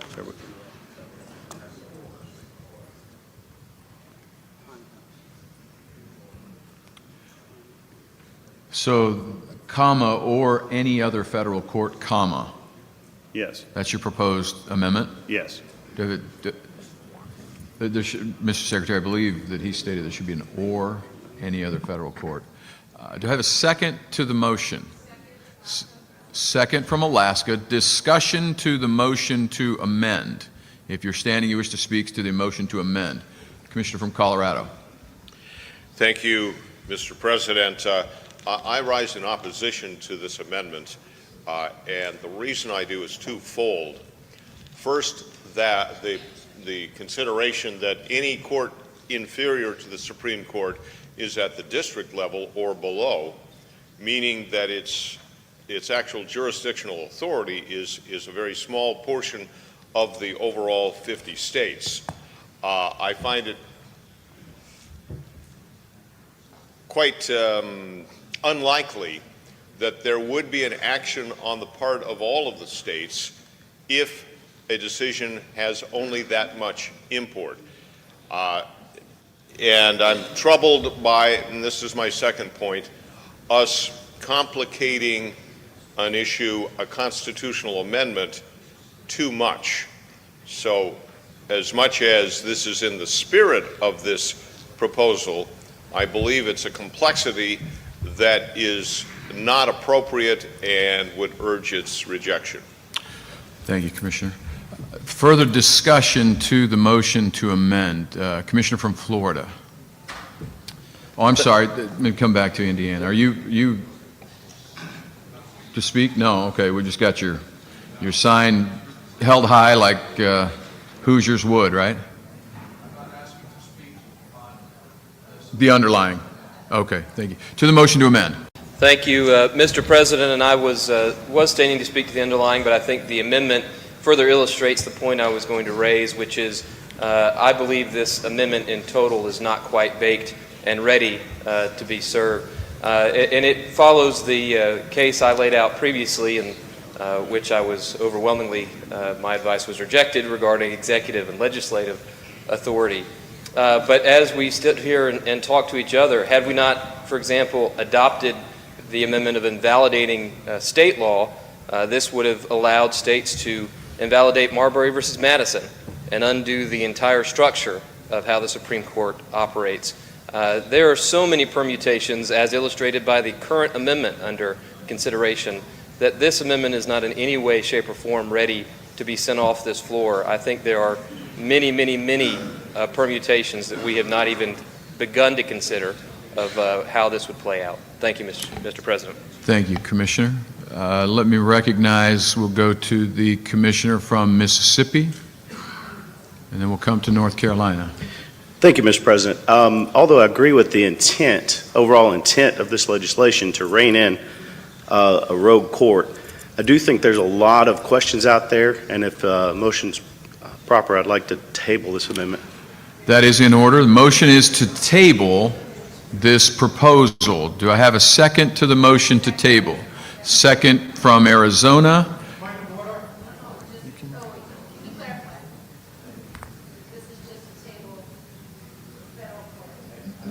Is it? Oh, I'm sorry. So, well, I don't know that it's not appropriate. I'm going to rule that it's out of order to do a motion to table an amendment. Was your motion to the amendment or to the entire proposal? To the whole amendment, not just the strike off, but the whole. To the whole proposal. To the whole proposal, yes, sir. So the motion is to table this proposal. Is there a second to the motion to Georgia? Second. Point of order. Yes, the gentleman from New Hampshire is recognized for point of order. Thank you, Mr. President. It's inappropriate to speak before offering a tabling motion. That is correct. We've been somewhat lax. It's inappropriate to speak before offering any motion, and I appreciate the point of order. We've been somewhat lax on that. Let me recognize so I think given the point of order, we're back we're back where we started. Let me recognize the gentleman from Minnesota. Thank you, Mr. Chair. I would move that we table this underlying proposal. That is in order. So the motion is to table this entire proposal. Do I have a second? Second from Indiana. Is that that's not a debatable motion? Point of order, Mr. President, but don't we have an amendment first that we have to deal with? Take it Well, on and then? the motion to table would supersede that. I mean, I think that's only superseded by a motion to adjourn, if I'm correct. It's higher in the hierarchy. So the motion to table is supersedes. So and for our parliamentarian, this is non-debatable. Is that correct? So this is a non-debatable motion. The motion is to table this proposal. And let me place that motion. All in favor of tabling proposal 2. Let me just ask too, do I go back to the sponsor on a motion to table? Okay. Okay, thank you. So the motion is to table proposal 2. Let me place that motion. Chairs of your delegations, all in favor of tabling this proposal, please say aye. Aye. Chairs opposed, say nay. I'm going to rule that that motion passes. The proposal is tabled. Mr. President. Division. Yes, the commissioner from Virginia is recognized. Call for division, Mr. President. Excuse me? I call for division. Division has been called. Under the Mason's rules, do we need 10? How many do we need to stand for division? Stand? Do we stand or vote? No. Yeah, you standing, yes. So have the assembly stand. What's that? Have the assembly stand. Roll Okay, call. let me, on division, do we have in our, That's probably true. Sorry? Mr. Chairman, Mr. President, on division, yes. parliamentary inquiry. Yes, Commissioner from Virginia. Would I not be correct that in a motion to division, if the chair rules as such, that it would be the chairman of the several delegations that would stand and be recognized on either side of the question? Would that be correct? That is correct. That is correct. So let's go with the chairs of the delegation in favor of division. Well, no, I'm sorry, that's not right. So we'll just do a roll call vote, because in my house, the way we would work it, if 10 or more stand, we divide, which means we hold a vote, and we have a roll call vote. Let's just go quickly through a roll call vote on the issue of whether or not to table the proposal. That's where we're at. The question is, I ruled that the motion to table passed. Let's just go to a roll call vote on the motion to table. Yes, sir.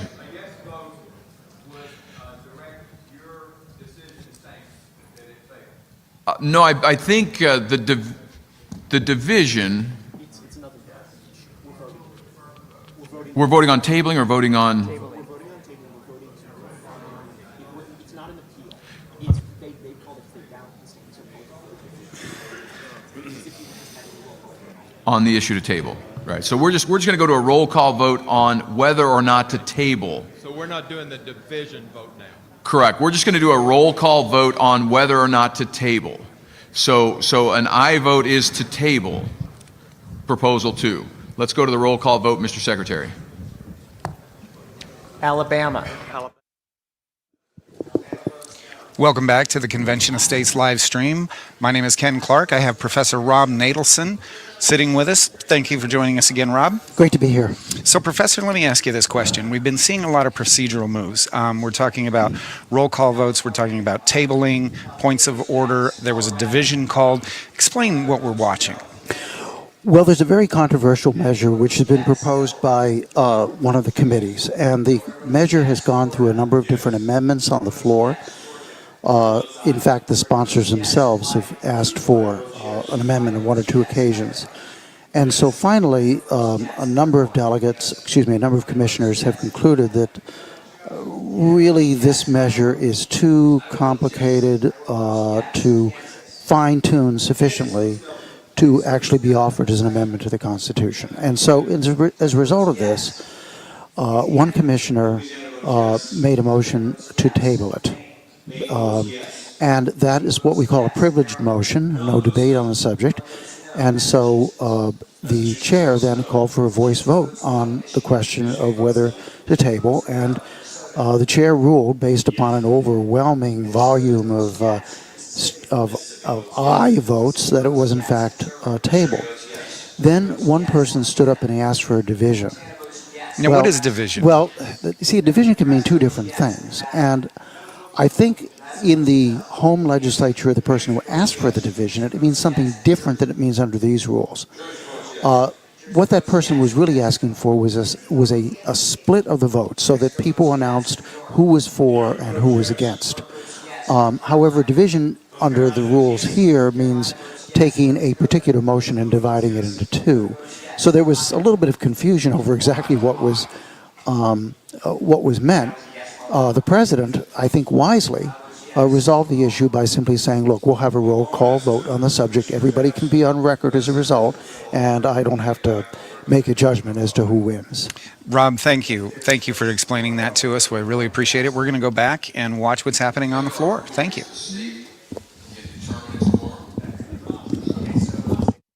Then I determine we have a quorum. I vote aye. Oklahoma votes yes. Oregon? Yes. Oregon votes yes. Pennsylvania? Yes. Pennsylvania votes yes. Rhode Island? Yes. Rhode Island votes yes. South Carolina? South Carolina votes no. South Dakota? Aye. South Dakota votes yes. Tennessee? Tennessee votes yes. Texas? Texas votes no. Utah? Utah votes yes. Vermont? Vermont votes no. Vermont votes no. Virginia? Virginia votes no. Washington? Washington votes yes. Washington votes yes. West Virginia? West Virginia votes yes. Wisconsin? Wisconsin votes no. Wyoming? Wyoming votes no. Mr. Chair, the vote is 35 yes, 15 no. Chair rules then the motion to table Proposal 2 passes. We will move on to item number 2 from the Fiscal Restraint Committee. Mr. Chairman, Yes. might I have a moment of personal privilege? I will rule that is in order pursuant to our car wash rule. Okay. Members, I think this last action speaks to the point that I want to make. We all share a deep concern for the overreach of the federal court system. And our most recent action says, to quote my fellow commissioner, this one's not fully baked, not ready to be served. There may be others in our consideration today that may not be ready for prime time as well. I would like to suggest that we direct staff to begin now crafting a statement for this body to adopt at the end of our deliberations today that sends a message to the American public that we are presenting this list of proposals that we have approved, and we're supplementing that with a group of topics suggesting further deliberation, recognizing that these topics must be addressed by the Convention of States when one occurs. That would be my suggestion, Mr. President. Thank you. Appreciate the comment. I'm sure that is noted by staff. Thank you, Commissioner. We'll move on to proposal number 2 from the Fiscal Restraint Committee. Recognize the Commissioner from Colorado. Thank you, Mr. President. I move proposal number 2 from the Fiscal Restraints Committee. Mr. President, this proposal in essence repeals the 16th Amendment. It does it by first stating that Congress in Section 1 shall not impose taxes or other exactions upon income, gifts, or estates, or upon aggregate consumption or expenditures. Then it adds, but Congress shall have the power to levy a uniform tax on the sale of goods. Would point out that in our discussion we acknowledge that in fact Congress has that authority today if they were to exercise it, but we were trying to be as clear as we could on the direction this would go. Section 2 is concerning the increase in any taxes that Congress would have the authority under this amendment, would require a 3/5 vote from both the House and the Senate. And then the final section deals with making the effective date 5 years from its ratification, because of course at which time the 16th Amendment is repealed, giving an appropriate time for the transition from one taxing structure to another. Mr. President, I would also ask that a couple of stylistic changes be be put into this or removed, in a sense, that being that the number 16th be spelled out, and that at the end of section 2, period be placed at the end after president, because it is both redundant and not within the character of constitutional law to say President of the United States.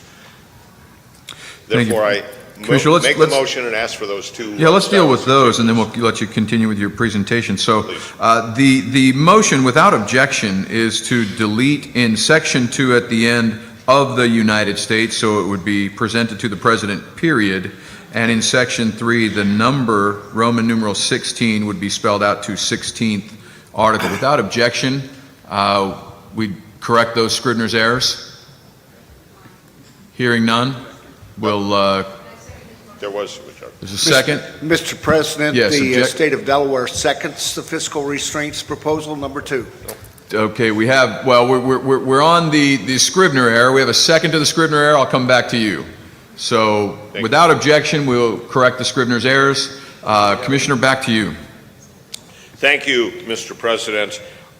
Just to wrap up the motion here and the explanation of it, this is a significant change by repealing the 16th Amendment, which of course is the amendment authorizing the income tax collection from individuals rather than the other provisions for taxation.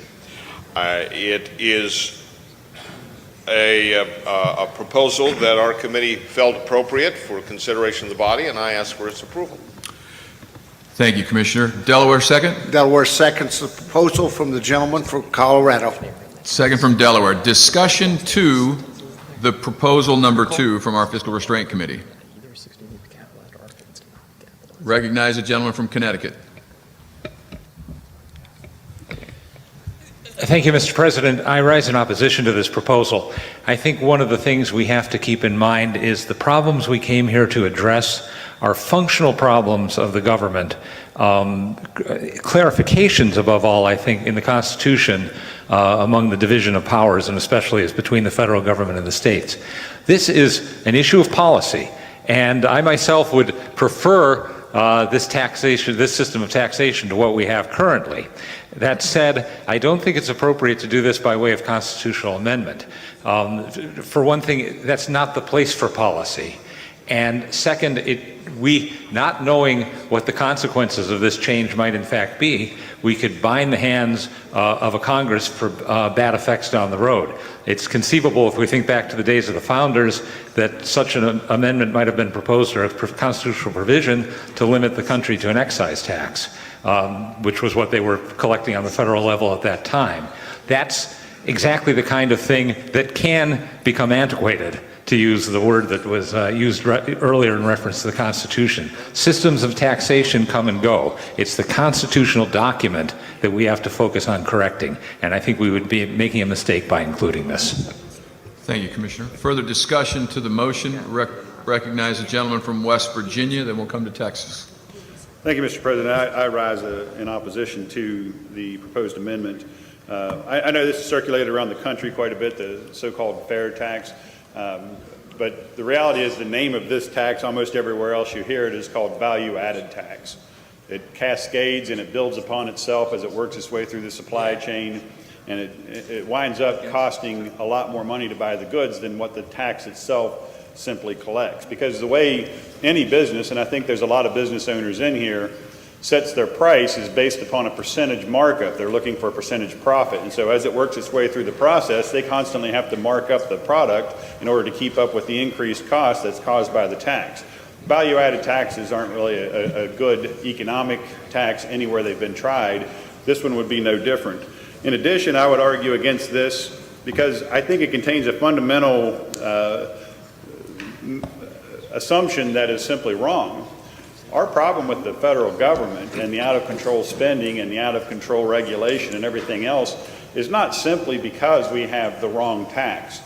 A proposal that simply created a flat tax, income tax, would be better than what we have.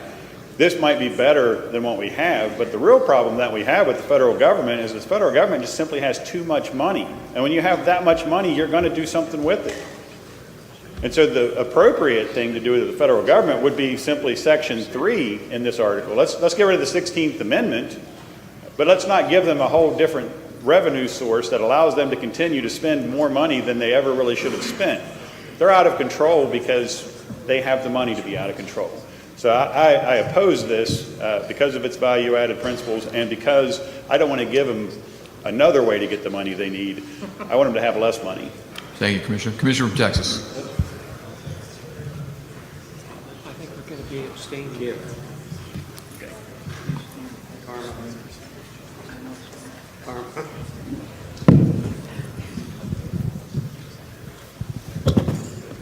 Mr. President, I rise as the sponsor of this amendment in committee as well.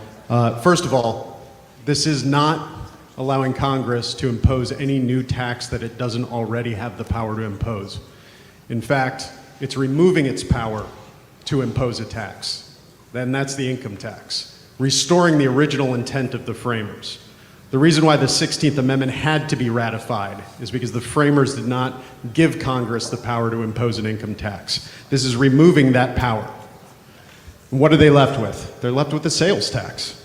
They're left with a consumption tax. It's a tax that's transparent and isn't taken from your earnings, unbeknownst to many people.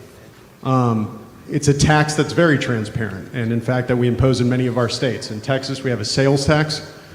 We don't have an income tax. And we have one of the most thriving economies in the country because of it. Lastly, I want to point out that what we're talking about is a consumption tax. And when you tax something, you get less of it. What we don't want is a production tax. When we tax the labor of individuals, they're incentivized to produce less for their fellow citizens. Now, when we work, we get the ability to request other goods from our fellow citizens. Well, a consumption tax disincentivizes us taking and incentivizes us giving, which is why it's the most economically beneficial tax we can have. The problem is, in order to institute a consumption tax, we need to remove the danger of an income tax so we don't have both. That's what this amendment does. And then let me point out, Section 2 of this amendment is perhaps as important as Section 1. It requires a supermajority of Congress in order to increase taxes. I would submit that this is good for the economy. I would submit it's a structural change that allows individuals to be free and keep more of their labor. It's not a policy change. This is a structural change in the relationship of the federal government to its citizens and the way in which they see themselves and their labor.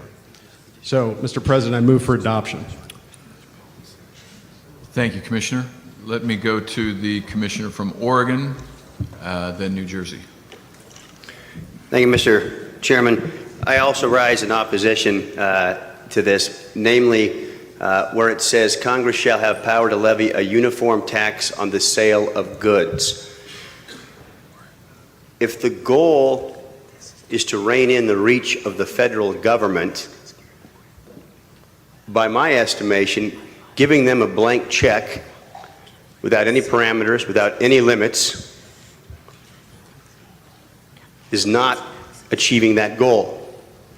So as such a vagary without limitation, there's no way on God's green earth that I'm going to trust the federal government to limit themselves on what that amount may be, just so long as it's uniform. Thank you. Thank you, Commissioner. Commissioner from New Jersey. Thank you, Mr. President. I rise in opposition to this also.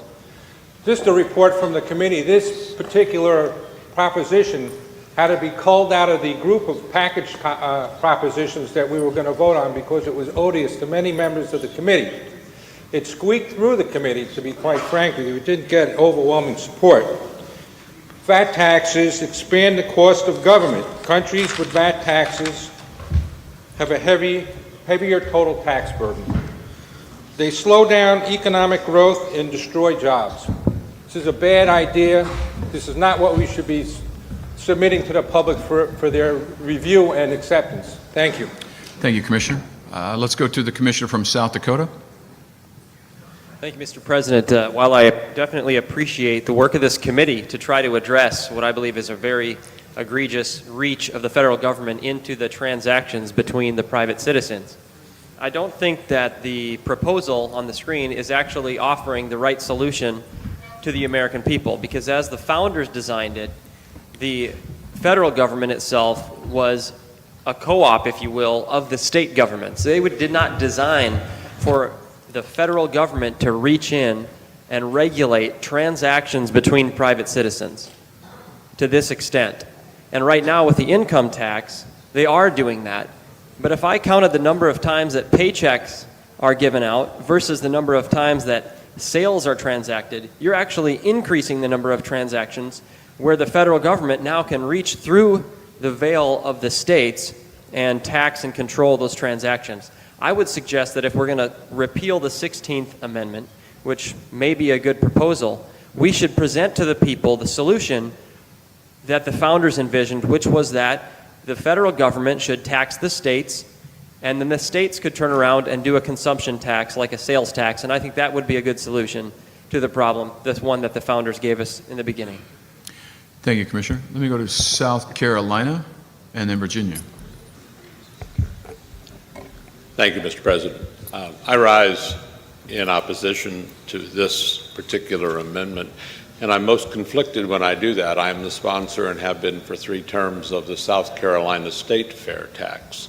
Fair tax policy I believe in wholeheartedly. I just think that it's a very complex issue.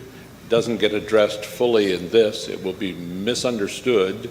I serve also on a tax review committee right now, currently, and we all know tax policy is extremely difficult, and it's all the detail is what counts.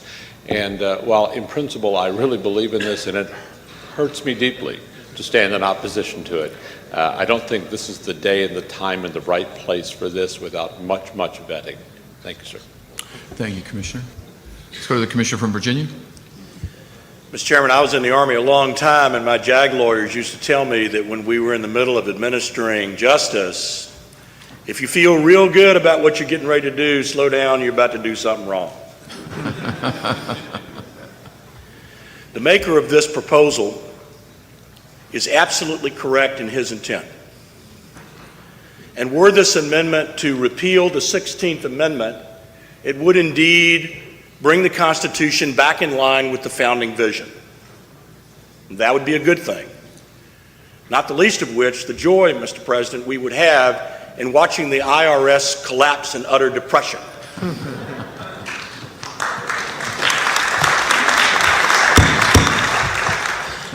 But I would suggest to the maker of the amendment that were this body to be considering an amendment, that it is the straight-up repeal of the 16th Amendment, we might have more adherence among states across the nation than were we to essentially write into the Constitution the Fair Tax Act, which, Mr. President, I support.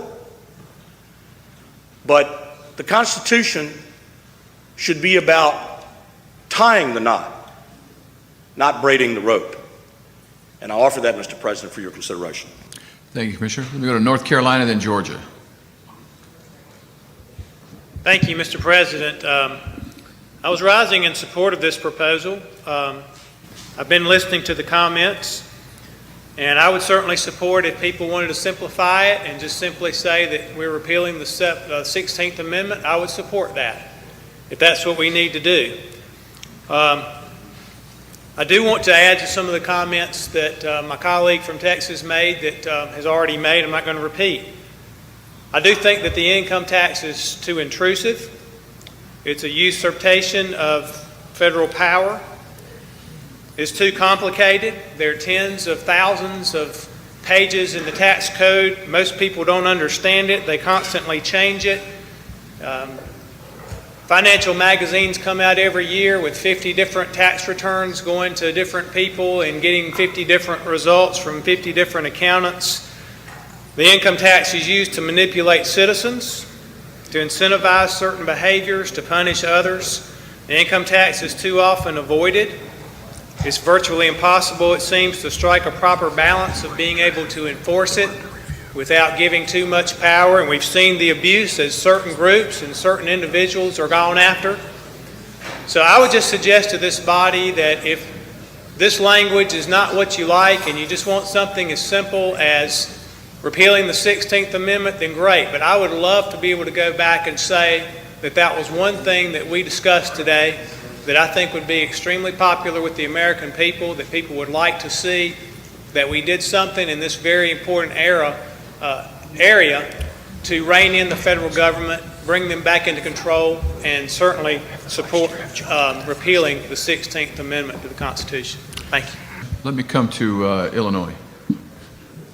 Thank you, Mr. Speaker. I rise in opposition as well. I want to echo many of the comments of the former speaker.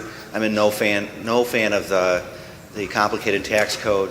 But the reason I came here is I think the existential threat to our country is the federal debt and the growth of that debt. If you look at the graph of the growth of debt just in the last 8 years, I think the Congress needs to have the flexibility to deal with that, at least for a generation. And so I would advise tabling this. I'm not making a motion, but I would advise setting this issue aside and focusing on how we deal with the debt in the short term. Thank you, Commissioner. Yes, excuse me.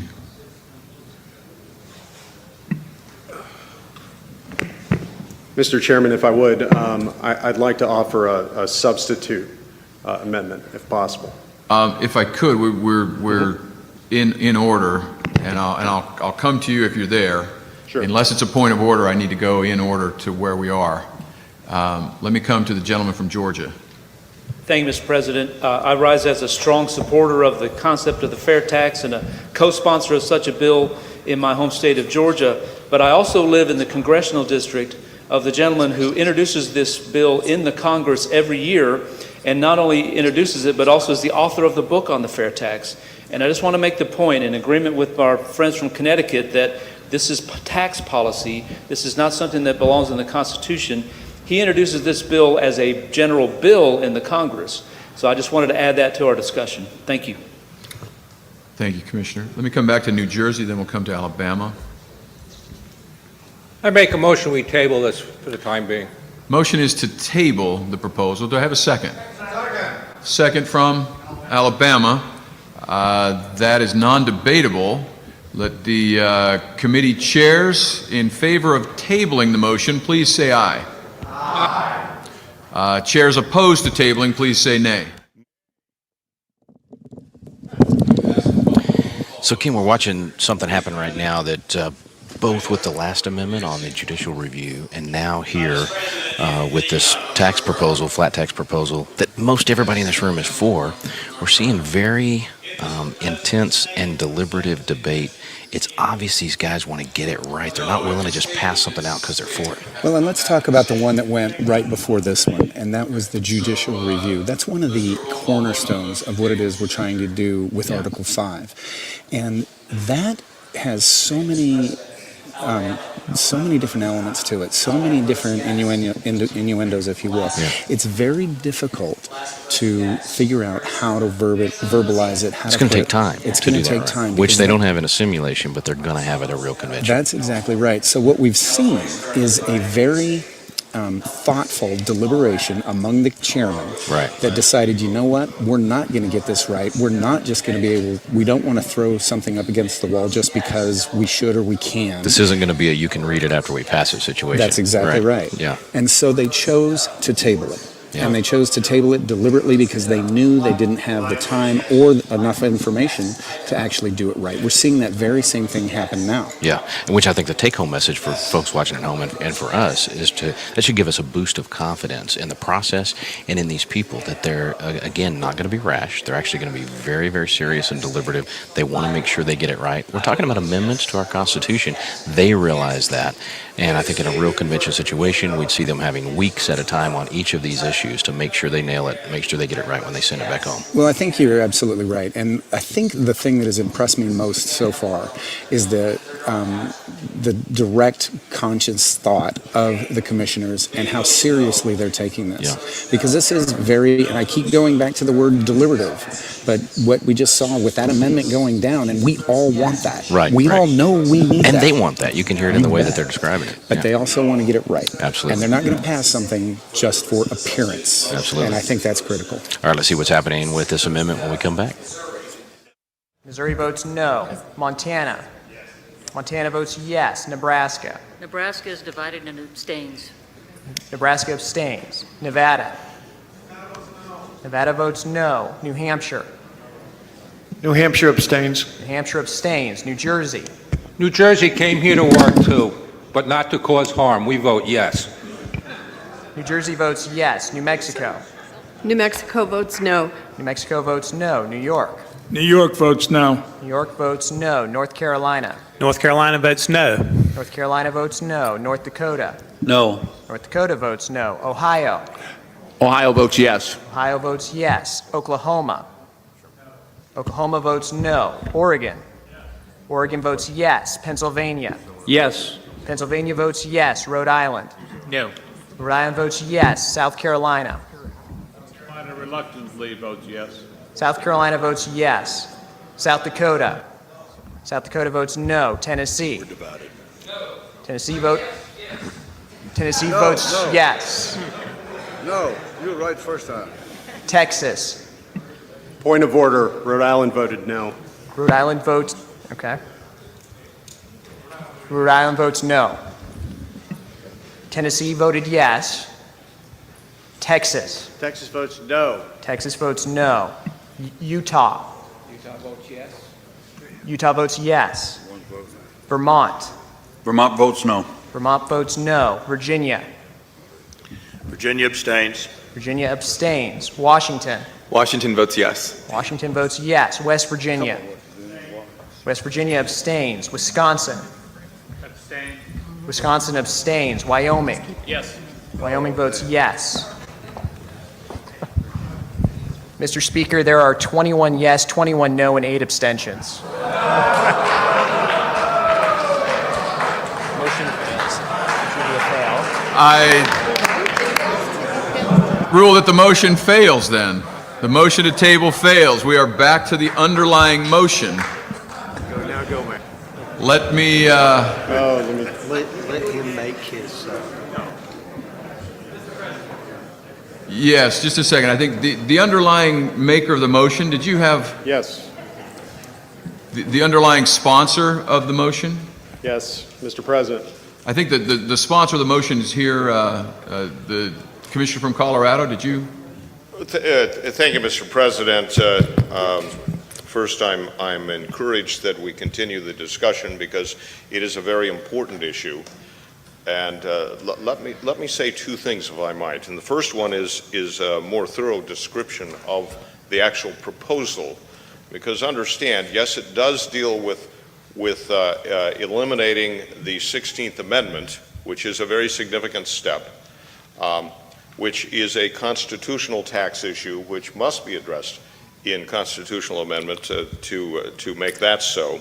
But it deals with more than just income. It deals with the estate taxes as well. Commissioner, I'm sorry, not to speak to the motion. I'm sorry, I understood that you wanted to perhaps either withdraw or substitute. Okay, and that was going to bring me to my point that I'm If trying to you'd make. state the motion up front. I'll be more We were direct, reminded okay. to get back into our procedure of that, if you would state a motion up front. I will move that we, let me think this through. We'll think it through as we talk it through.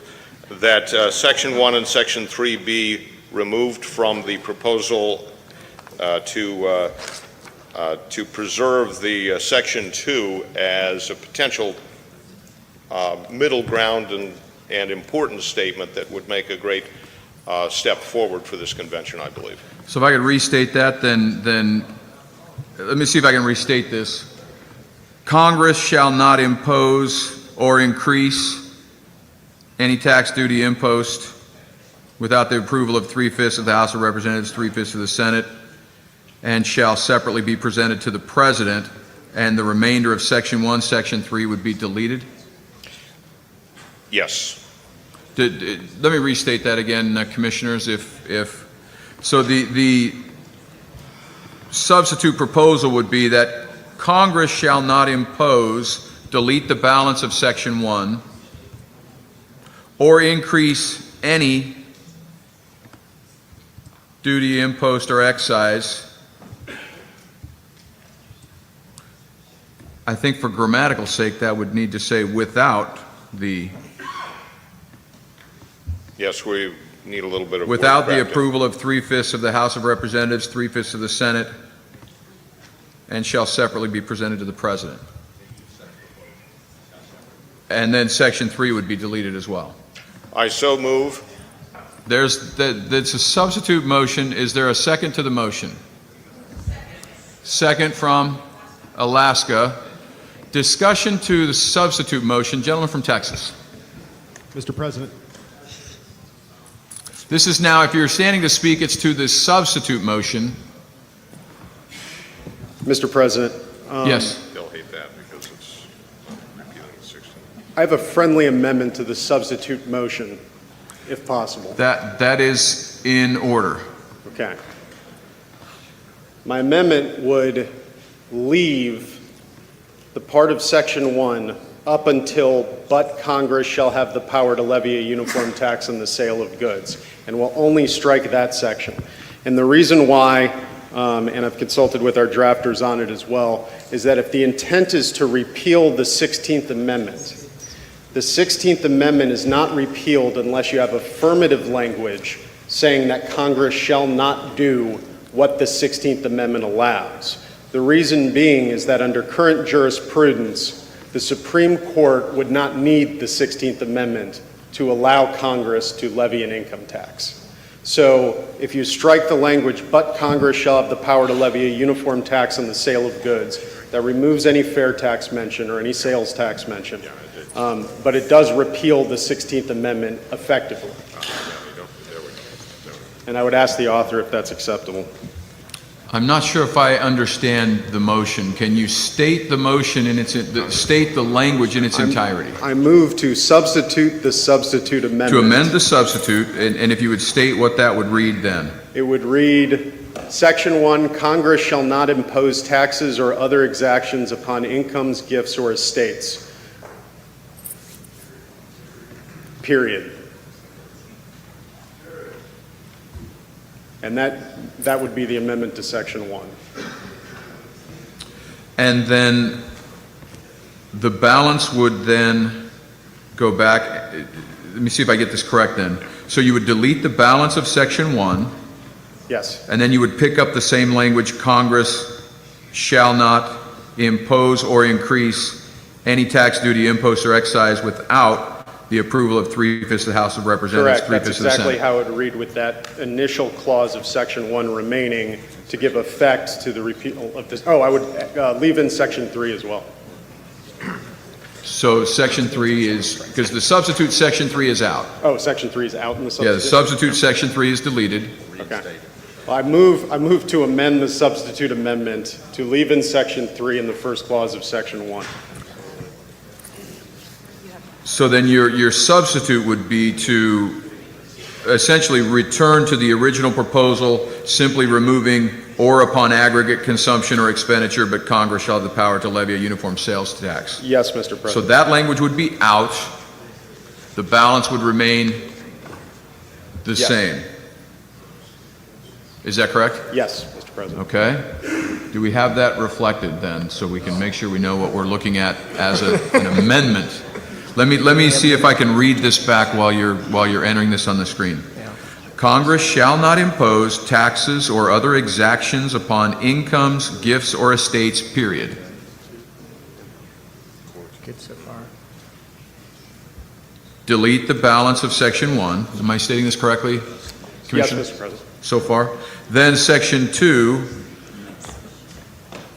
is your proposal to revert back or the change language?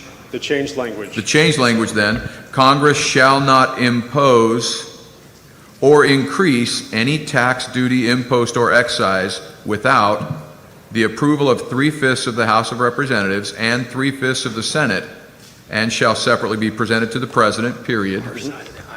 And then, I'm sorry, your proposal was Section 3 stays or goes? Section 3 remains. Section 3 remains as written in President. That is the motion? Yes. Is there a second to that motion? Second from Delaware. A discussion to the motion to amend the substitute motion. Let me recognize the gentleman, the Commissioner from Ohio.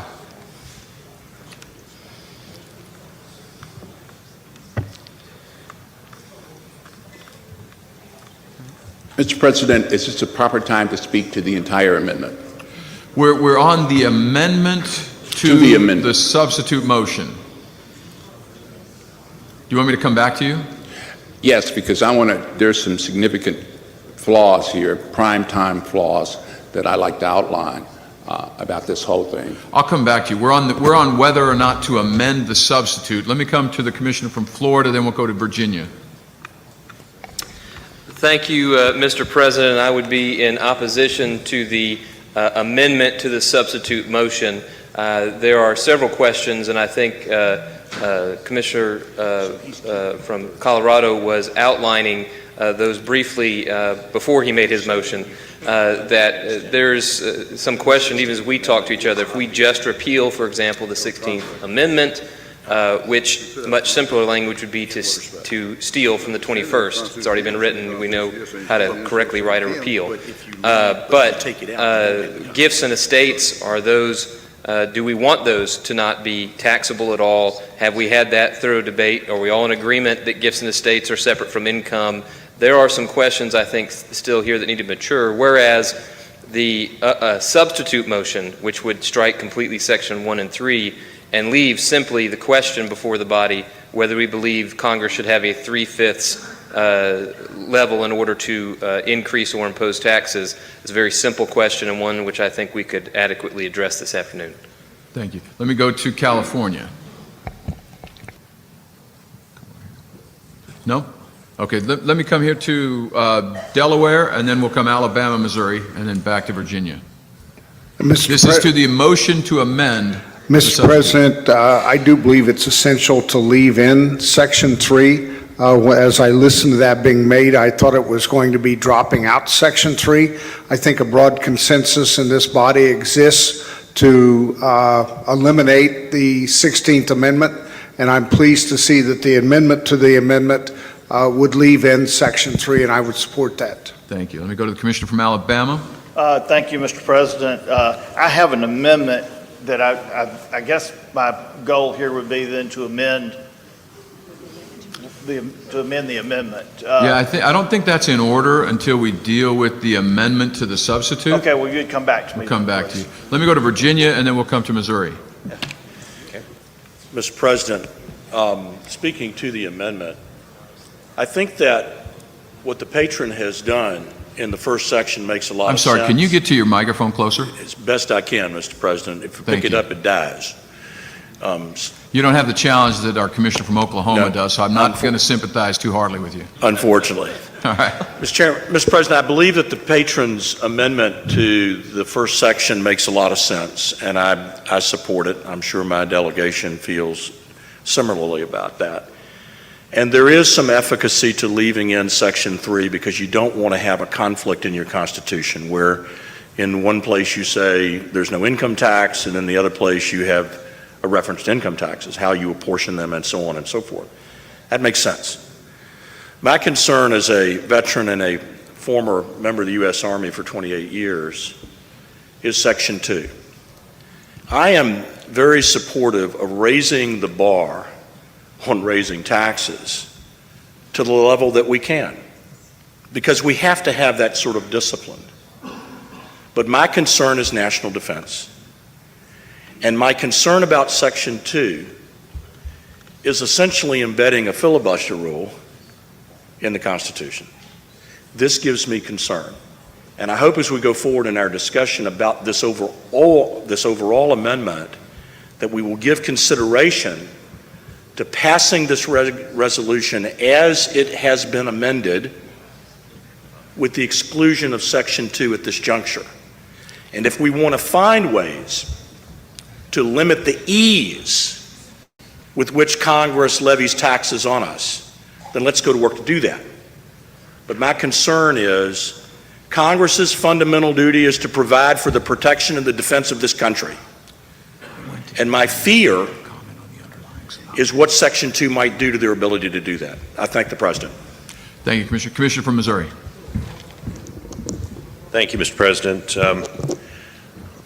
Always concerned about being too clever by half. Just a cursory reading of the grammar in Section 2. I believe we're forcing Congress to present themselves to the President, and I would offer a friendly amendment that we say at the last phrase there, shall separately present such to the President, if that would be accepted as a friendly amendment. Yeah, I don't believe that's in order at this time, but if we come back on the resolution, I'll come back to you.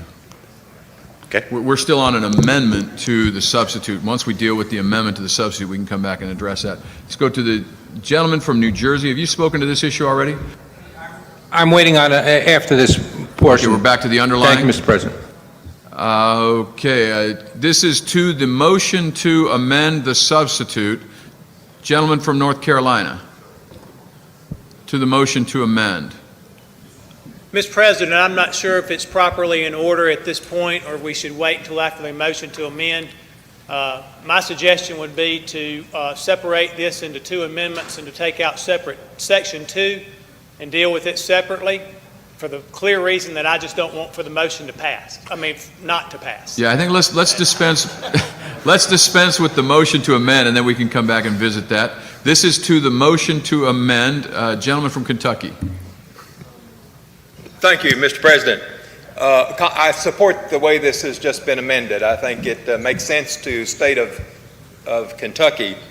If you have a state that currently has an income tax and your state has corporate tax, and that language in Section 1 were to stay, you can get rid of your economic development cabinet.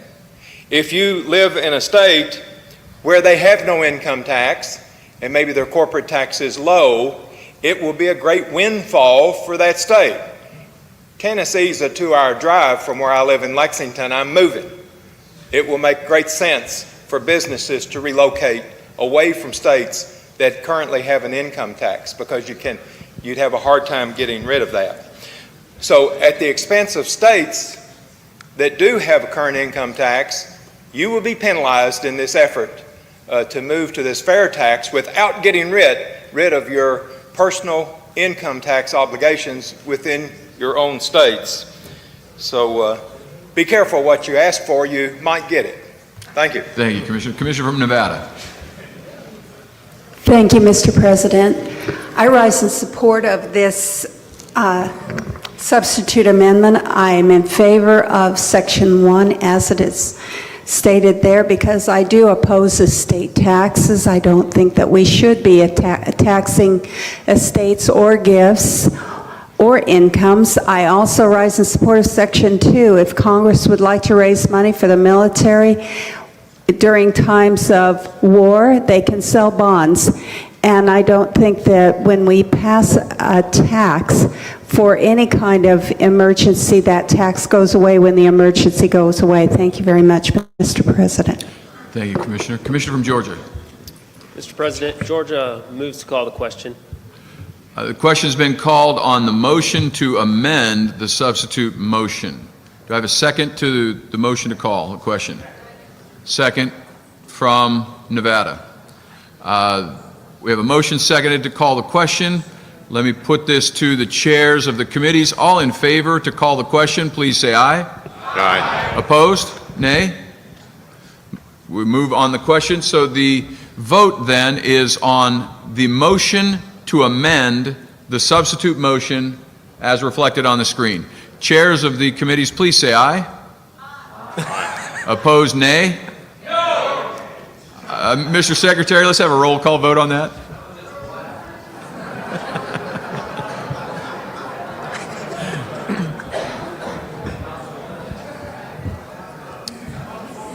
Alabama. Alabama votes aye.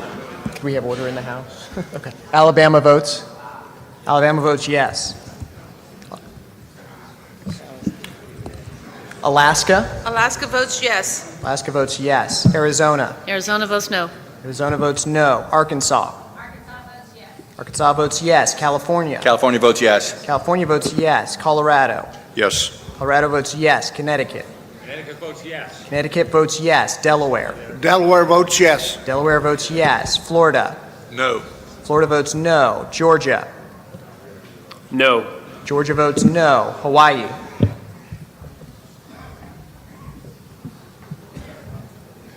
Yes. Hawaii votes yes. Idaho. Yes. Idaho votes yes. Illinois. Pass. Illinois abstains. Indiana. Yes. Indiana votes yes. Iowa. Yes. Iowa votes yes. Kansas. Kansas votes yes. Kansas votes yes. Kentucky. Kentucky votes yes. Louisiana. Louisiana is absent. Maine. Maine votes yes. Maine votes yes. Maryland. Maryland votes yes. Maryland votes yes. Massachusetts. Yes. Massachusetts votes yes. Michigan. Michigan votes yes. Michigan votes yes. Minnesota. Yes. Minnesota votes yes. Mississippi. Mississippi votes yes. Mississippi votes yes. Missouri. Yes. Missouri votes yes. Montana. Montana votes yes. Nebraska. Nebraska votes yes. Nebraska votes yes. Nevada. Nevada votes yes. New Hampshire. New Hampshire votes yes. New Hampshire votes yes. New Jersey. Jersey votes no. New Jersey votes no. New Mexico. New Mexico votes yes. New Mexico votes yes. New York. New York votes yes. New York votes yes. North Carolina. North Carolina votes yes. North Carolina votes yes. North Dakota. North Dakota votes yes. North Dakota votes yes. Ohio. Ohio votes no. Ohio votes no. Oklahoma. Votes yes. Oklahoma votes yes. Oregon. Oregon votes no. Pennsylvania. Yes. Pennsylvania votes yes. Rhode Island. Yes. Rhode Island votes yes. South Carolina. South Carolina votes yes. South Dakota. South Dakota votes no. Tennessee. Aye. Tennessee votes yes. Texas. Texas votes yes. Utah. Utah votes yes. Vermont. Vermont yes. Vermont votes yes. Virginia. Virginia votes yes. Washington. Washington votes yes. Washington votes yes. West Virginia. West Virginia votes yes. Wisconsin. Wisconsin votes yes. Wyoming. Wyoming votes yes. Mr. President, there are 41 yeses, 7 noes, and 2 abstentions. Rule that the motion to amend passes. We are back to the underlying substitute motion as amended. Gentlemen from, yes. We have, I'm sorry, point of order? No? We're back to the underlying motion. Let's come to the gentleman from Missouri, then Alabama. Thank you, Mr. So we're President. now on the substitute motion as just amended. Thank you, Mr. President. I would again offer a friendly amendment to sponsor that we either change the subject in the last phrase there in section 2, or we be more specific about what's being presented, because the way it reads right now, it refers back to the original subject, which is Congress. So I would offer a friendly amendment that we just say, and shall separately present such to the President. So in section 2, approval of 3/5 of the House of Representatives, 3/5 of the Senate, and shall separately present such to the President. Is that correct? Shall separately present such to the President? Not presented. Yes, shall separately present Thank you. such to the President. Does that correctly state your motion? Yes, I offer that as a friendly amendment if it's accepted for the sake of time. To the Commissioner from Colorado, friendly amendment?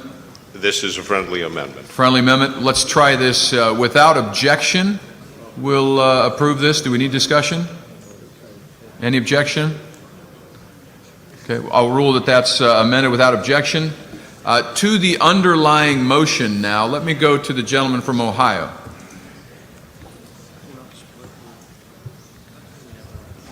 Thank you, Mr. President. At least from my view, there are significant questions that are not answered in this. Congress doesn't do it, collect the money. Who collects the money if not the federal government in some form or other? So you have to have an agency, no matter what it's named. Who spends the money? I think we're back to Congress and spending the money. So the tax and spend tyranny that we're all here to kind of alleviate, I don't think is answered in this amendment. I think it's not ready for prime time, needs some work, good idea, but I think we actually give them the ability, if they can figure out a way to do 3/5, to tax us more and to spend more. And there will be a federal agency doing it, because I don't know how you do it any other way than collecting a nationwide tax, sales or otherwise. Thank you, Mr. Chairman. Thank you, Commissioner. Commissioner from Alabama?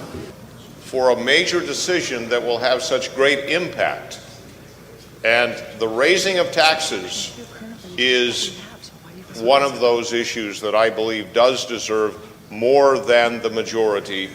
Thank you, Mr. President. I have an amendment, and I think it goes to the heart, State the amendment. the heart of our republic, and it's in Section 2, in lines 2 and lines 3, delete 3/5. And my reason for this, Mr. President, is our nation has operated since its inception under the concept of majority rule.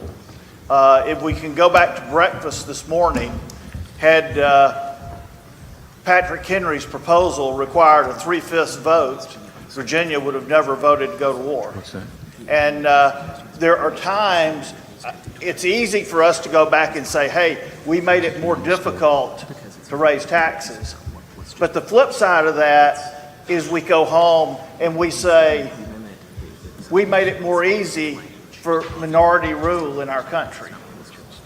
And we've graveled and complained and growled about things like the North Carolina bathroom decision, and how it seems like that small groups hold such great influence over our country today.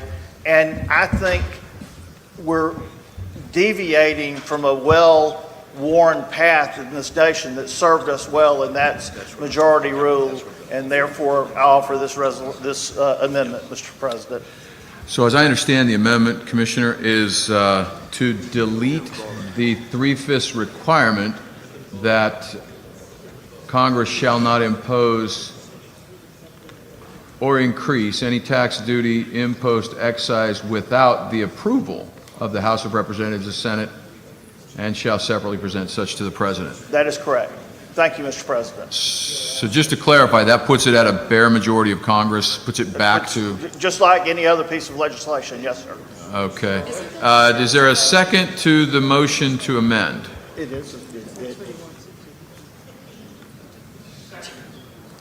Got a second from Ohio. Second to the motion, discussion to the motion to amend. If you're standing, it is to the... Let me come to the maker of the motion for comment. Thank you, Mr. President. I rise in opposition to this amendment, because two things. One, I would observe that I'm not sure what Section 2 does with that. And secondly, I would point out that there are many parts of our system of government that requires a supermajority, not the least of which is Article 5 itself for the amending process, both for states calling for a convention and states ratifying any amendment. It's most appropriate to set a high bar for a major decision that will have such great impact. And the raising of taxes is one of those issues that I believe does deserve more than the majority, I will be voting no. Okay, we're to the motion to amend the substitute motion as stated. We'll go to the gentleman from Nevada, and we'll come to Florida. Sorry, we've got... I would observe that the Section 2 as under the proposed amendment,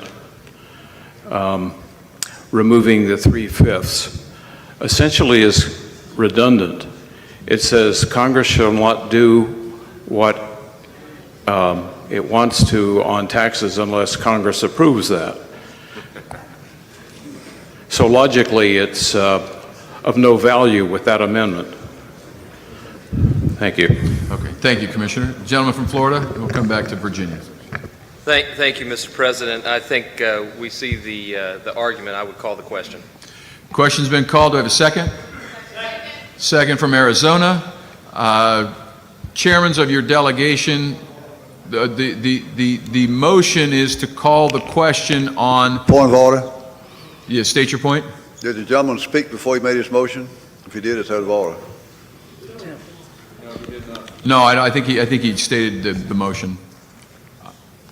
To call the question on the motion, the amendment as stated, deleting the 3/5 requirement. To call the question, all in favor say aye. Aye. Opposed, nay? No. To the question of the motion now. We've cut off debate. Now to the question of whether or not to pass this amendment. Chairs of your delegations, please say aye. Aye. Opposed to passing this amendment, please say nay. Nay. I will rule that that motion fails. We are back to the underlying substitute motion as amended. Let me come to Virginia. Thank you, Mr. President. I believe that the amendment, or rather, I believe that Section 2, as I have previously mentioned, really is unnecessary. And I believe that this approach would be actually strengthened in terms of gaining support across the country were we to strike the second section and move forward. And I hope that there will be an amendment to do so. Thank you, Commissioner. Let me just remind the body that we are now at 2:10. We have an hour and 20 minutes. We still have two proposals after this one that we still may consider, time permitting. This is now to the underlying substitute motion. Let me go to South Dakota.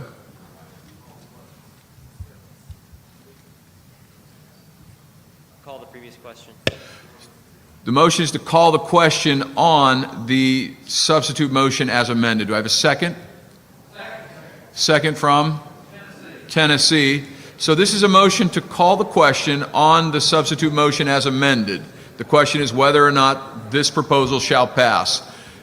Chairs of your delegation, actually, well, this is the ultimate question. Mr. Secretary, would you do a roll call vote?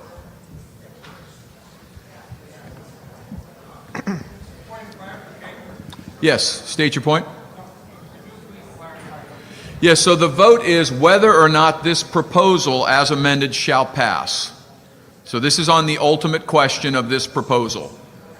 Point of order. Yes, state your point. We did not do a voice vote on calling the question, to my Oh, my apologies. My apologies. So whether or not to call the no, I think we did we not? We did a vote. It was overwhelming to call the question. We're now on the question, a roll call vote on the question of whether or not this proposal shall pass. Mr. Secretary. Alabama. Alabama votes aye. Alabama votes yes. Alaska. Alaska votes yes. Arizona. Arizona votes yes. Arizona votes yes. Arkansas. Arkansas votes yes. California. The once and future golden state of California votes yes. California votes yes. Colorado. Yes. Colorado votes yes. Connecticut. Yes. Connecticut votes yes. Delaware. Delaware votes yes. Delaware votes no. Florida. Correction. Delaware votes yes. Delaware, was that correct? Sorry, Delaware votes yes. Yes. Delaware votes yes. I'll get it. Florida. No. Florida votes no. Georgia. Georgia votes no. Georgia votes no. Hawaii. Abstain. Hawaii abstains. Idaho. Votes yes. Idaho votes yes. Illinois. No. Illinois votes no. Indiana. Yes. Indiana votes yes. Iowa. Yes. Iowa votes yes. Kansas. Kansas is glad we stayed here to work and votes yes. Kansas votes yes. Excuse me, Mr. Secretary. Point of clarification, yes. Gentleman from West Virginia, state your point.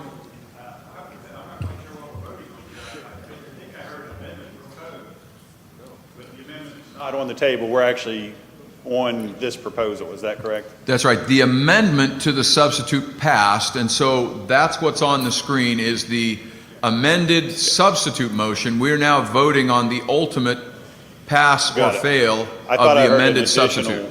Sorry, I thought I heard an additional amendment to strike section 2, and I wanted to make sure I wasn't voting to strike section 2. Yeah, I think that was a comment without a motion, as I Thank you, Mr. President. understood that. Mr. Secretary, continue, please. Kansas votes yes. Kentucky. Kentucky votes yes. Louisiana. Louisiana is absent. Maine. Maine votes no. Maine votes no. Maryland.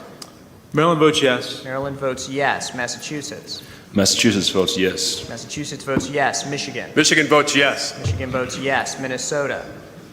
Yes. Minnesota votes yes. Mississippi. Mississippi abstains. Mississippi abstains. Missouri. Missouri votes yes. Montana. Montana votes yes. Nebraska. Yes. Nebraska votes yes. Nevada. Nevada votes yes. Nevada votes yes. New Hampshire. New Hampshire votes yes. New Hampshire votes yes. New Jersey. No. New Jersey votes no. New Mexico. New Mexico votes yes. New Mexico votes yes. New York. New York votes yes. New York votes yes. North Carolina. North Carolina votes yes. North Carolina votes yes. North Dakota. North Dakota votes yes. North Dakota votes yes. Ohio. Does Ohio have a vote? Are they present? No. Ohio votes no, or they're not present. Ohio votes no? That is correct. Ohio votes no. Thank you. Oklahoma. Oklahoma votes no. Oklahoma votes no. Oregon. No.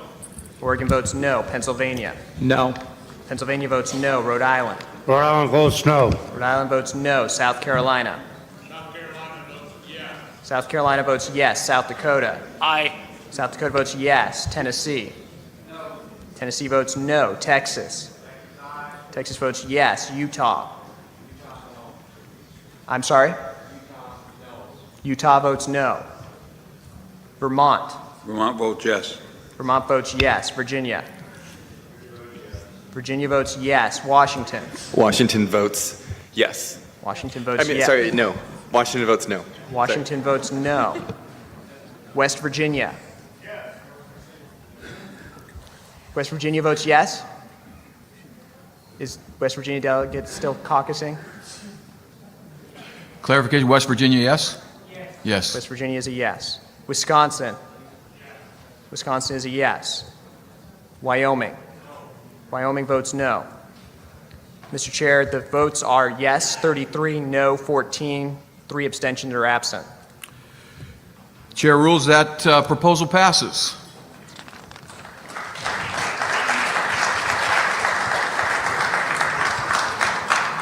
We have an hour and 15 minutes, and we have 2 proposals left. We've got the 3rd proposal of the Fiscal Restraints Committee and the 3rd proposal from the Federal Legislative Executive Jurisdiction Committee, and we'll see what kind of time we work through. This has been a phenomenal day and great work and exciting to see this moving forward. Let's see where we get on these final 2 proposals. We recognize the Commissioner from Colorado. Thank you, Mr. President. As chairman of the Fiscal Restraints Committee, I move our proposal number 3, which is a line item veto authority for the President. Is that the end of your presentation? And I urge its adoption. Motion is to adopt proposal number 3 from the Fiscal Restraints Committee. Do I hear a second? Second from Tennessee. Discussion to the motion. Do we have this on the screen? We do, okay. Any discussion to the motion? Yes, California, Commissioner from California. Mr. President, I wholeheartedly endorse this proposed amendment.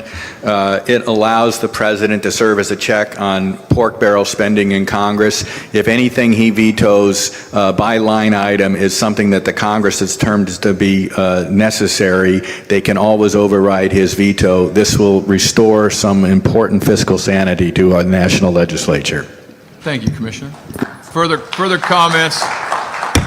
Further comments to the, further discussion to the motion? Yes, the gentleman from Oklahoma.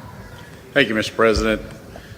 We're here meeting to restrain federal power, federal government, and the executive branch. This empowers the executive branch immensely and lets them use this as a tool as retribution and different strategies with Congress. So I would wholeheartedly not support this proposal and ask us to consider whether this was empowering federal government or restraining federal government. Thank you. Further discussion of the motion? Commissioner from Nevada. Thank you, Mr. President. My concern is that this is not broad enough. It only concerns appropriation bills, and I'm concerned about riders on any bill. I like single subjects, and I like line item veto on any bill concerning any subject. So I would offer an amendment and strike I'm sorry, the word. Commissioner, we've gone to where you've already spoken to this. You need to state your motion at the beginning. Perhaps as we go through, someone else may be able to make that motion. Thank you, Mr. President. Let me go to the Commissioner from Oregon.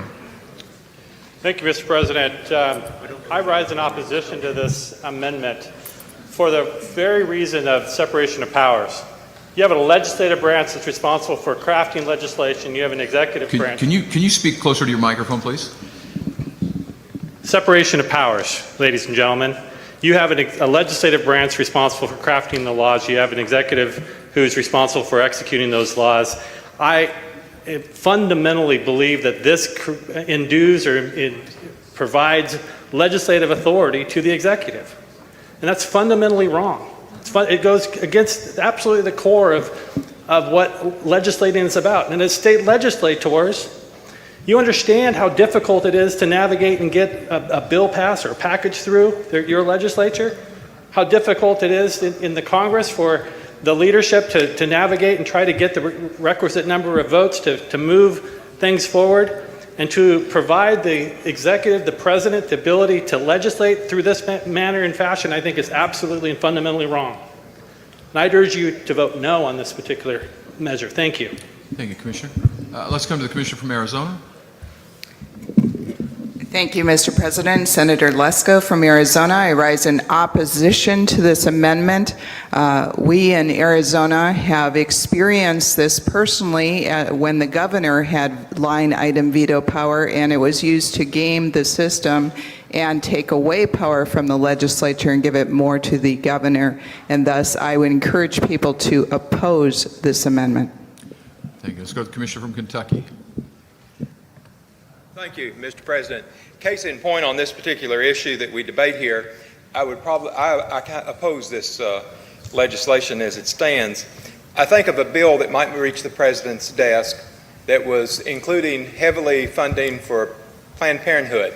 Yet other legislators had been successful in putting in some good issues pertaining to pro-life. Yet the President vetoes the pro-life, sends the bill back, you do not have the votes to override, and you are stuck with a vote that you're for Planned Parenthood. And I think this issue can have a reverse effect, thus landing many congressional members and even ourselves in a very precarious issue. Thank you. Commissioner from North Carolina. Thank you, Mr. Chairman. Friends, maybe a generation or so ago, this might have been a good idea, but we live in the age of the imperial presidency, and rather than adding to their power, we need to be putting them in shrink wrap. So I stand in opposition to this. Thank you. Thank you, Commissioner. Commissioner from Ohio. Thank you, Mr. President. I rise in opposition to this amendment. In this power, if given, because of your political philosophy, conservatives, they could do something to liberal proposals. And if Ms. Clinton were elected and got this power, what happens to conservative proposals? It gives the ability, too much ability, for the president to hold the legislators. Welcome back to the Convention of States, live simulation. We're broadcasting live all over the world, and this has been incredible. I'd like to introduce Senator Dr. Tom Coburn, formerly known as Dr. No, or still maybe known as Dr. No. Retired former senator. Retired former Senator Dr. Tom Coburn. Thank Now you for Dr. joining Yes us. to Yeah. Convention of States. Yes, Absolutely. yes, that's right. So, Senator, let me ask you this. What have you thought about the entire process so far, and especially what's going on right now? Well, one, given that this is a mock convention, I love the intensity of the legislators. They're not taking it lightly. No, they're not. They're looking straight at this, and you know, these are issues that are really dear to them, but they're also issues that are really dear to the American people. And so, even though we're in mock mode, it doesn't seem that way at all in this room. The thing that has impressed me the most is the careful consideration that these guys are applying to the job that they're doing. Right, right. You know, it's exciting for me to see the thought. You know, these aren't new concepts. They've been talked about a long time. Yeah. And that you can tell these members, these commissioners, have actually thought about all these things for a long time and thought about the downside as well as the upside. So I think some really reasoned judgment in the room, which is what I would expect out of the actual convention. Yeah. And knowledgeable people coming to make their points. And I'm excited. The quality of what's been offered has been very good as well. The thing that I liked, we were talking about this earlier. They're not just willy-nilly passing things. I mean, Right. they have shot down proposed amendments. They're amending them with thoughtful consideration. I think it's very impressive. Shot down things that are good ideas and things they're for, but they want to make sure they get it right. How does this change? You've been traveling the country encouraging people to consider this process. How does this change or impact how you talk to people about it now that you've seen it in action? Well, you know, I don't think it changes at all how we talk about it. What our problem is not enough people know about this as the solution to solve the lack of confidence, the lack of effectiveness, the financial irresponsibility that's going on in Washington. And when they find out about it, they're excited. So, one, my hope is a lot of people hear this and get to find out, wow, what's going on? Yeah. And number two is, you know, we can say we'd had a mock convention, and, you know, there wasn't anything stupid here. That's right. Or out of control or any of those things. No, and you know, the rules are set. The rules have worked very effectively Yeah. in terms of guiding people within certain parameters. So, you know, I'm excited. I think it's going to be very helpful. I hope it's talked about a lot. But most importantly, I hope more people find out about what this wonderful solution our founders gave us, George Mason gave us, to be able to do this. Well, and I think that's the most important piece, because this is a solution that is in our Constitution. It is constitutional and is the only avenue we have as citizens using our state legislators to fight back against the federal government's overreach. I mean, this is it. This is the only process we have, yes? Well, what about just the, you know, they always tell us just elect good people and it'll solve the problem. Look, you come out of the belly of the beast in D.C. for how many years? Well, look, are we going to solve it just by electing? No, and there are great people in Washington. The quality of people is fine. The motivation is what's wrong. Yeah. And the structure needs to change. Well, you know, actually, every decision in Washington is made on 2 points: what's best for the country versus what's best for my political career. And unfortunately, we have people who are long-term servers anymore, where the number one goal is getting reelected. Yeah. And you know, we heard today in one of the comments about the average length of service that used to be in the late 19th century and the early 20th century versus how it changed after World War II. Right. And where we had these long-serving people, and basically what they came to Congress because they'd been long-serving in their states. And that doesn't mean they're bad people, but it means their motivation is conflicted. Well, it was designed to be a citizen legislator. Yeah. It was never designed to be a career path. Right. And now it has become that. And, that is part of the problem. And we can have the debate about term limits all we want, but the fact that we're having that debate, I think, is very powerful. And the debate about the jurisdictions, the real structures of power, where the power rests. Do you think a convention of states really can change that and shift some of the power back to the states? I think it will really rebalance the relationship between the states and the federal government, but also rebalance the relationship between the three branches, because what our founders designed has totally been disrupted by the Supreme Court. Yeah. And by the laziness of Congress, because they've given their power away. You mean the founders didn't envision a Supreme Court that was going to call all the shots and make all the fun? No, I don't think so. But it's amazing if you read the history early. Within the first 25 years, the Supreme Court was starting to undermine the Commerce Clause. Yeah. And the General Welfare Clause. So this idea that 7 or 9 judges know better than what our founders, what our history, and what the people want, is ludicrous. They don't know better. In the earlier session this morning, they passed a proposed amendment that would, in fact, redefine the Commerce Clause. Yeah. Right, back closer to what it was intended. Because remember, the Commerce Clause is what the federal government uses through the bureaucracy to justify all sorts of regulation. Oh, yeah.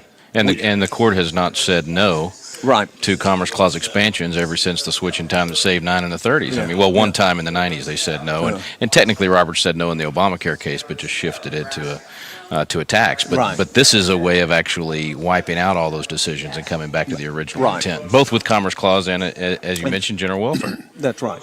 And my concept of the greatness of America is it really is of the people, by the people, for the people. And that only works if most of the decision making gets made close to the people. Yeah. If it gets made in Washington, I represented almost 4 million people. Hard for somebody to come and get in to see me and spend 30 minutes with me. And I couldn't do that with everybody in the state. It was impossible. Everybody that wanted to see me couldn't. So if, in fact, you move most of this decision-making back to the states, where you can actually hold people, we can defeat state representatives and state senators if, in fact, they're wandering on. Right. We can organize as grassroots organizations, we can organize as concerned citizens, and if somebody's actually moving away from the principles of our freedom and our liberty, we can defeat them. Right. It's hard to beat a sitting senator who has the power of incumbency and the millions and millions of dollars that are available to them. It's hard to do that. Isn't that what Mason was speaking to when he put this in? I mean, he basically said when the feds get outside their box, they're not going to put themselves back in the box.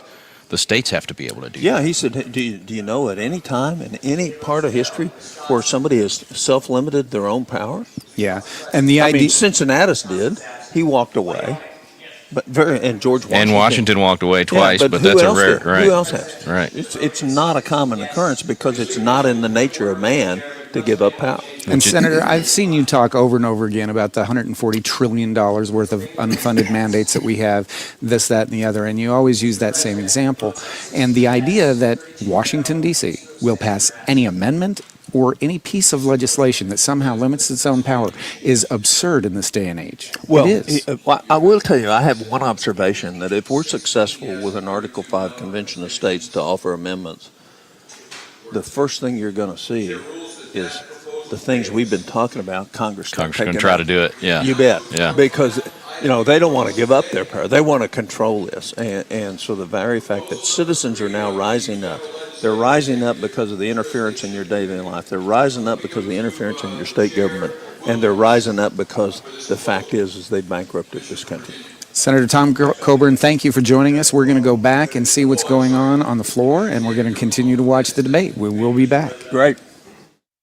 Once again, I'd like to thank our subcommittees and our committee for working so diligently to come up with crafting some great proposals here. Chairman Holman, who chaired that subcommittee, did have to leave, but Commissioner Hill, Angela Hill, she's still here, and she worked hand in hand with the chairman of that subcommittee to craft this language. I'd like to defer to her to present this proposal and for the consideration of this body. Thank you, Mr. President. Certainly, the commissioner from Mississippi. Mississippi is recognized. Thank you, Mr. Chairman. Proposal 3 reads, whenever 1/4 of the members of the United States House of Representatives or the United States Senate transmits to the President their written declaration of opposition to any proposed or existing federal administrative regulation in whole or in part, it shall require a majority vote of the House of Representatives and Senate to adopt or affirm that regulation. Upon the transmittal of opposition, if Congress shall fail to vote within 180 days, such regulation shall be vacated. No proposed regulation challenged under the terms of this article shall go into effect without the approval of Congress. Congressional approval or rejection of a rule or regulation is not subject to presidential veto under Article 1, Section 7 of the U.S. Constitution.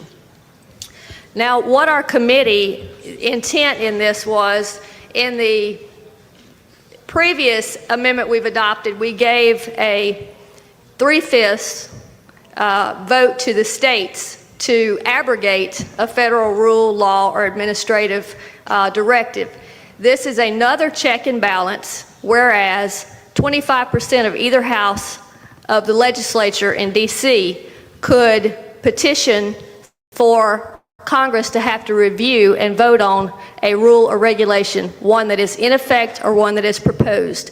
So this would be another check and a more timely method for Congress to be able to address a federal rule or regulation. And if members brought this to the attention of the Congress and they failed to act on it, it would automatically be vacated in 180 days. Thank you. The motion is to adopt Proposal 3. I have a second from Delaware. Discussion to the motion to adopt Proposal 3.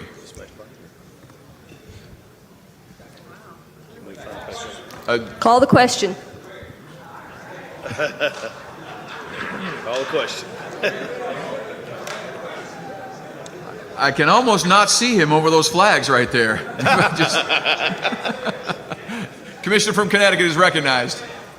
Discussion to the motion.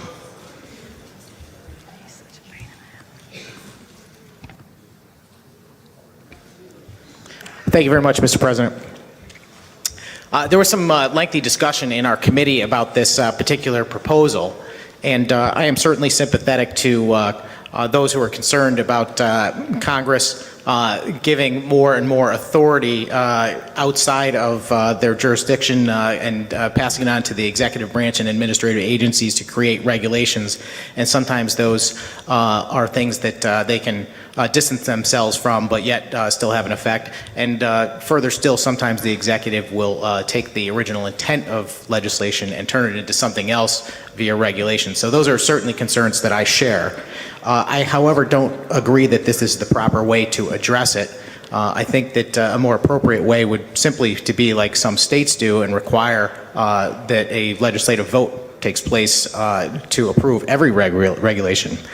My greater concern, and the reason why I'm standing, is not so much about that debate, but rather about the wording of this particular amendment proposal, and my concern that it can be used by a small minority to gum up the works or create leverage to obtain any kind of congressional action. My concern is where it says, upon the transmittal of opposition, which would be coming from a mere 25% of the members, you have an immediate vacation of a rule. So you can have a majority pass a law which requires a regulation to be adopted, and that regulation could be adopted in good faith to the law, but yet the minority still, if they could come up with 25%, could stop that immediately and require a vote to occur. I just think it could be used in ways that are way beyond what's been conceived in the discussion in the committee, and I would advise caution moving forward. Thank you, Mr. President. Thank you, Commissioner. Let me go to the Commissioner from Ohio.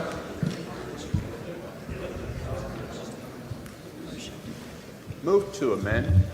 Motion is to amend. That's in order. To delete upon the transmittal of opposition if Congress. And then the entire. And then the entirety after that. So from upon transmittal to the balance of the article, is that correct? So the last 4 lines? That is correct. So the motion is to delete the last 4 lines, well, on my printed version.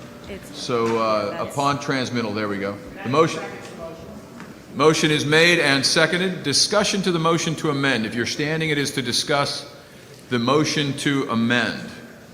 Gentleman from Minnesota is recognized. Thank you, Mr. Chair.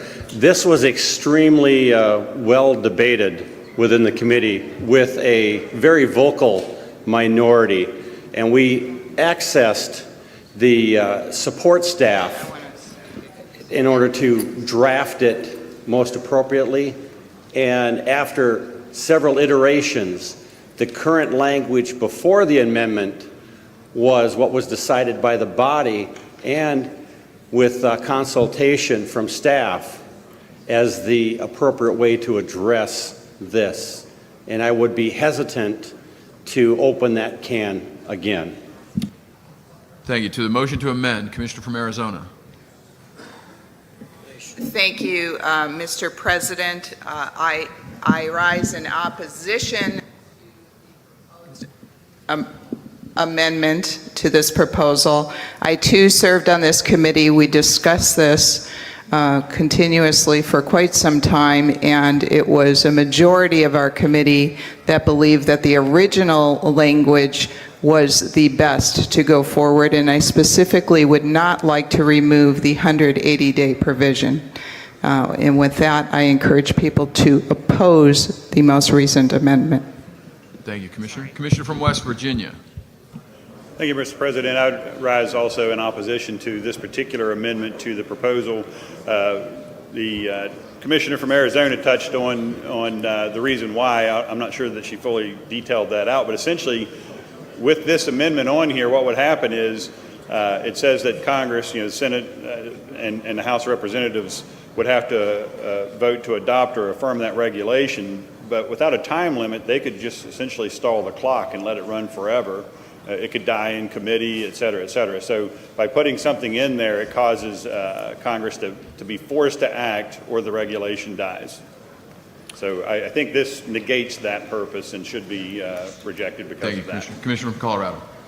Thank you, Mr. President. I also am in opposition to this amendment, and the way I would characterize it is this amendment puts the authority in the hands of the leadership of Congress rather than the members of Congress, because in fact they could simply forestall the vote or in some other way prevent it.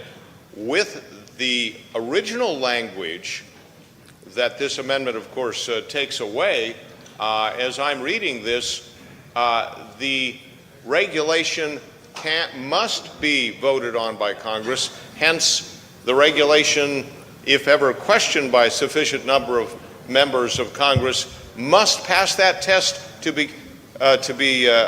become law. And that is what I see the sense and the reason for Proposal 3. I urge the rejection of the amendment, the adoption of the proposal as originally written. Thank you, Commissioner. Commissioner from Florida. Thank you, Mr. President. I, too, think this amendment is very ill-advised. One of the most obstructive afflictions present in the Congress today is their postponement of action. A former member even told me, he said, you can't get a resolution approving Mother's Day passed up there in less than 6 months. And I think that to delete these words from this very good proposal number 3 is a gross mistake. We need to hold their feet to the fire, and to the point of the sponsor, the sponsor of the amendment. No, never mind. I'll just hush. Thank you, Commissioner. Commissioner from Mississippi, my apologies. I should have come back to you on the amendment. Did you wish to speak to the amendment?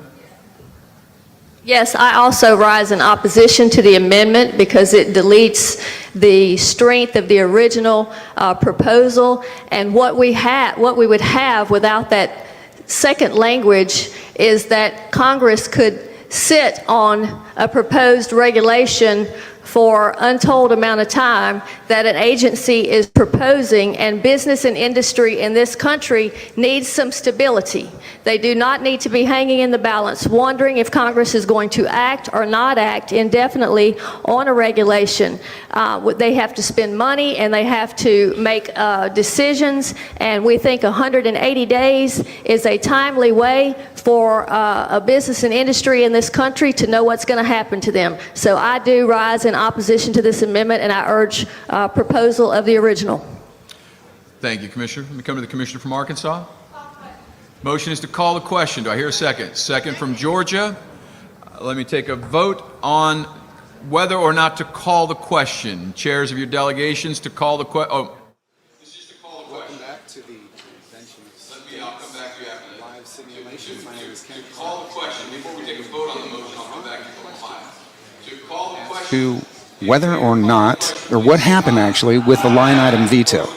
And so that was a proposal that they were debating heavily on the floor, lots of different amendments, and the line item veto was killed. That amendment was killed on the floor of the Convention of State Simulation. So I just wanted to come on real quick and let everybody know. I know we've been getting a ton of feedback on social media. Thank you for those of you that are watching us. I know that there are thousands of different watch parties going on throughout the country right now. It's a very exciting thing, and I'll tell you what, this is terrific to watch. But the line item veto proposal was killed on a roll call vote. Thank you for joining me. We'll be back in a little while.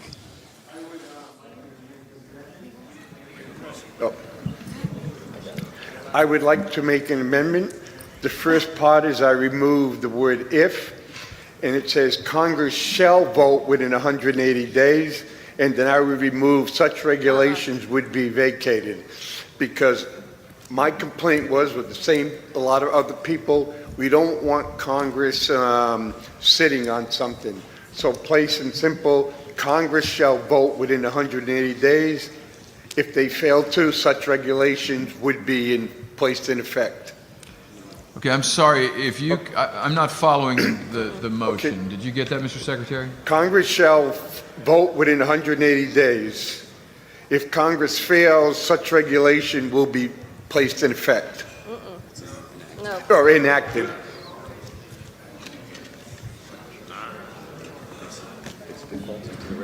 So is it?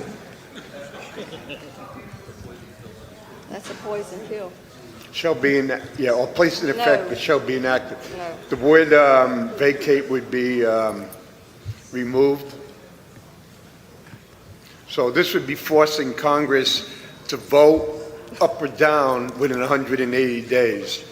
Like the gentlewoman over there stated, business needs to know what's going to go on. And you got 180 days to must vote, and it takes the power out of the House Speaker and the Majority Leader of the Senate to decide if they're going to take it out of drawer or not. Otherwise, the other way is two people can decide whether it's even going to come up for a vote in a 6-month period.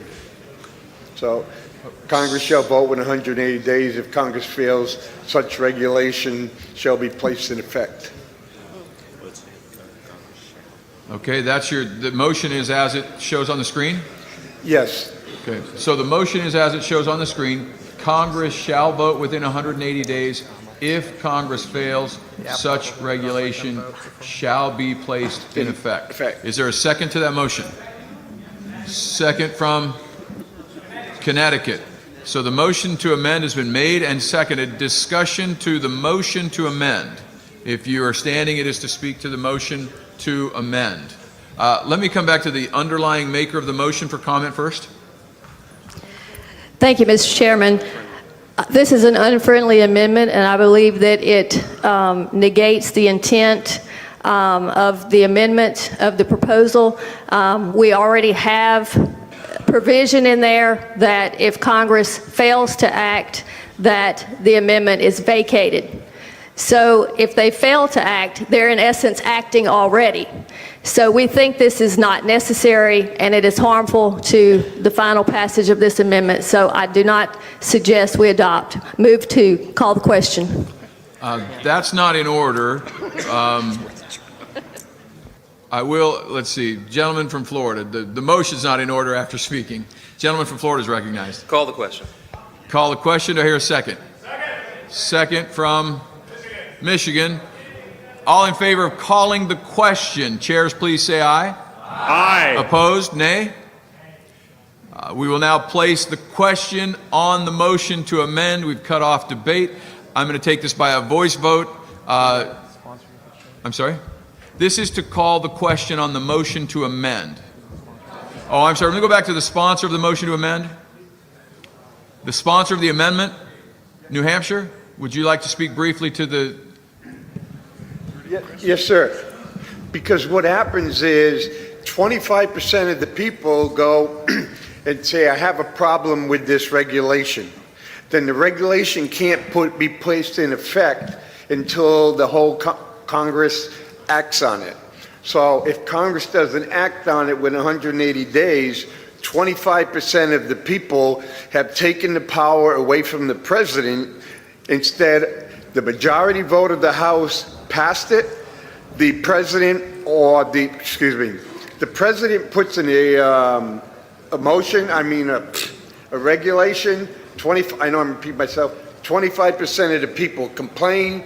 The regulation is not put in effect. And then if Congress doesn't act within 180 days, those 25 people have basically vacated the president or Congress's intent to put a regulation in.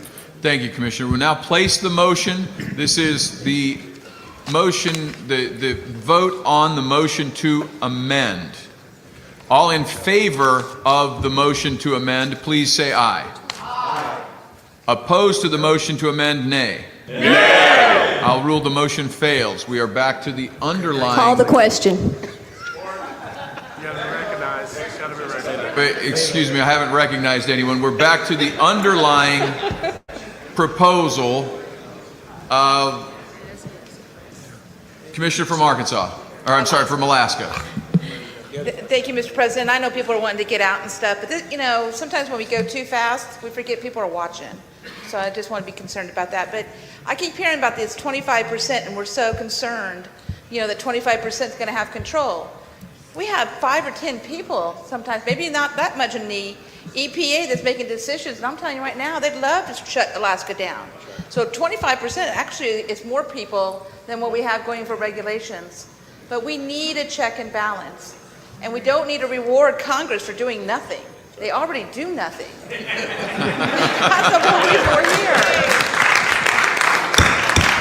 And Mr. President, I'm not going to make an amendment because I think 180 days is too long, but because I know we are short on time. I'm not going to do that. But, I just want to bring it back because I know everybody has worked hard, but what Congress is allowing to happen as they pass bills and allow regulations to be written on bills that were passed years and years and years ago that are literally shutting our states down. To me, this is one of the most important things, especially for us in Alaska, because we own less than 1% of the land in Alaska. Let me say it again, less than 1%. Well, the action continues on the floor. We have Professor Randy Barnett with us from Georgetown. He's a constitutional law professor. For a constitutional law professor, this has got to be like best vacation of your life or something.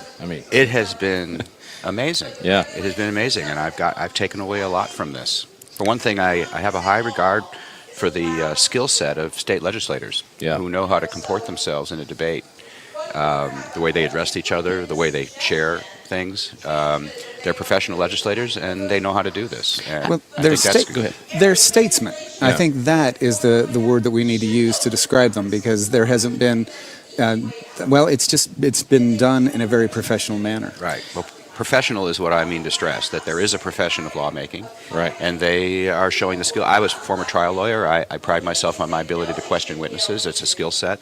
And they have a different skill set, the skill set of being able to address each other with decorum and run a meeting with decorum. And I admire that. And how about even just the analysis of even the language of what they're dealing with? What has struck you with regard to how deliberative they're being and how detailed they're being and making sure they get it right? Well, 3 of the provisions that were approved are provisions that I proposed back in 2009 in the Bill of Federalism that I published in Forbes.com. But they've been rewritten since then. And they've been rewritten by the committees, and they've been rewritten on the floor. And I have to say they were improved. I did the best job I could in getting this idea across, but the finished product that was produced by both the committees and the floor debate was better than what I did. That's interesting, because can you remember Mike Ferris said the same thing about some of the language that he had written? It's that iron sharpening iron, that deliberative body coming together and making it even better than you might have done on your own. There were people that spotted problems in it that I hadn't seen. Yeah. And in response to that, I agreed with the changes that they decided to make to my own language. Yeah. And so I do admire that. And I know that in one of the committees that I was advising, I had actually strongly advocated a particular provision of one of the pieces that passed, and one of the delegates, one of the commissioners, objected to it. And I'll be darned if I wasn't persuaded by her objection. No kidding. Yeah, I just withdrew my suggestion. Well, and I think that speaks to the caliber of people that are in this room. And we've been asked on social media over and over again, who are these people and why are they here? And we've answered that over and over again. But we've got representatives, we've got commissioners from all 50 states. The majority of them are elected officials, so they run their own committees back in their own states. Right. And so these are statesmen, these are people that get it, and they understand that the Article 5 process is the way that we fight back against the federal government, the only way that we can do that. And that is ultimately why we're here. But Professor, I got to ask you, it's got to be surreal to see some of the things you wrote that long ago in 2009 now being debated. It is surreal. It is surreal. I'm happy to say that the 3 of mine that got considered were approved, and then there were a couple that weren't approved. You're batting 1,000, man. Those were not mine. But I actually think, and I think Mark may have made this point earlier, the very fact that this body disapproved, tabled one and disapproved another, shows that it was a deliberative body who took this exercise seriously. It's a simulation. Yeah. But nobody on the floor is really acting like it's a simulation. Right. They're taking this very seriously. And again, those were items they were philosophically aligned with. Yes. But they knew the language was not yet ready. They was not yet ready, or it was going to create untoward opposition Yeah. to the entire project. Considering the views of people outside this room, it's a deliberative body acting in a deliberative way. Yeah. Well, it was funny when they were talking about the repeal of the 16th Amendment, basically, and that amendment, which did, in fact, pass just a little while ago. After they passed it, I was all excited, and then I had to remember, oh, this is a simulation. Yeah, it was really bumming me out. But that goes to the power of Article 5 and what we can, in fact, accomplish. So and true. if you want to save this country, you want to restore liberty and our beloved republic, this is the way to do it, Professor. And not only that, but look, let's suppose you have a convention and it produces amendments like this. Now the country is going to be debating something. That's right. We're not going to be just debating personality and who's lying and who's not, who's lying about this and who's not lying about this, and the state of this person's health or that person's health. We're actually going to be debating the Constitution and structure of our form of government in the effort of trying to restore our American republic. Yeah, I've thought for a long time, even if nothing actually got adopted and then sent to the states and actually ratified, the education for the American people of this being on the news every night, but coming back to the last question on the constitutionality itself, are we following the Constitution right now? Absolutely. I mean, for those of the people out there who think that there's some kind of sacrilege in having an amendments convention, you have to ask those people, did the founders make a mistake by giving us Article 5 power to have a convention? Were the founders wrong when they gave us an Article 5 convention power? And so maybe they're against the founders, actually. Right. I don't think they were wrong. I think they got it right, and it's time for us to get it right. We can thank George Mason for that, because he's the guy that got it in there. As you can hear by the excitement going on behind us, there's a lot going on, so we're going to go back to the floor. Thank you for joining us. We will be back right after Professor. this. Matter of business. Thank you, Mr. President. Members, this is referring back to my previous statement earlier. I would like for us to adopt as an official statement of this convention the following. The convention submits these proposals to the American people, these proposals meaning the proposals that we've adopted today. We submit these proposals to the American people with the conviction that they are a sound beginning to a critically needed national discussion about restoring the balance of power between the federal government and the states. Further, it is the conviction of this body that the states must deliberate and adopt appropriate proposals for a balanced budget amendment and an amendment to provide the states a means to serve as a check on judicial overreach by the federal judiciary of these United States. I move the adoption of this statement, Mr. President. Motion is to adopt. We have a motion to adopt the language as a statement from the convention, seconded by everybody.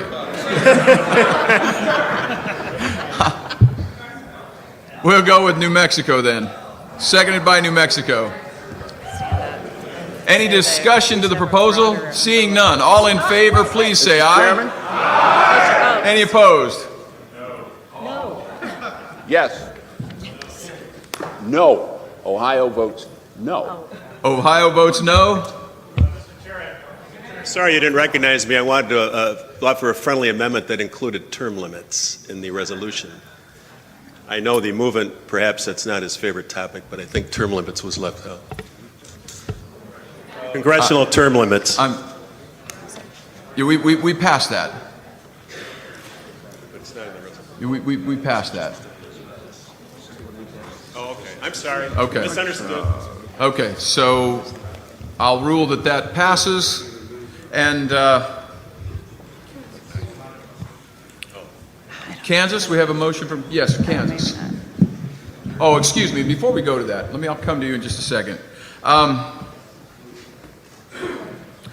want to just tell you, it has been a distinct honor to sit up here. This is incredible to see what's happening from this vantage point. The energy, the conscientiousness in something that is a mere simulation that you brought to this project. It's been a distinct honor to be here to see. I wish you could see what I saw from here, to see your work and to see what you've done. I'm thrilled and honored that you're here and you put the attention that you've done. George Washington made this statement that he said in his farewell address. This was one of the 4 critical governing documents that used to be studied in schools. If in the opinion of the people, the distribution or modification of the constitutional powers be in any particular wrong, let it be changed by an amendment in the way the Constitution designates. But let there be no change by usurpation. For though in one instance this may be the instrument of good, it is the customary weapon by which free governments are destroyed. That's the process that we're engaged in. We talked about the tires and the balance of the tires at the beginning of this, and the air in the tires. We had an owner's manual for the amount of pressure that goes in those tires. And like a gas, like air in a tire, a gas will expand to fill the space that's given to it. And government, like that, expands to the limit that it's checked. Left unchecked, government expands limitlessly. That's what we're seeing. That's what we've been discussing. You've indulged me with my car wash rule. My father owned car washes. As I was growing up, I started working in car washes from the time that I was 8 years old in Arizona, washing and drying and folding towels from 8 years old. And my father then became a pilot. And as a pilot, we would fly from Utah to Arizona. He had businesses in both places. And every time we flew, every single time, I can't remember a single time that we flew that he did not say, "Your engine just went out. Where are you going to land?" And we would scout around. I mean, even flying over the Grand Canyon, "Your engine went out. Where are you going to land? You've got this much glide distance." And he said, "You know, pilots walk away from most crashes as long as they fly the plane until it stops. Pilots perish when they panic. Fly the plane until it stops. Keep your hand on the wheel until it stops, and pilots survive." Constitutionally, just like that bicycle is a vehicle, as an airplane, there's some mayday out there. You're here because your people in your states know that there's some mayday signals on many areas that we've discussed, many we didn't have time given the constraints that we have to discuss. Pilots perish when they panic, but thank you for keeping your hands on the wheel. Thank you for flying this plane. Hopefully it never stops. I submit it never will. But we have that instrument in Article 5 to deal with this. I'm so honored to serve with you. I'm so honored to have had this privilege to see this in action. Thank you for your good work. Thank you for what you take back. And now it's time for us to be leaders among leaders. To take this back, take this spirit that we felt, what many of you have discussed as, I asked the question to some of you, what went well in your committees? And it was fun to see the eyes light up and said, we started out, we didn't know where we were going, what we were doing, and then almost like magic, the process brought things together. And that is the beauty of self-governance. That's the beauty of here beginning to exercise again our self-governance muscles, and that's what our system is all about. So thank you. I applaud you. Thank you for the work that you've done. And again, I'm honored to this. I will now go to Kansas for one final motion.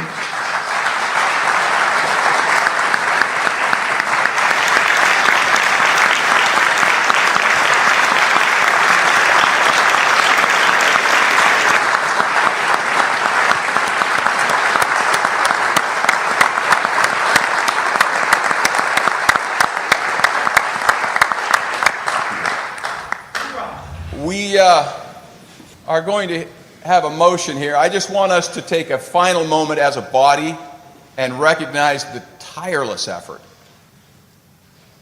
that has gone in from so many people, seen and unseen, to make this happen. I would like us to please thank our host, the Citizens for Self-Governance, the Convention of States Project. Let's please give them a hand.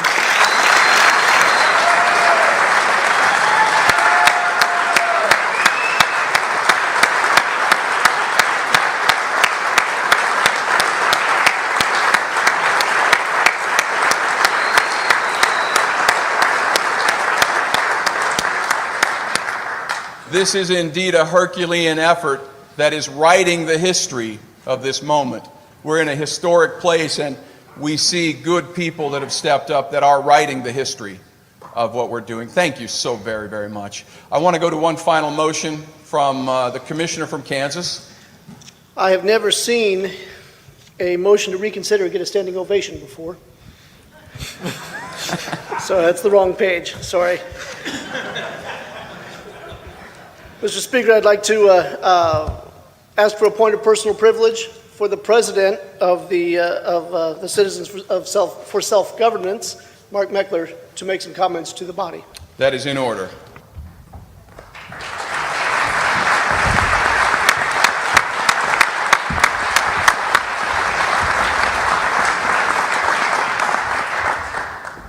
There are some people that it is extraordinarily important that I recognize that made this possible.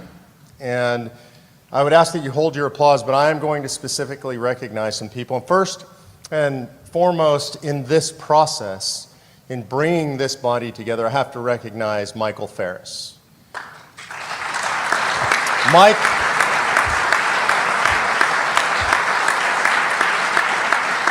I literally don't know anybody else who would have attempted something so large. This is the man, if you don't know it, who made sure that he engaged in the fight that made homeschooling legal in America. And as if that weren't enough, right? As if that weren't enough, he then went and founded Patrick Henry College, a great Christian institution educating Christian warriors who go out and fight the fight across this country. And then at a time when most people would have retired and rested on their laurels, Mike Farris decided that we needed to reform our entire system of governance through the Convention of States. Really extraordinary. Thank you, Michael.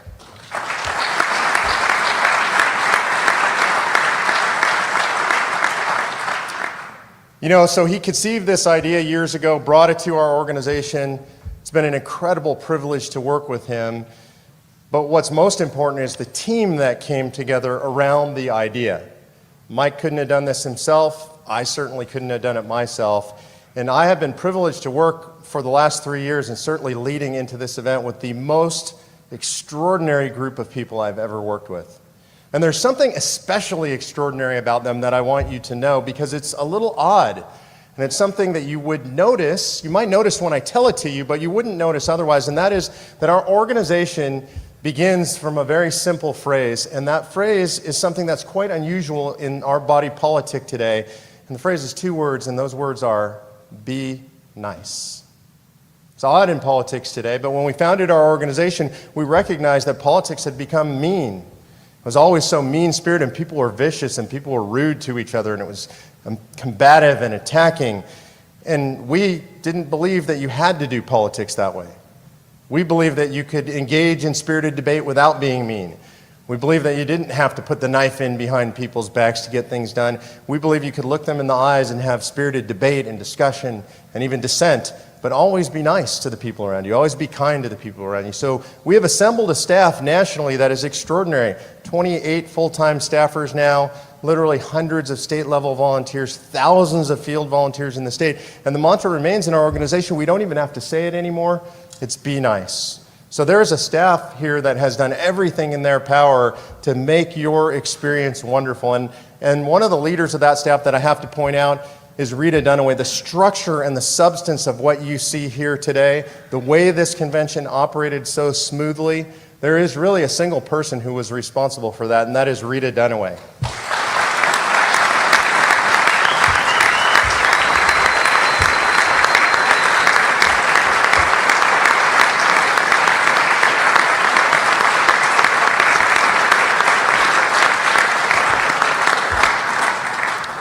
I spend my time flying around the country, going to grassroots meetings, doing media, pretty much going wherever I'm told to go and be wherever I'm told to be.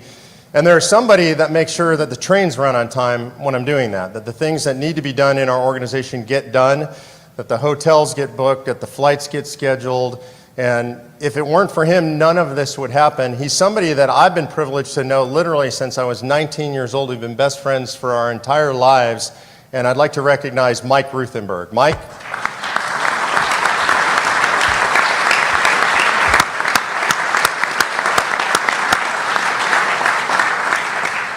I would be greatly remiss if I didn't recognize the most important person in the room, because she's the one that makes sure everything in my life runs well.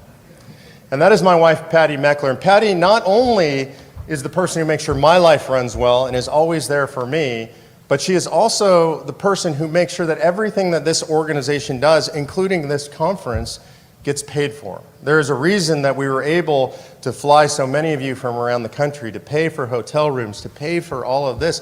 It takes somebody with vision and commitment and drive to be able to put this message out to donors. We now have roughly 70,000 donors across the country, largely because of her efforts. You have to know, if you've ever met her, that I married way up. So please thank my wife, Patty Meckler.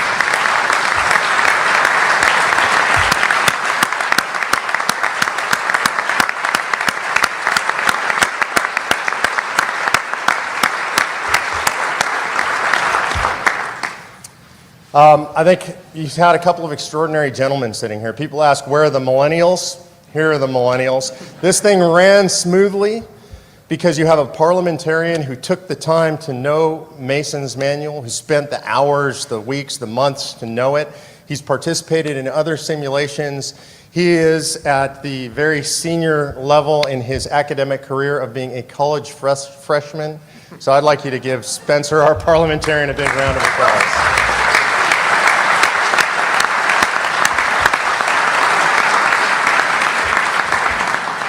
Sitting next to Spencer is a young man who has a wisdom far beyond his years. I think you would agree this thing ran incredibly smoothly. The votes were perfect. Everything was calculated right. Things run on time. We were privileged to hire Robert Kelly straight out of law school. And he's been with us ever since he came out of law school. He is way better than most senior lawyers I know. He makes sure that I don't do anything that gets me in trouble. And it's really an incredible privilege to have him serving as our secretary today, Robert Kelly.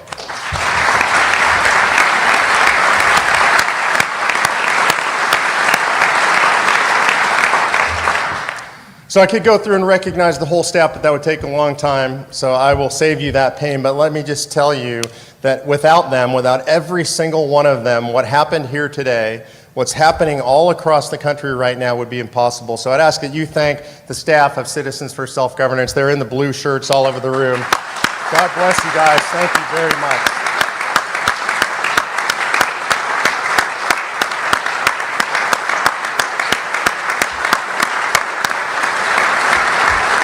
So before I turn the convention back over to Ken, and I appreciate the point of personal privilege that allowed me to do this, I want to thank all of you. A lot of you have come up to me or to other members of our staff and thanked us. All we were able to do was set the table, right? To make it happen took you. It took your commitment. It took your diligence, it took your intelligence, it took your passion and your patriotism to travel across the country and to come here and to be here and to participate in this. And once the convention started, it was sort of like dropping your kid off at college. It was off on its own, right? There wasn't much we could do about it. We sat in the back of the room, we were in and out, we watched it on the live feed, but you guys were on your own. And you excelled. Beyond our wildest expectations, you excelled. Over and over from everybody I talked to, they were astounded by the performance of this body, by the statesmanship that they saw exhibited by this body, by the intelligence and the passion of the debate, the demeanor of every one of you in this room.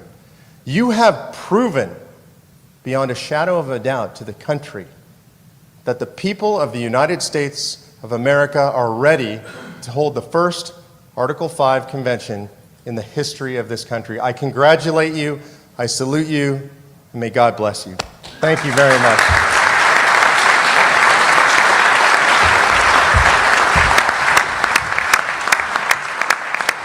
All 50 states have come here for the first ever simulated convention of states. This is to show people it can really be done. Left unchecked, government expands limitlessly. We need a check and balance. These people are tired of federal overreach. We've been going back and forth. We've been debating amendments. We had committee hearings yesterday. Today's the day. The winds of change are about to blow. I can see the optimism. It's exciting to meet legislators from across the country. And just the electricity, the energy to discuss solutions. It was the most extraordinary thing in my career that I've ever been a part of. It shows a commitment to wanting to do it right. None of us have ever seen this before, right? That our founding fathers were in fact right yet again. The process actually works. The very idea that I stood where Patrick Henry, Jefferson, and the folks who came up with the genius of America. That has renewed that vigor and excitement. It's awesome. I came in as the me. When I looked around, I was part of the we. Now it's time for us to be leaders among leaders. We're going to save our nation. Exercising our rights as states under the Constitution in an Article 5 convention. This is what we have to do. You have proven that the people of the United States are ready to hold the first Article 5 convention in the history of this country. That it's a far greater risk for us to do nothing. Clearly, we can do this. Probably our last best hope of preserving liberty for the next generation. Freedom is what's at stake. Self-government and freedom are the outcomes when you have limited power. What could be more important than to do something like this? We have a chance to do something extraordinary. Thank you for being here, and let's get to work.